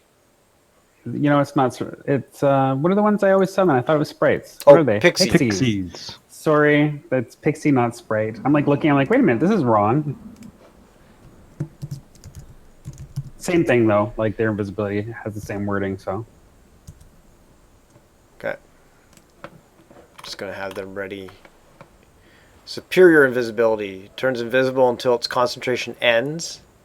As if it's concentrating on a spell. what's the range on fly? They can fly 30 feet. No. What's the range on this fly spell? Does anybody know? 60. With the actual spell fly, Yeah. 60 foot. So you can dash for 120. Where's Ventus? A long way away.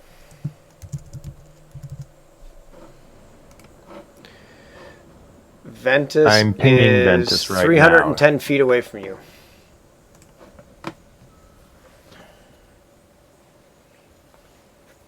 He's not even 120 foot away from me.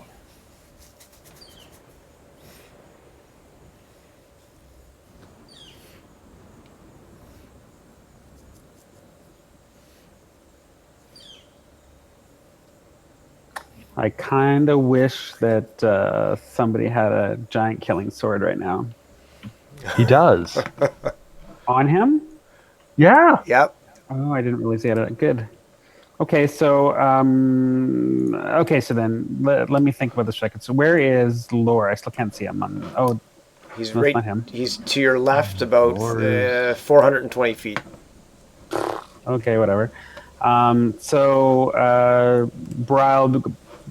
goes invisible and flies. It's 2 spells, and then 6 of the pixies disappear. 6 out of 8 of them disappear because they go invisible as well. Yeah, because 2 of them had to cast. Okay.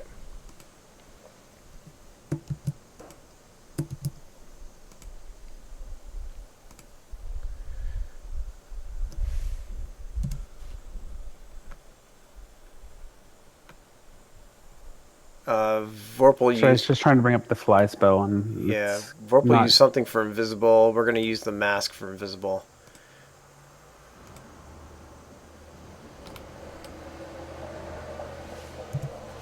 There.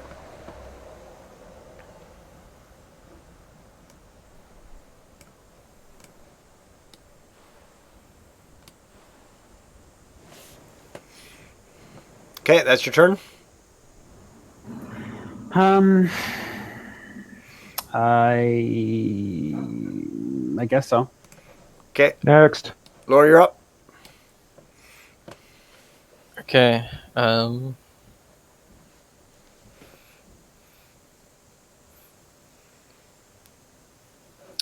gonna turn. So last action, Brax, I'll call a boulder, right? Yes, they're always going to have at least one boulder in their hand, if not 2, and drop 1 if they have to go to catch the other one. How big is this boulder? Just curious. Basketball size to a giant. Body size to you. Yeah. Okay. So I'm gonna say to him, look, we need to sort what's going on over there quickly, or this whole operation is gonna be fucked, basically. Mm-hmm. Let me jump on the boulder, and I want you to throw me towards them. I want you to catapult me over there so I can put an end to this.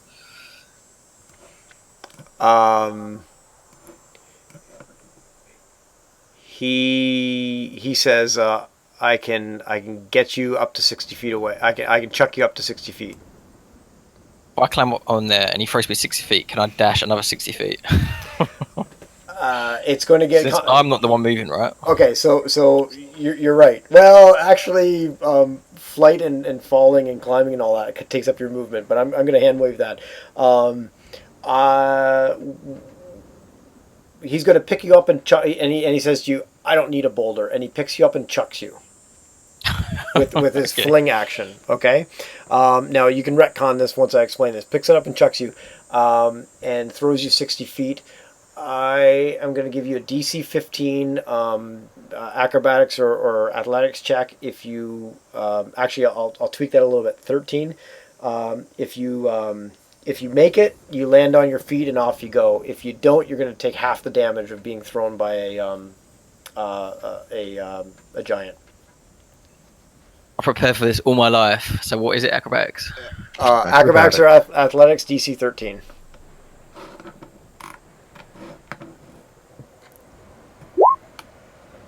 Booyah. But yeah, so move yourself 60 feet, and that's how far he threw you.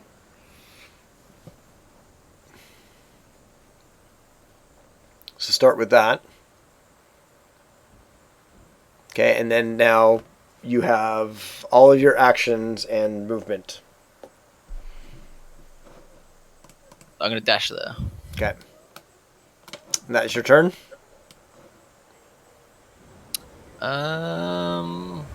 You know what? I'm starting to regret getting off that oath boat right now. That's what I'm starting to regret. Okay, and Krev, it's your turn. Right. I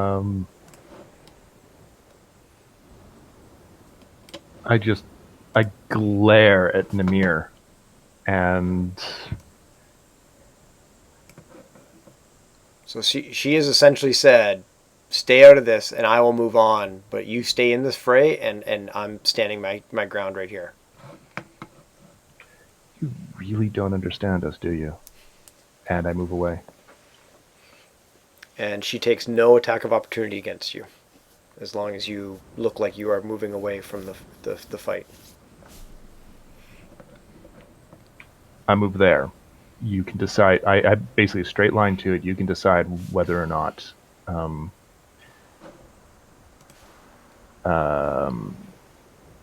she thinks that I'm getting involved. Give me a sleight of hand check, which is based on dexterity, to kind of fake her out against her perception. And I'm going to give Or her... do you want me to roll a deception check? Deception, I think, is more verbal, I think. Actually, I was going to... Take whatever the base roll was and add your best bonus out of deception or sleight of hand. Well, in you that can say case, something on his way up as he's that leaving. becomes a This isn't over. 22. My deception bonus is +8. I'm a great liar. Okay. She rolls an 18. You fake her out and no attack of opportunity. She doesn't have a chance to do attack of opportunity until you're out of range. Okay. That's a dash action to get there. Okay. And sorry, Witchy, what did you say there? I was just saying, it's not like he couldn't say, this isn't over as he walks away, give her the dirty eye, and she'd be thinking he's not going to attack her. Yeah, it's possible. Yeah. What I said is, you really don't understand us. And I moved in such a way that basically to go around this bloody group here. My next action is basically going to make a beeline straight for Ventus. And actually, I'm in range now that... no, because it's a... Yeah. Still takes a round to cast, and then I'd be able to fly, grab him, and go. But I'm getting in range. The cavalry is coming, Ventus. I just started half a football field away. Yeah, you and me both. Okay, that's your turn. Movement, dash action, and bonus action is going to do me nothing. So just checking. Yeah. Part of the plan of this, if you didn't go invisible, Namir was going to grab you and throw you away from the action. So you would have started even further away. That's why Namir was going after you. And then you went invisible. I'm still wow. Yeah, at a game after this, talking. End of turn, next. At a game after this talking, hopefully not angry words towards me. Not angry, just absolutely befuddled. Okay. I'm up for that conversation. Stone Giant's turns. So Braxel used an action to chuck you, so only gets his regular move, which is, where did my Stone Giants go?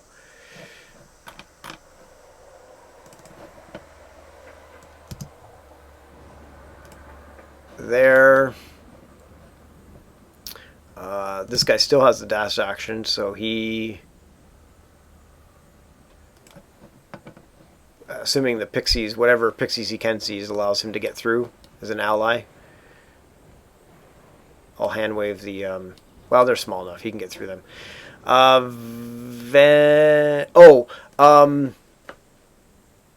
Yeah. Ventus, you're up. I'll add my next piece of information later.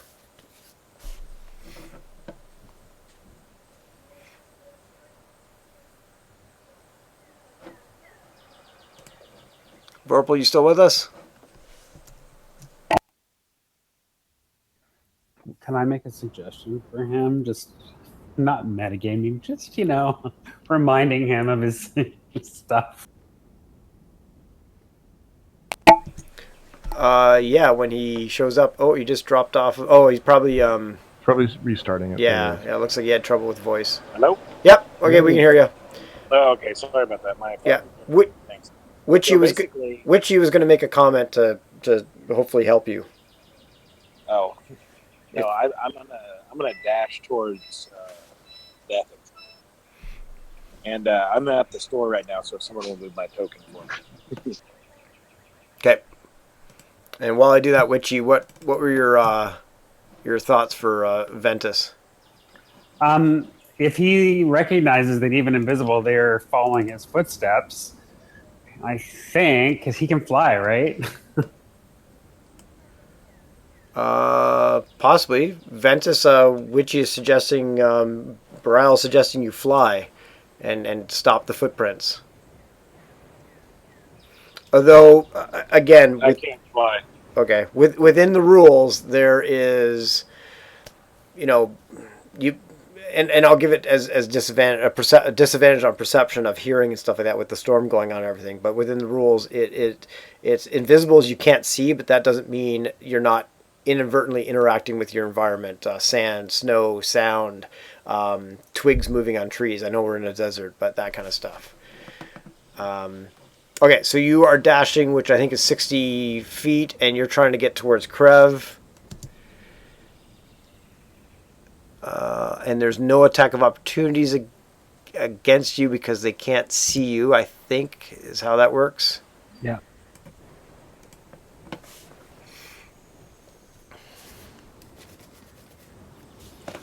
Okay, and end turn for Ventus. And how's everybody doing for time? Because I know Witchy, you were pretty focused on 2 Are the o'clock. parental units there? What's that? What's that, Dethic? Are the parental units there? Yeah. Oh, yes. Okay, so it's almost 2 now. What? We probably put a pin in it right here. Or we can, I don't know, where is a good point to do that? Like, this is going to take a while, I think, right? It probably will. So if 2 o'clock was kind of your time, this is probably the best place to put a pin in it. Okay. That's yeah, okay. my mom was just asking. Yep. No, it's a good time to stop. Oh, good.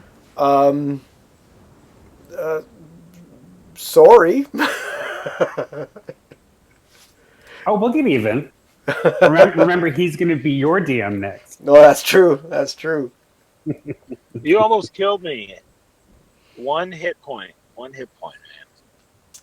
Yeah, and is that with the extra hit points that you got for the potion? Not I mean, potion, the feast? Feast. Probably. Thank goodness for the hero's feast. Yeah. Oh, so that would have killed you without the hero's feast. Yeah. Jeez, okay. Let me put it this way, Vorpal. You're making it difficult for Tartha.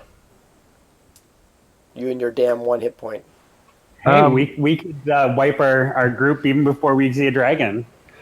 Yeah, that's kind of what I wanted to talk about. Okay, so let's whoever has to go ahead and go, and I've got about okay. I got a little see you bit of guys time. later. I can get a recap from one of you guys. Bye. Sounds See you good. guys. Bye.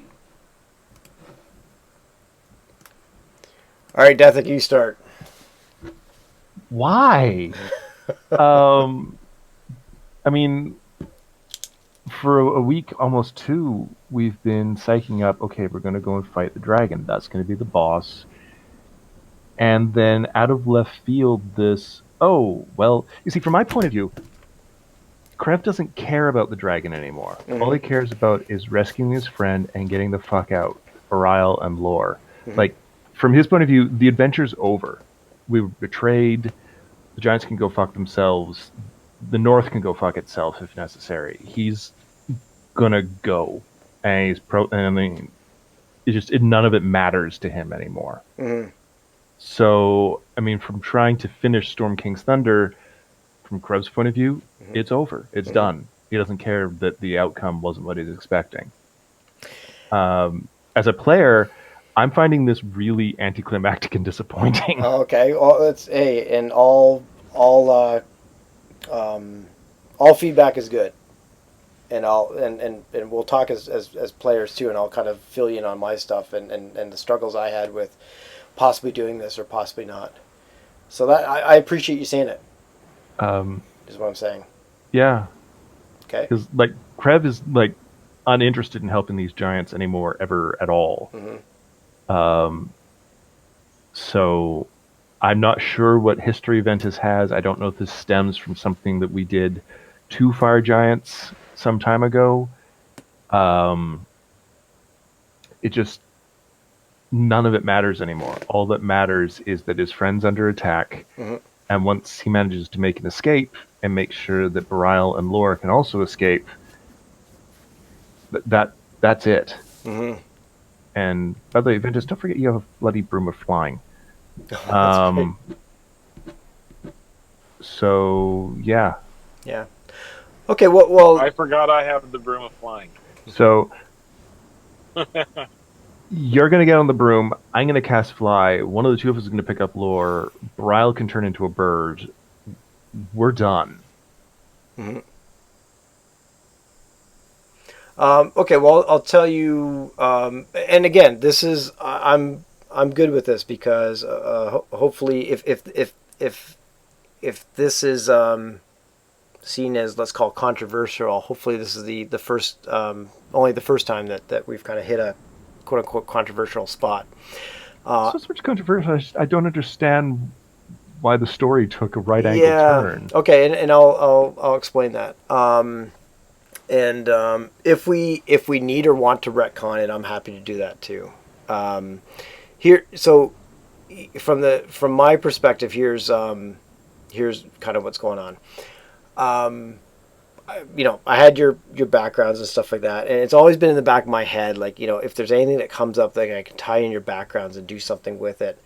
And I came up with an idea, which is something just kind of hit me one night, which is obviously tied in with the Fire Giants and some sort of interest in Ventus. So that's when I kind of reached out to Vorpal and said, "Look, I've got an idea. I'm not gonna tell you about it at this point. I'm kind of struggling how much I tell you and don't tell you. But all I can tell you is that the only way I figured out how to make it work is you may not be Ventus, the character, may not be around for some of the parts of Storm King's Thunder, and Vorpal said, kind of go for it, even though he didn't know what I was planning. But that doesn't mean he speaks for the whole group. He just said, kind of go for it. And last probably month, I've been struggling with, do I do this before you guys get to Imrith? Do I do it when you get it to Imrith? And I've kind of gone at it 5 different ways from Sunday. And so the challenge on my side, or the potential problem on my side, is maybe as a DM I've overstretched in that I've put two things happening together that may not be best served having them together. I don't want to go into too much detail without. Well, I'm happy to if we need to, but I don't want to go into too much detail without giving up why this is actually happening. Although you would, in sessions in the future, you would find out about that, and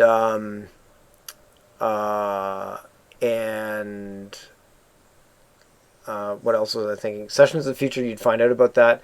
I have plans for Vorpal to obviously continue with another character of his choosing or otherwise, and there's one other thing I wanted to mention. Sessions in the future. Oh, and it would. it would. The plan was to have something tied in that you guys would be invested in to potentially continue in the future. This idea was not an idea to TPK the party, and I would have played it in such that it wouldn't, nor to I'm happy to share or willing to share, nor to kill Ventus.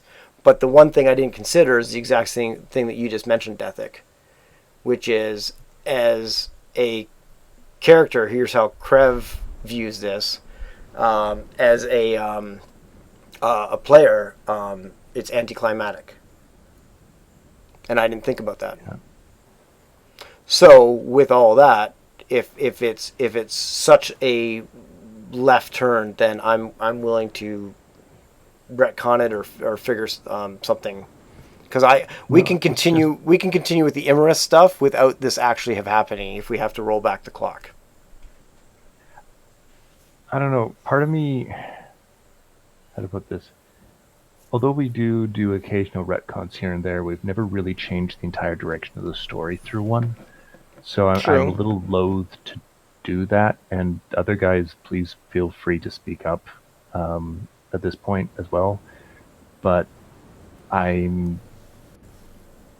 don't know. I tend to think of this as like an Iron Man game, so to speak. There is only one save file. So, yeah, I mean, the way like I described it, the way I see this going is we're going to fight tooth and nail now, not to confront Imerith, but simply to leave. And we're going to go away, and we're going to take our airship, and we're just going to screw off somewhere else. Mm-hmm. And that's kind of the party lived through the adventure, and that's our now our victory condition. Mm-hmm. So yeah, and I don't know. I'm kind of interested to see why they attacked me. I mean that will happen afterwards, but we can't force the information out of them here. I think mean, one of the we things know I would who- say on the subject personally is I don't care that it happened per se, but rather the way it happened. Like I think it makes more sense for it to have happened after we dealt with Imerith, like from both perspectives, because the Giants know that they need us to help take down Imerith. And then the other point is, after Imerith is dealt with, we're all going to be weak, us especially, using all of our spells. It would have been the perfect time for the Giants to spring that on us. Mm-hmm. And I think that makes more sense logically, because we would have the big climactic battle with Imerith and, her fortress and blah, blah, blah. And then after that happens, suddenly the Giants are like, hey, now let's fuck these guys up. And both of us and the Giants would have been injured, so it would have been tough to see who would have come out alive. And I think that would have been more interesting. That's what I would think personally. Yeah, and I think I did consider that. I considered before you got to Imerith. I considered at this point that you're at with Imerith, and I think I also considered afterwards.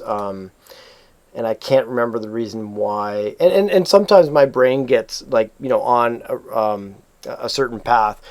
So it's possible I thought, well, what happens if Tartha dies during that fight and blah blah blah and all this kind of stuff. So I'm going to throw that idea off my own personal table, and I'm going to focus on something that happens before the battle. And again, this is all good learning. I think this is the only the first or one of the few conversations we've had like this for a year and a half of playing together, or a year with Dethic as well. So that's I guess what I'm saying is this is all I would rather have this conversation than you guys not have this conversation with me, but still thinking it in the back of your heads, because that doesn't solve anything.